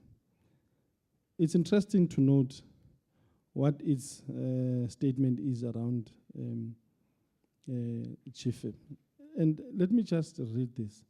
It says, all the roads listed in the further phases of the GFIP project have been highlighted in the various planning document as priority roads and vital for the development, for further development of Gauteng province. The implications of the significant delay in the implementation of the further phases of the GFIP project has major implications for the Gauteng province, as both the Gauteng Department of Roads and Transport and the Metropolitan District and Local Council relied on GFIP network as the backbone mobility road network of the province. So this is a statement coming out of the report. It further says the need for the implementation of the proposed further phase of GFIP roads is essential. And their recommendation is that it is thus recommended that between the provincial government and Sanral, the detailed design in EIA of the following road links be undertaken. So This not only is an expression and the desired expression of the DOT at the national level, but it is a desired expression of the government of Gauteng, that really this project must go ahead. And hence, therefore, we went on in implementing it in the current form, as this was the only form that was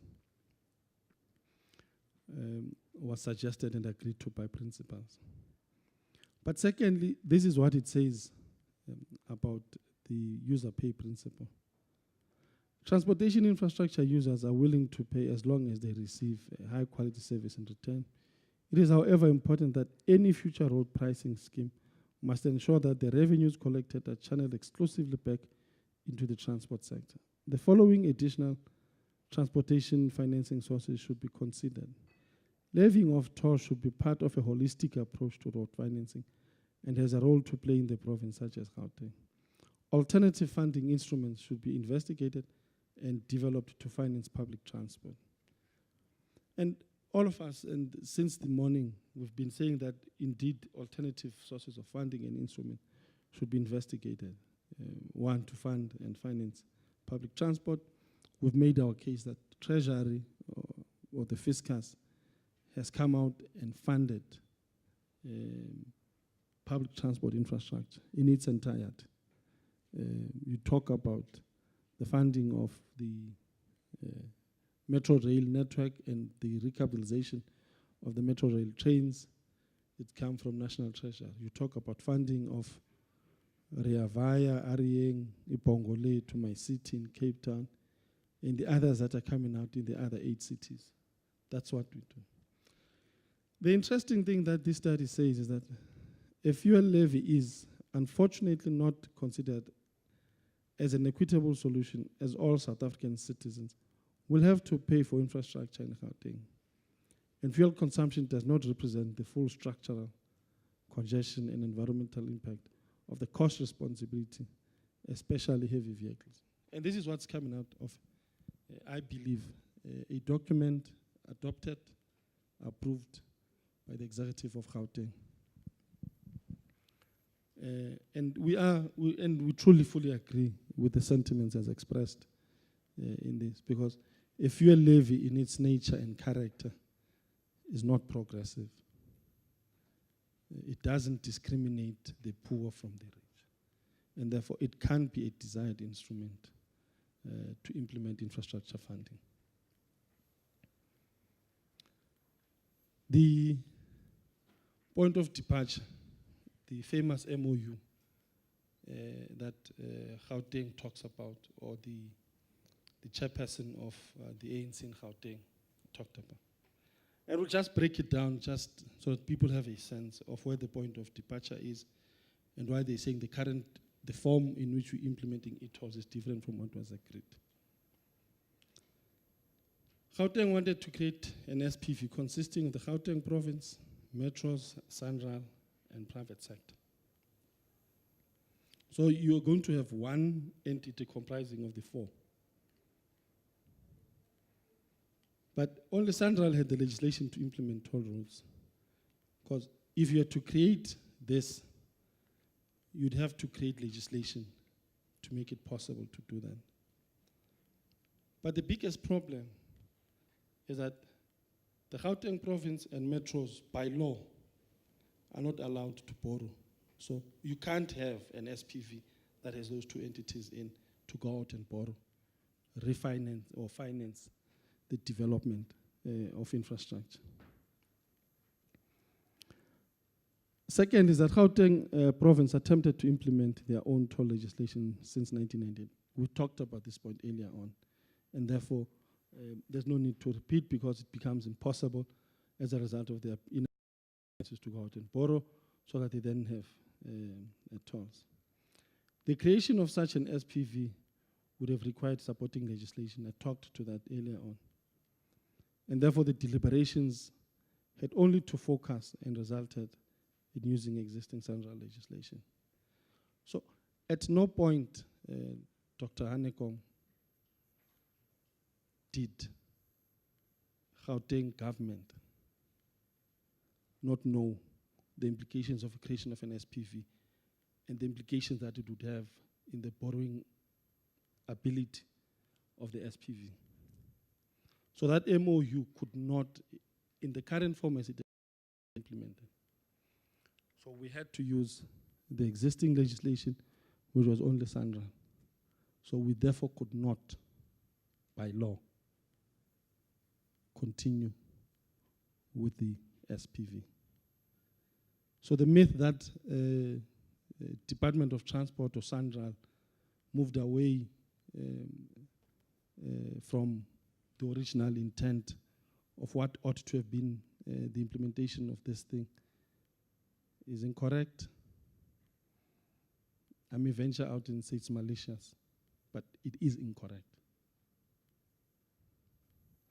But we'll continue to show you, I'll go back and show you, we have it here in one of the slides, the signature of one of the people who distances himself now from this. We'll get back to that. But what this would have wanted is that all toll revenues would have been shared by the SPV members, provinces, Metro, Sanral, and private sector. Other than having to result in high toll tariffs, this would not have been possible because all toll revenues are ring-fenced by law for solely the purposes of doing toll work and nothing else. So you would not have been in a position to revenue share. It would have been impossible. So you could not have done that.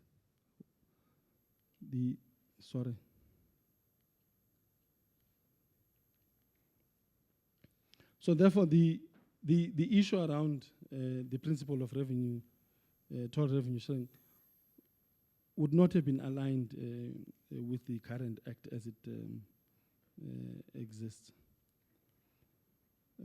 And the other principles or issues, revenues, let's say, wanted to use toll revenues to fund and improve public transport network.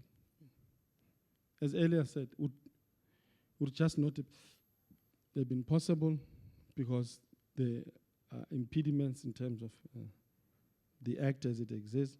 But secondly, that both the National Department of Transport as well as Treasury have come out trumps in supporting the issue around funding of public transport infrastructure, including operations.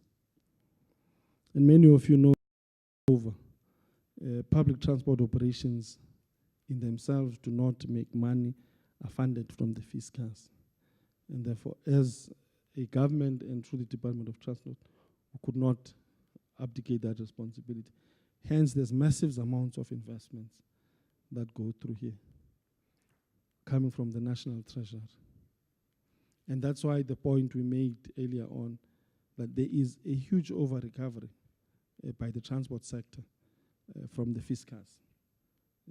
The amount of money we generate as a result of the fuel levy that comes back into funding transport programs, if we're solely to rely on that, it would not be sufficient to cover the amounts of money that Treasury gives us in the allocations we get. Wanted new freeways to be implemented on the onset. I mean, it would have been impossible at the time to implement the new freeways. That's why the new freeways would have been part of phase 2, because we had to look at the existing network and then get on to the other phases so that we then do the necessary preparatory work, finalize the necessary environmental approvals, and then after that begin the construction based on a schedule of priorities that was been agreed between the province and Sanral. This therefore is an excerpt coming out of the MOU. And let me read this. Gauteng province did agree that GFIP project be implemented in its current form. And that's the contention we're making.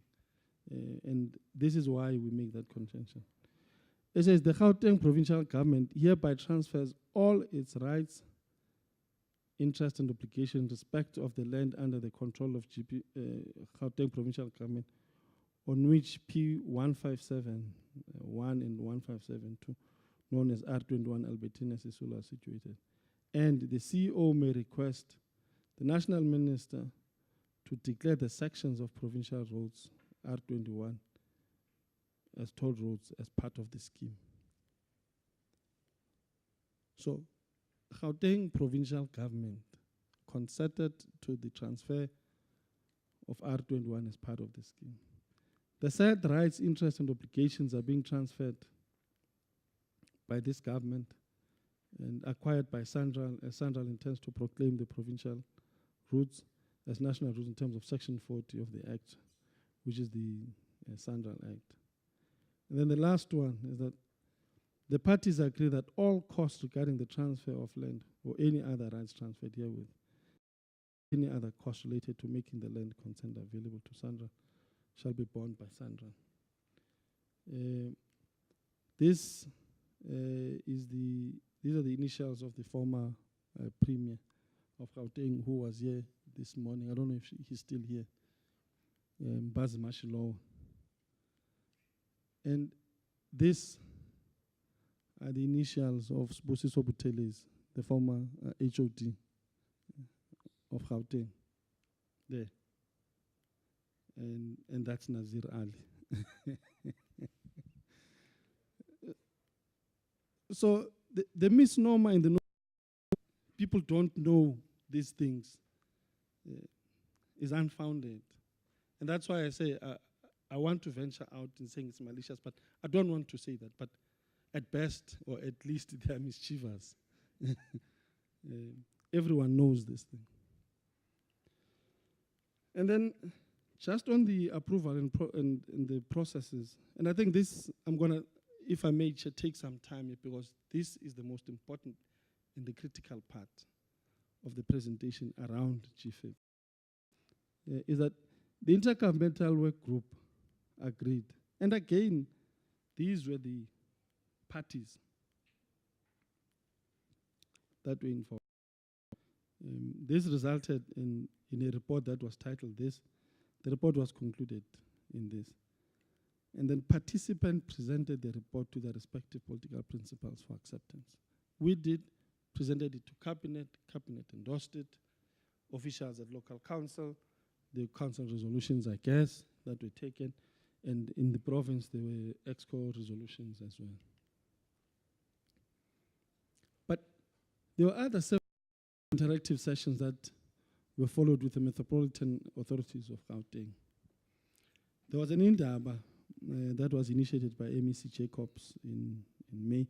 I think we do have the minutes and the register. I don't know, but if in the documents, Dr. Anekom, it's not there, we will need to check and then provide you with that list. There's also a workshop with the Gauteng province in 2007. Gauteng legislature, the Transport for Tolo Committee in August 2007.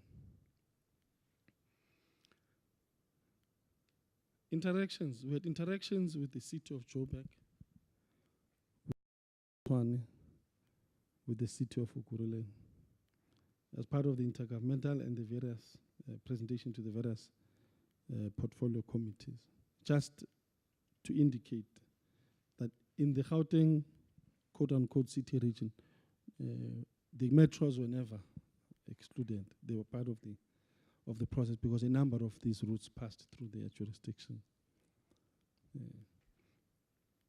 And now getting to the nitty-gritties now of the toll tariffs.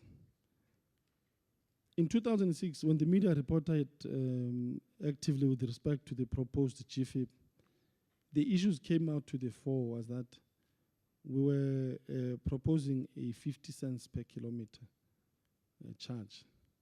That was, of course, in the 2007 numbers. And that's what came out, and that's what we were proposing. The media articles reflected on the extent of GFIP and the expected tolls. The project, of course, was presented across the government spheres. What's to note, though, is that Cabinet approved the implementation of the process. And many know that we would not have received Cabinet approval or endorsement if consultation did not take place.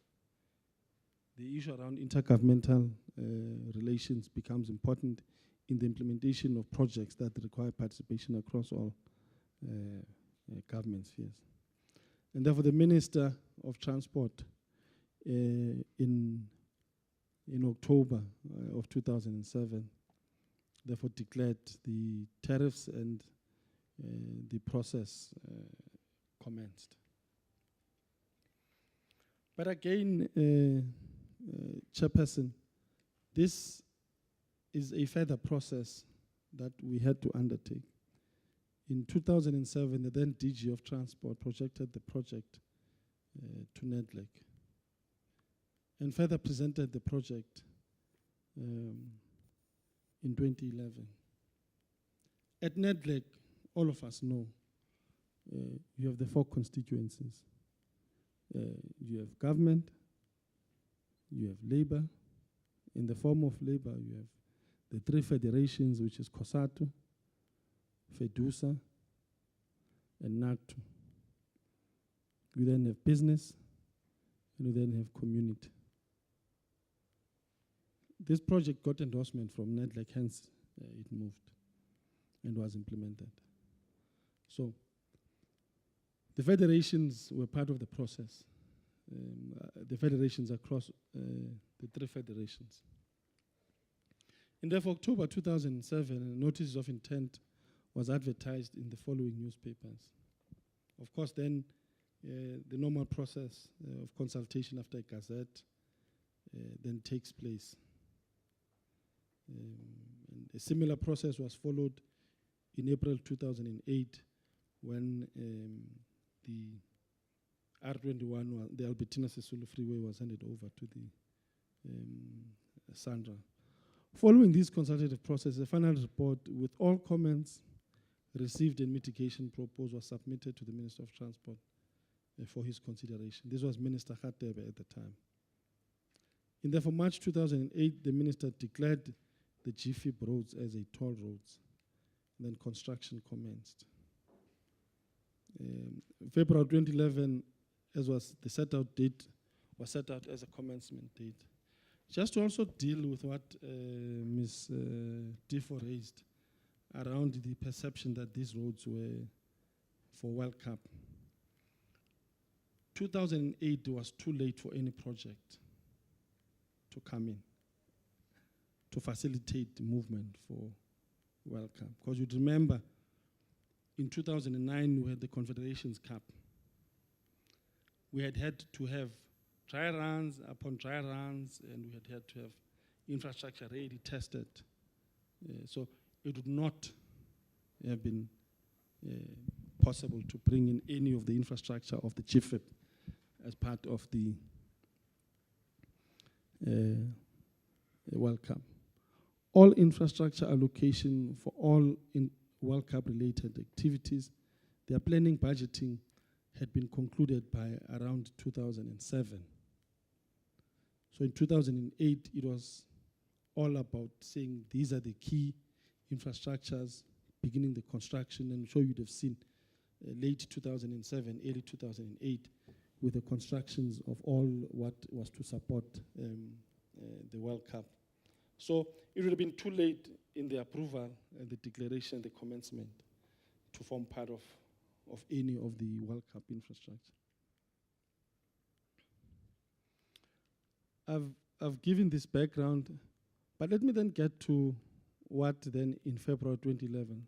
Sanral then announced in 2011 the proposed toll tariffs for the GFIP. In 2011, February, we announced a 66 cents per kilometer, which in the 2007 figures equated to what we had announced earlier on, as what was 50 cents.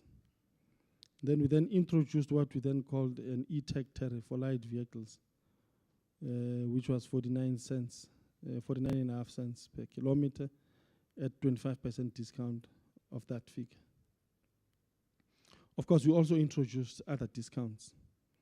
In trying to deal with travel demand management, we introduced the time of day discounts, where we then reduced toll tariffs that were applied for a particular defined period outside the peak hours. For an example, if you wanted to come in outside of peak hours, you got a special discount. We then offered a special discount for qualifying commuter public transport vehicles. And then we offered a discount for frequent user discount regime for light vehicle users. So those are some of the discounts in trying to mitigate the cost that we introduced. You'll remember there was a national steering committee that was established. As a result of the outcry coming out of the implementation of the e-tolls, the Minister of Transport and the Premier of Gauteng, at the time was Minister Spundebele and Premier Mukonyan, that then established this team. It was agreed that this team must embark on a consultative process. Again, the team went again to NEDLEC. It was therefore decided that this must determine if there are other options to reduce the toll tariffs. And this is the constitution of the team. At the time, it was chaired by the Director General of Transport, with the representatives coming from the office of the Premier in the form of Khaukhaelo. You then had the former HOD of Transport, Mepeni Munama, and then Nazir from Sanral. Between March and April, there were a number of engagements that included BUSA, a number of business engagements, SALCA, political parties, Labour, and Ekurhuleni Metropolitan Municipality. And they were also invited to make, public was also invited to make submissions during this period. The steering committee investigated, honestly, a number of proposals that were made, as well as other options on how we can therefore revise the toll tariffs. And this is what, these are the following revised tariffs that were announced in August 2011 by Cabinet. Well, the 66 cents per kilometer tariff for light vehicles was reduced to 58 cents. A 30% on e-tech discount was offered to those that had e-tech and are tagged to 40%. The ratio for determining heavy vehicle toll tariffs was also reduced and resulted in much improved tariffs for these vehicles. It changed from a ratio of 1:3:6 to a ratio of 1:2.5:5. So there were further consultation, as I said, and this is the outcome of a consultative process. In demonstrating really the commitment to the promotion of public transport, Cabinet also announced a complete exemptions from the payment of toll tariffs by qualifying commuter transport vehicles. Not only did we exempt commuter transport vehicles, but we exempted medical emergency vehicles, EMS cars. All of them in their form are not paying. We exempted SAPS and traffic. So all those are not paying. But lastly, again, just to emphasize the point, is that Sanral does not make a profit from tolling. There's no option to reduce toll tariff by reducing any profit margin. There's none. That's why you'd see later on Treasury comes in with a 5.75 billion rands and trying to add in the reduction of the toll tariffs.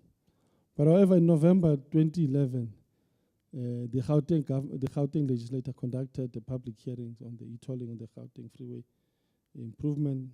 Further engagements were held with the Sanral board with various stakeholders. And then as part of the steering committee processes, Gauteng province appointed auditors to review the financial model. The outcome of the review was that the Sanral financial model was correct, and that's why, therefore, the endorsement by the Gauteng government to continue on the implementation of the current and the form of the e-tolls. National Treasury also explored further options to reduce toll tariffs. All of us know now that the Minister of Finance provided an extraordinary allocation of 5.75 billion rands to further deal with the issues around the reduction of tariffs. As a result of that resulted in an e-tag tariff reducing from 40 cents per kilometer to 30 cents, which was a 48.3% discount on the standard tariffs. A monthly tariff for light vehicles was also capped at 550 for e-tag users. And significant amendments were made to the time of date discounts for heavy vehicles. But again, there were considerations that were made. But what's important to note is that in 2012, an interdict was obtained by OUTA to prevent Sanral from commencing. Cabinet therefore then appointed an interministerial committee to interact with stakeholders under the chairmanship of the Deputy President, which included the Ministers of Transport, Finance, Environmental Affairs and Public Enterprises. As a result of that, and coming out of numerous engagements that took place with some of the stakeholders that included business, labor, and community, following the proceedings in the IMC, monthly toll caps were introduced for all classes of registered e-tag users. We have let me go to okay, I'll come back. There's a slide that gives the breakdown, but I'll talk to this now. We move on, Roman. We are left with 20 minutes. What we'll do, we will allow you to sum speak, not up to 4, but then agree that the first hour tomorrow we devote it to questions and answers. Yeah. And so Treasury is going to start much later. Okay? Yeah. Thank you. Thank you so much, Chairperson. Much appreciated, and thanks for the consideration, because I think this is one of the most critical elements in our presentation. That's why we. So following the proceedings of the IMC, our view was that we're now going to introduce caps. The first cap that was introduced was 250 for motorcycles. In the original presentation submission, there were no caps for motorcycles. We now had introduced it 250. We then moved from 550 to 450 for light vehicles, and then introduced caps in the heavy side, which we did not introduce. We introduced a cap for your medium heavies of 1,750, and the last cap is a cap for large heavy vehicles, what you normally people call them trucks, of 3,500. From 2012 to 2013, the DOT, National Treasury, and Sanral were really engaged with the public on a number of public meetings, including advertisement. In September of last year, the Sanral Amendment Act was signed into law, and therefore the final toll tariffs were published in the Gazette by the department that the Minister and I signed in November to then get to the implementation of the e-toll for the 3rd of December last year.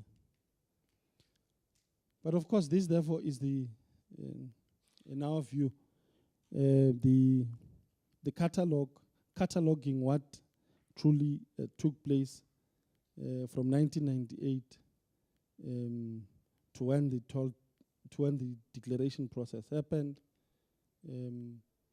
to when the IMC then, under the chairmanship of the then Deputy President, directed on further improvements, discounts to e-tag registered users, And this is the slide I talked to earlier on.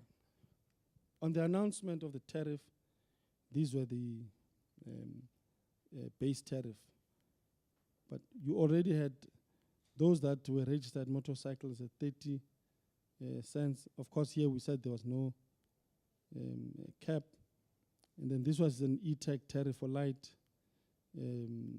vehicle. The cap at the time was 550, and then it goes on. But look at how the movement went. After the steering committee interactions and discussions, the tariffs reduced from 66 cents to 58 cents. With an e-tech on the motorcycles, it moved from 30 cents to 18 cents. On the class 2 with an e-tech, these are all e-tech tariffs, it moved from 49.5 cents to 30 cents. On the class B, medium heavies, it moved from 149 cents to 75 cents, almost half. And on the class C, which is your heavies, it moved from 297 to half, which is 150. So that's what, and that's the reality of the tariffs, the genesis and how they've moved, in how a point was asked by Dr. Matlati whether are we considerate of the cries of people, and the answer is yes. And the minister, of course, answered that, but I thought probably let me respond to that again. And that's the response in the form of what we in the department believed and within Sanral that it is only fair that we do this as a result of listening and the outcomes of the consultative processes, even though it may have had an impact. Because you remember over the process, Sanral's bond rating got affected. Its ability to raise capital cheap was also affected in the process. And then these, therefore, are the monthly toll cost and the users. These are verified figures by auditors of Sanral. But majority of people, 78% of the people who use, 78.58% pay this much. And the next category is that pays between 101 Rand and 200 Rand. So over 90% of the people are paying less than 200 bucks that use the Gauteng Freeway Improvement Scheme. And gets to the economics of this thing. And let me address this at just a bit. There were people who claim that their costs have risen by 30,000 rands. And simple economics probably may not be as simple as people may want, but simple economics tells us one thing, that the more you move on the GFIP network, and okay, let's take an interlink. An interlink is meant to carry 56 cross tons. And that's what they pay, R1.50 per kilometer. Let's take an interlink that moves between Joburg and Pretoria. That interlink will only have to pass 2 countries. The one after Allendale and the one just before the Braakfontein interchange. And back, the one just after the Braakfontein interchange and the one before the Baklo interchange. So 4. 2 one way, 2 the other way. If it's e-tech registered, you would have to pay that R1.50.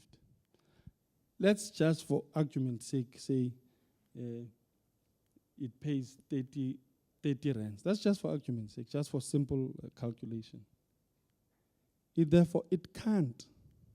It makes no economic sense to take the entire 30 rands and add it onto a product. Because you've got to spread that 30 cents across the units that you move. And therefore, the unit cost in association to what the e-tech will cost would be a fraction. If you take 56 tons, you divide it by what? 3 rands on one way. How much is that? 2.5 cents or less than 2 cents. That's what it is. And so the myth that people continue to perpetuate that the cost for doing business has increased is incorrect. But secondly, these amounts are inclusive of VAT. They can claim their VAT. So that's the second thing. But thirdly, if you're in the business of business, this is tax deductible. So it can't be true that e-tolls are a burden on our people. It can't be. It can't be true. Economics, it defies economics and economic language. It just defies that. It can't be true. If it inclusive of VAT, it's tax deductible because it's in the execution of business. These are your business expenses. It can't be true. So I think that's one of the points that now talking to economists in the panel, the two I know, Fiona and Chris, it cannot be true. It cannot be true. So I think that's the message I'm just wanting to send, that it defies economic language to say the costs of doing business have just skyrocketed and have had an impact. Because economics suggests that if you spread the 3 rands one way on 56 tons, or 30 rand one way on 56 tons, you've got to spread that across your payload. So it just doesn't make sense. But I think it's for the committee to decide. But I think the submission I'm making is that it can't be. But and then lastly, as I said, it's just the issues around the court cases, and I'm going to breeze through the court cases. These are just as a matter of fact. One is that we all know that out on March, on the 23rd of March 2012, the interdicted Sanral on the implementation of this on an emergency basis. Justice or Judge Prinsloo on 28th of April 2012 issued an interim interdict prohibiting Sanral from levying and collecting tolls on the GFIP. And this is what I would want you, the panel, to look at. It did not say this is illegal. It was saying pending a review. It was not set aside because it was an illegal exercise. It was not set aside for any other reason, but pending a review. Secondly, we as government then went on to the Constitutional Court to challenge this thing. And this is what the court said. The Constitutional Court delivered its judgment in this matter on September 12. The judgment was delivered against the backdrop of the undisputed fact that tolls are a revenue collection mechanism to fund road upgrades. The national executive government, central government, has adopted the funding policy that the revenue should be garnered from motorists who use the upgraded roads. This is paragraph 56 of the Constitutional Court judgment, in setting aside what Judge Prinsloo said. Secondly, the Constitutional Court really sought to address the issue around the separation of powers. And in it trying to do that, this is what it said. Thus, the duty of determining how public resources are to be drawn upon and reordered lies in the heartland of executive government function and domain. What is more, absent any proof of unlawfulness or fraud or corruption, the power and the prerogative to formulate and implement policy on how to finance public projects resides in the exclusive domain of the national executive, subject to the budgetary appropriations of Parliament. Let me address two things here. The minister earlier on said the chairperson of the ANC in Gauteng chairs the appropriations, the Select Committee on Appropriations. They're the people who decide. Up until that committee and parliament decides otherwise on the funding thereof, it shall remain the prerogative of the national executive. But secondly, contrary to the perpetuated lies, malicious statements being made about this project and corruption inherent in this project, this is what the court has said. And none of the people that have been busy peddling, talking about those things, have come forth to provide proof. And that's what the Constitutional Court is talking to here. Up until that time, therefore, in an absence of any proof on unlawfulness, this remains the Constitutional Court further addressed the dire consequences of preventing Sanral from performing its statutory duties, which is that of collecting of tolls.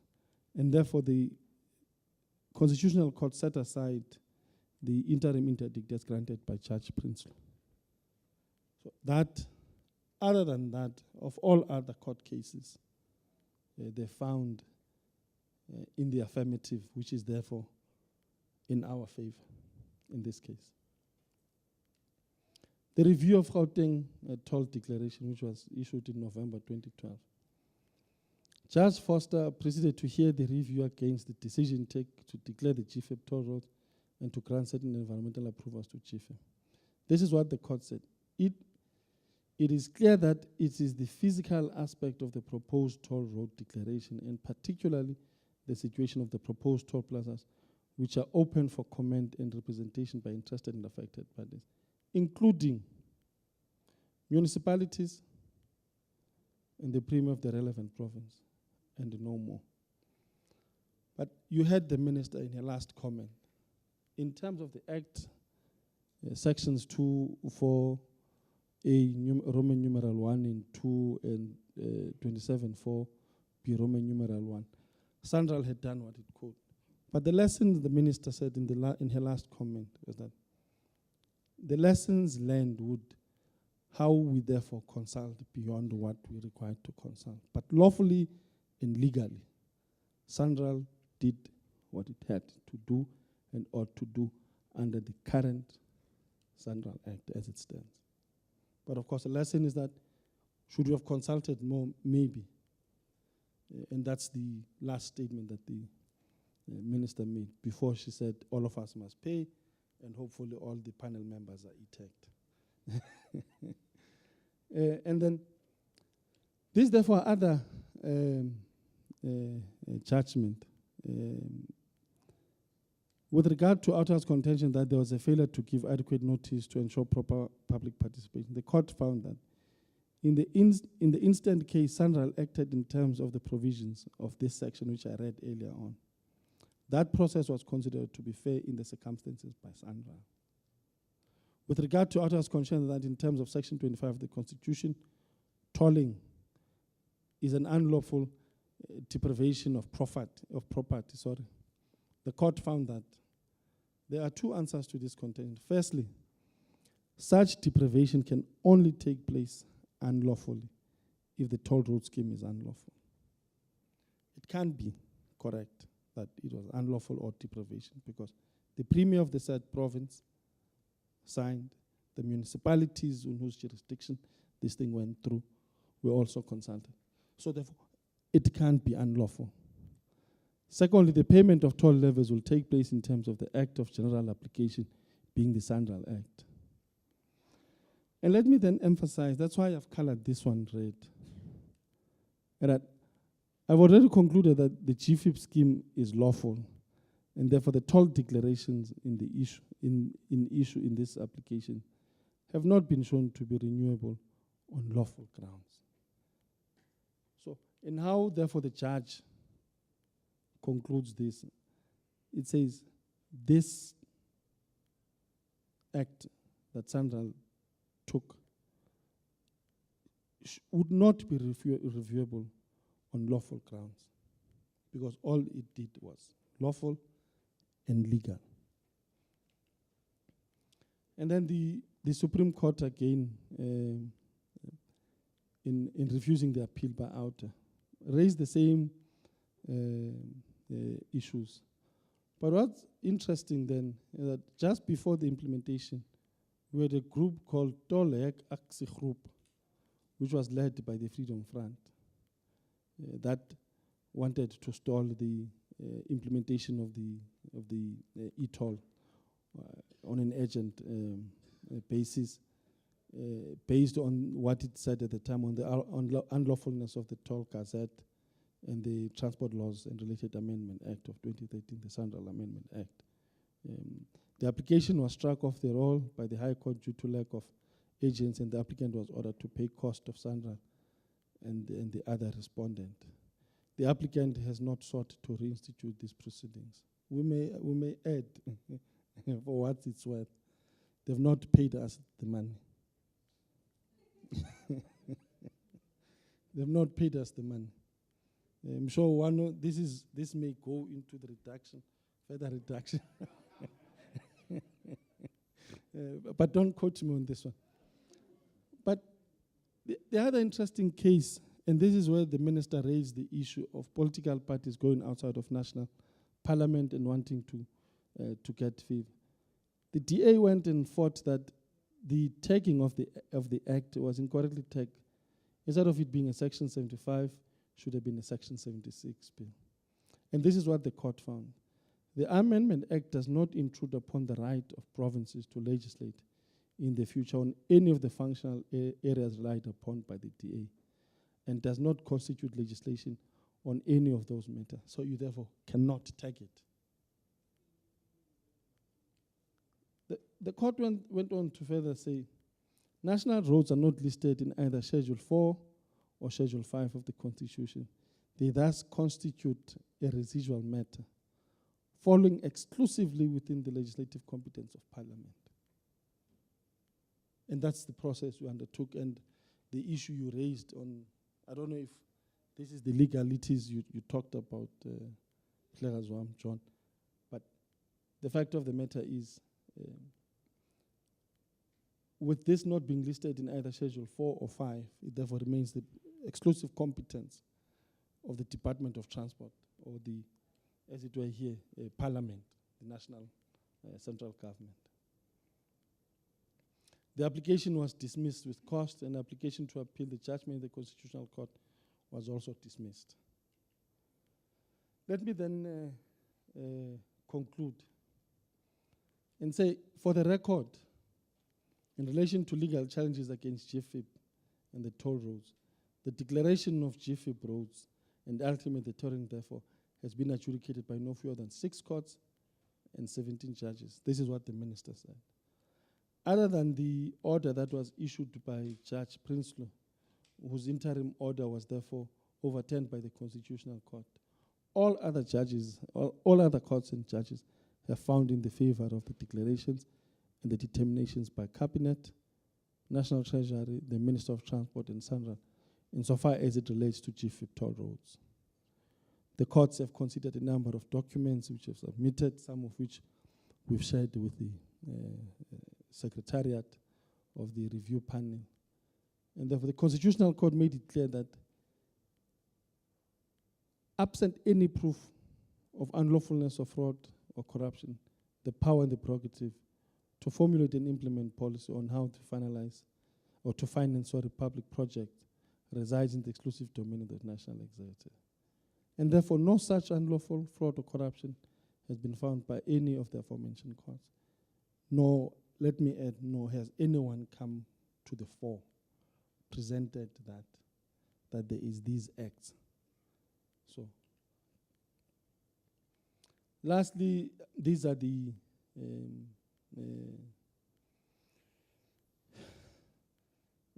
these are the the final comments. These are the 3 slides. In terms of government policy, various projects were already implemented as part of the integrated system. Of course, the minister said it may not be perfect, but it's a system that we're seeking to improve. Gautrain is part of that, together with the bus feeder system. Bus rapid transit system in Joburg, Tshwane, and Ekurhuleni are part of that. Government's commitment to upgrade metro rail system, as I said, we're putting 53 billion rands on the upgrade of the coaches, but we're also adding additional monies to do that. The first phase of the Gauteng Freeway Improvement Scheme was to first improve the 201 kilometers of core network, and this therefore resulted in a reduction of approximately 50% of travel times. I can tell you now, any business person will take that, a reduction time of 50%, that improves efficiencies and the opportunity cost and the opportunity for other businesses. Open road toll system implemented with the ability to first charge tolls without the requirement to stop, charge different toll tariffs for different vehicle classes because of the impact all of these vehicles have in pavement, in the life of the pavement, and therefore we've got to charge them differently. Incentivize traveling outside peak hours. You make traveling during peak expensive and traveling out of peak more cheaper. The GFRIP freeways are equipped with intelligent transport system. Many of you maybe don't know it, but let me give you a sense. If you're stuck on the freeway, the response from our guys is less than what, is it 10, 15 minutes? Alex? About 15, to get you out of the freeway so that we then can get the freeway moving. And some of the monies go there in making sure that the ability to respond to issues around crime, respond to issues, So the multifaceted use of the intelligent transport enables enforcement to be direct, be quick. And therefore, these are some of the benefits that the e-tolling system has brought. One is the incident management of vehicles, which we just talked about, the dedicated towing of light and heavy vehicles, and key to survival of people in accidents is the first-line medical response, the ability to get to people quicker. At that first, medical people call it the golden hour. That first golden hour becomes critical. One of the key benefits of the freeway improvement system is that. And then lastly is that much more still needs to be done to ensure sustainable economic growth and prosperity in the Gauteng province. That we agree, it's something that in the implementation of this program we would seek to achieve. And then lastly, sufficient and sustainable funding for these programs is required. I thank you, Chairperson, and the members of the panel, and sorry for taking too much of your time. No, well, thanks very much. Thanks very much for very exhausting, very incisive. No, when I use words, I don't mean all they mean. Yeah. Well, thanks very much for that, and we really appreciate the level of detail and the kind of perspective and the coherence that goes into it. I think we really appreciate that. We will need to, it's now, colleagues, 2 minutes past 4. I am very eager to engage, but we agreed that we would spend the first hour tomorrow. But I don't know whether I would like to give my colleagues about 15 minutes, because I can see they want to.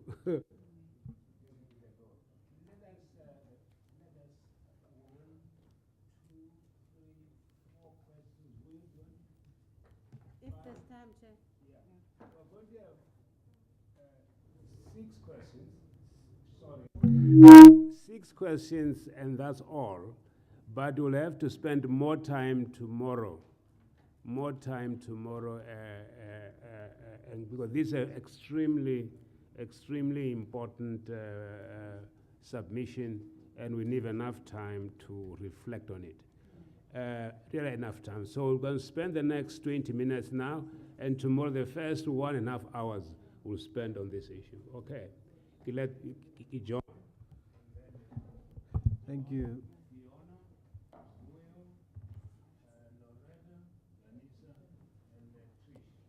Check process. Are we going to ask the questions now and they'll answer tomorrow, or is that They're going to answer today. Okay, because if we're going to take these 8 questions and answers, we're going to discuss that properly. Yeah, but I'm worried that there's such excitement now that people want to engage me. Let us give about 20 minutes that process. Chair, if I may. Wait.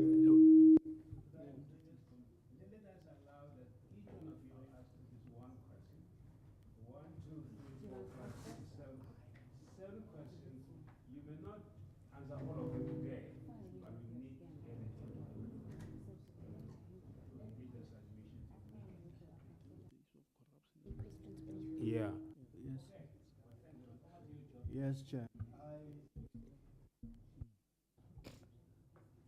Right, now it works.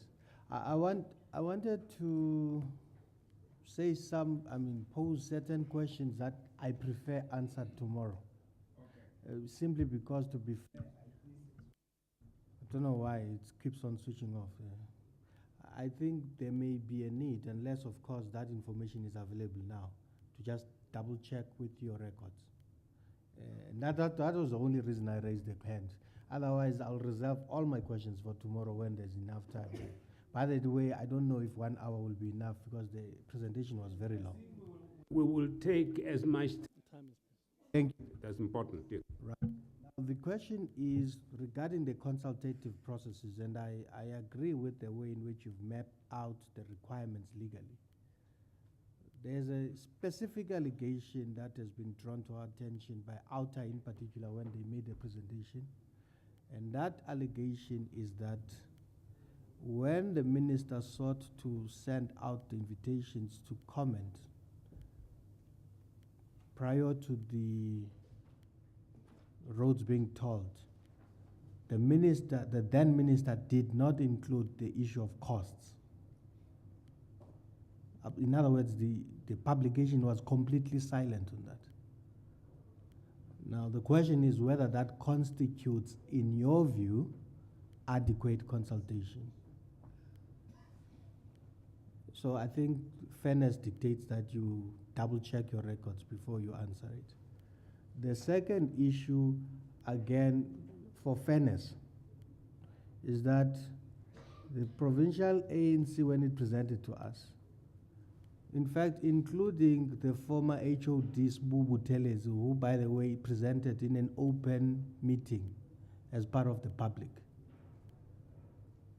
did not say that they do not know the origin of GFIP. In fact, they accepted it as such. So I think there's a perception that is being generated, and I'm afraid that we might be collaborating by inadvertently in that generation of perception if we allow it unclarified. The only issue they raised was that there was a draft MOU, and as soon as the competency was agreed that Sanral is best placed to execute under the understanding that the tenets of that MOU would be met, whether subsequent to signature or whatever the case is, that did not happen. And that has been the main cause of their review. And to be frank, they then said the issue of tolling is a well-accepted user pay principle. The issue they are raising is that it seems to them there's difficulty in urban tolling, if we can put it in context. In that if you move from Ekurhule and you go through 3, 4, 5 countries perhaps, and all you are trying to do is to get to work. You haven't begun to do anything else. Now, I don't mind, I was worried about you responding and we allowing you to respond even to the point of raising issues of malicious, when in fact, that is not what was said to us. What may have been said elsewhere, I don't know, and I don't want to take responsibility as part of the panel, but that's all. Anything else, I'll ask tomorrow. Thank you. Thanks, John. Loretta? Thanks, Chair. I just need to ask two quick questions. The one relates to the 78% of the tax people paying less than 100 per month. I just wish to ask whether that is based on the current reality or on the projections. That's the one thing. And then the second thing is that from the presentation, one of the basic tenets of the GFIP was that public transport would be exempted, including the taxis. But based on the fact that firstly, the taxi prices are not regulated, and secondly, also that there's a backlog within province in terms of giving people taxi permits, and if you don't have a taxi operating license, you're not able to be taxed, and therefore you can't benefit from the exemption. And then the last thing is that even though there are, taxi operators that might be exempted, the value chain of the automotive industry is such that in some form or other, especially through the automotive parts, the taxi industry will still bear the cost of tolling through that the downstream operations that work in the automotive. And what is likely to happen is that they'll pass it on to the commuters. So I just need comments on those two. Thanks. Danisa? Yeah, mine is simple. I think the DG said that the system is pro-poor and that every consideration was given to ensure that the burden shouldn't be on the poor. But if you look at where the gantries are, if you live in the West Rand, you go to work into Sandton or you go to Pretoria, you pass through so many gantries. If you're coming from Soweto, you'll come through one gantry. The next one that you will get will be in Midrand, meaning that the high-income people who live in the Sandton, Melrose, Houghton, all the way down, do not have a single gantry to go through. So they leave their homes, they go to work and go back to work and go home without passing through a single gantry. So now, my question is, was consideration given to the fact that the poor pay because of the apartheid spatial planning, and then the people who can afford don't go through gantries? Just clarification, I'm not sure what went through the planning processes to get us to the point where the wealthy or the well-off live, no gantries, but if you're coming from your Soweto, you are coming from your Tembisa, your Brakpan, whatever, then you pass through gantries. Just clarification on that. But also one that has been coming through has been that the general public really do not understand what they are paying for. They kept on asking, why do I have different prices for different kilometerage? I'm wondering whether, as we talk going forward, because there are still many more kilometers that we have to consider, whether there shouldn't be a way of communicating to the general public so they do understand how it works. I must grant you that I pay, but I still don't understand my bill. So shouldn't we work out a program that will enable the general public to understand how the calculations come about and why there are so many gantries along the way? One side, go through one between Joburg and Pretoria. I think we got that in the West Rand, something like that.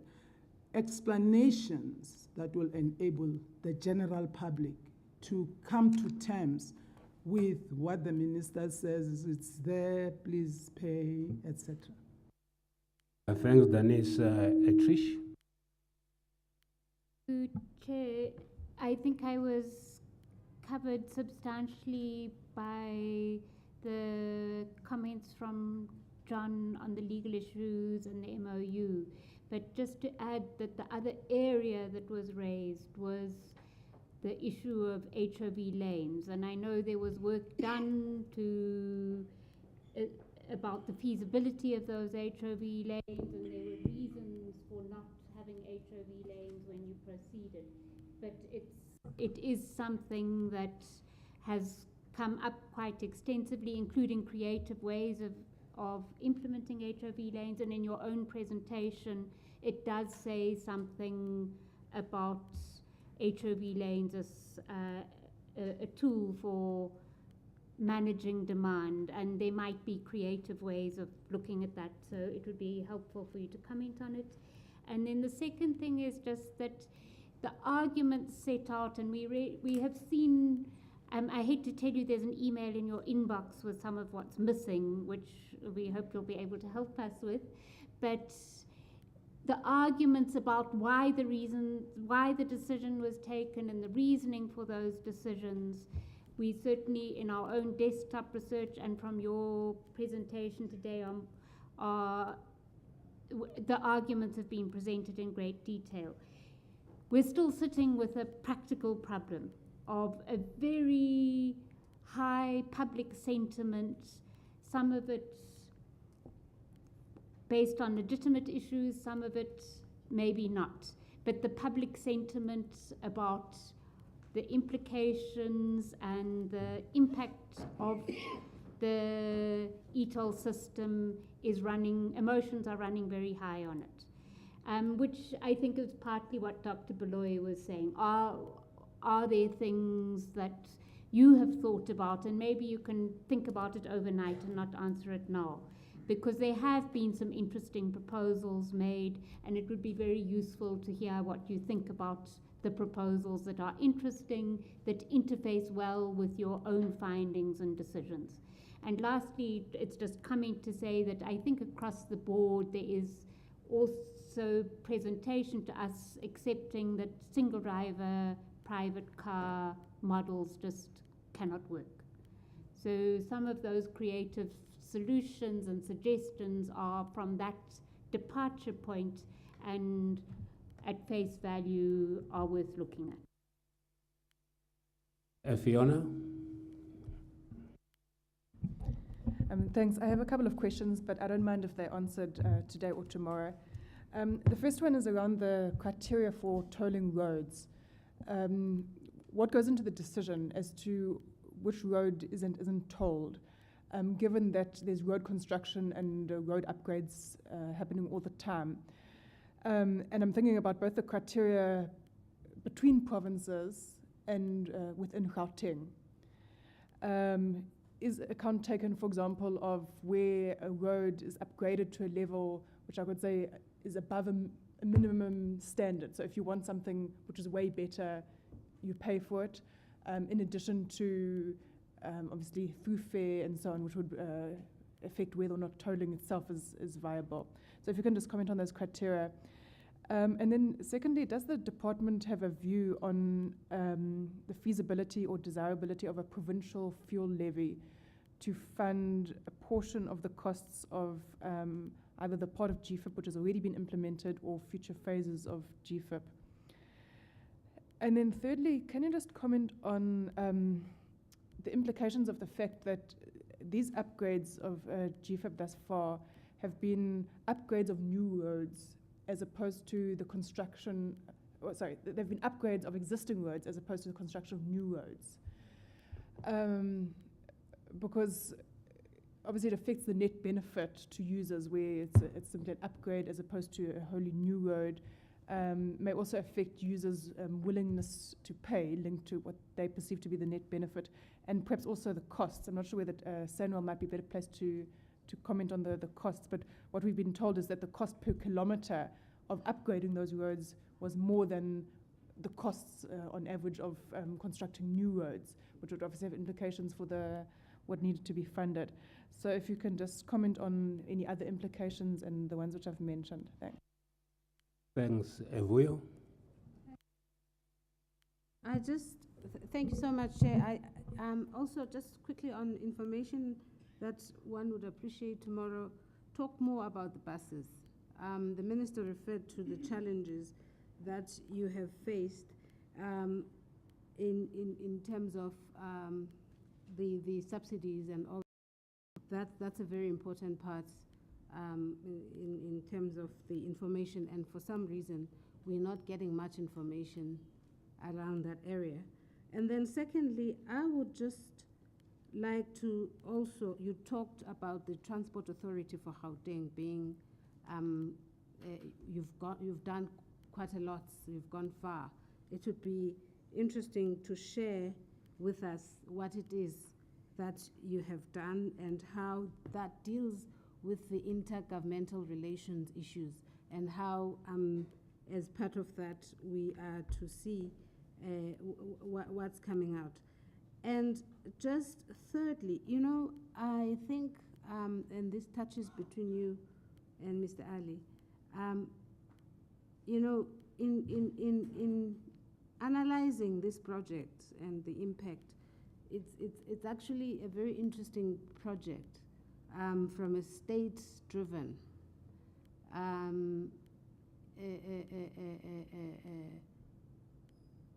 development as opposed to a typical BOT.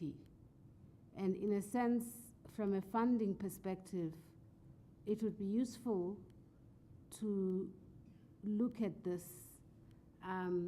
in terms of, you know, comparisons and lessons that we can learn going forward of this and how we deal with this. And as I stop, Chair, I really want to plead with the presenters from today and tomorrow. And I think I'm pleading, DG, because at this point, I'm hopeful that we're going beyond just a presentation to defend a position. You know, we want to get into a space where we together appreciate the space we are operating in, and together trying to sort of, and I say this, and we say this to most people, if not all, that present to us. We make that plea to sort of say, when we are assessing the impact, we are assessing it for us to assess the process. We are not assessing it, you know, I always start by saying we are not a commission of inquiry, you know, we are an impact assessing entity. So in a sense, the role is very different, in my opinion, anyway. And I'm saying this because as we deal with some of these realities, particularly when people are raising very valid things beyond the political, it becomes important for us to look at how we deal with those realities. For instance, if they say, you know, like we all heard from the other colleagues, that people would say, you know, we're not necessarily not wanting to pay, but I don't have an option, you know, in cases where there are efficiencies. I'm being forced into a situation. How do you deal with that when those buses are not there, even in terms of, so in a sense, we're dealing with realities, and when we understand and appreciate upfront that we are introducing something in a space that is not totally adequate, how then do we deal with some of those realities? And I'm raising that so that we can really assist each other in terms of the information that is required, and in us getting to a space, I mean, not necessarily from your side, but in terms of our side now, in terms of the integrity and credibility of the process, which is fact-based, but also takes into consideration the reality that we face right now. Thanks very much. Before I ask Kat, I just want to reinforce that. I think it's important for the department to appear that we are not taking positions or making judgments. We just want to understand the reasonings behind a lot of positions. I think that's our position. For instance, when we have time tomorrow, we'll have to assist us in reconciling two things: the history, the history of the policy processes since 2006, that history, and also help us to account for the current impact. You said it's the integrity of the story. This is what happened. We did A, B, C, D, and thanks a lot for us in comprehending the kind of history and the logic behind the reasoning. But I also make understand how to account for the impact, for the public outcry. And if there's a disjuncture between the facts and the impact, we must help each other find out how to reconcile them.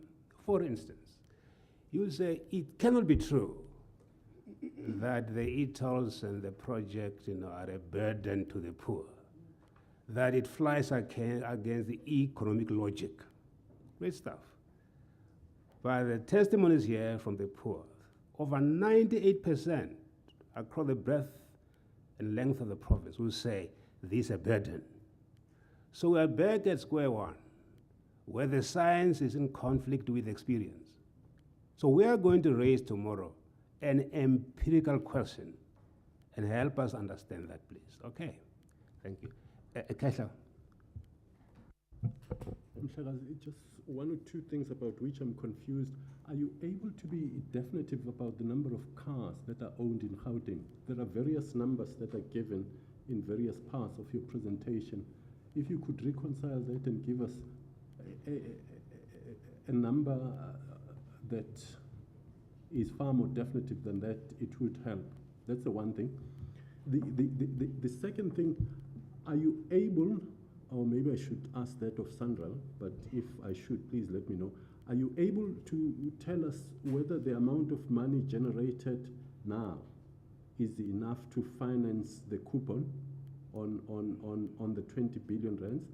If not, how much is it that is being spent by the Department of Transport to finance the difference? And I'm assuming that if there is a difference, that difference would have to be financed by you. That's the second. And if there is any money coming from you to finance the difference, I'd like to know how much more you can pay other than what you're paying currently to finance that shortfall. And the third thing about which I'm confused is what you've said in respect of consultation with the public and interested parties and so forth and so on. Does it constitute 100% of the activities that were conducted in respect of consultation around this project, or is there more stuff that happened outside of what you've described? Thank you. Finally, and I don't think we are going to bother to answer now, it's about 4:30, but just finally, a broader question, and we need your assistance, Acting DG. That we have been asked to assess the socio-economic impact of the freeway project and the e-tolls. But that assessment will remain incomplete unless we locate it within the questions of socio-economic justice. It's very important. You can't make a statement final about the impact without dealing with questions of justice. And please help us with that, because there is the problem there, and we need your assistance. It's 4:30 now. You may make an initial response, but we don't want to push you. We're going to want an hour and a half. We may even, devote 2 hours to this session, because it's extremely important for us. Over to you, DG. Thanks, Chairperson. I think, let me take counsel that I would not really respond to questions, but there's just one question which I want to respond to coming from Mr. Ngabech. I guess you probably misunderstood me, because my contention with SPU was exactly around the MOU, not necessarily on other malicious statements. It was exactly around the MOU. Because the point of departure between ourselves and them at the time was that you can't, through an SPV, implement this project, because the two key parties, province and municipalities, have no borrowing powers under our constitution, and therefore the SPV would fall flat. So that's what I read, not necessarily on any other malicious issues. Those are coming outside, but nonetheless are malicious. But with SPU in particular, it was around the MOU and the ANC. So that's the only specific one. But generally, as I said, and probably it would be good that we get the 2 hours, because probably the economics of the subject requires that we really talk to some of the questions. I mean, one raised around the value chain of motor vehicle and the cost of tolling. And I just made an example. And I can make another example. If you have a truck moving 10,000 bricks of gold bars, which an ounce of a gold bar is what? $1,400 US. So one gold bar is 100,000 rands. And the cost one way is take 30 bucks. And economics suggests that you've got to take that 30 rand divide across all those bars that are there. And because that's the unit cost now, and that would therefore be the cost. And that becomes insignificant. But I think that's why I'm saying the economics of that suggests that let's discuss that tomorrow so that we look at economic principles and the grid. And let's separate, let's have a distinct and a surgical separation of grid and economics. Because I'm not going to answer on grid. I can't answer on that because then that becomes a problem with those that therefore are costing their item. So, you know, it's gonna take us some time. I think, Chairperson, if you may allow us that tomorrow we really talk to the economics of the project and talk to economic principles as well as grid in determining the issues around pricing. Because it's very clear, it's very, there's a science to it. And I think, sorry, Chair. Sorry. Thanks. I think we'll do that, but I think I want to repeat one that's very important for us and for our mandate, is that not just to move beyond just the facts, the economic facts, the analysis, to the social consequences, how the people, particularly the poor people, experience the policies, which at times is different from the scientific analysis. We want you to help us understand exactly why is it that if you've done so many things right as we claim here, policy process, legislative process, you've done everything right, and yet the impact seems to be in conflict. Make us understand. We are not trying to accuse you. Make us understand just that what is happening out there, the dynamics of the experience, and that's all we are looking for. Thanks, Chair. I think I would suggest we respond to all the questions tomorrow so that we then, in that, create the necessary linkages.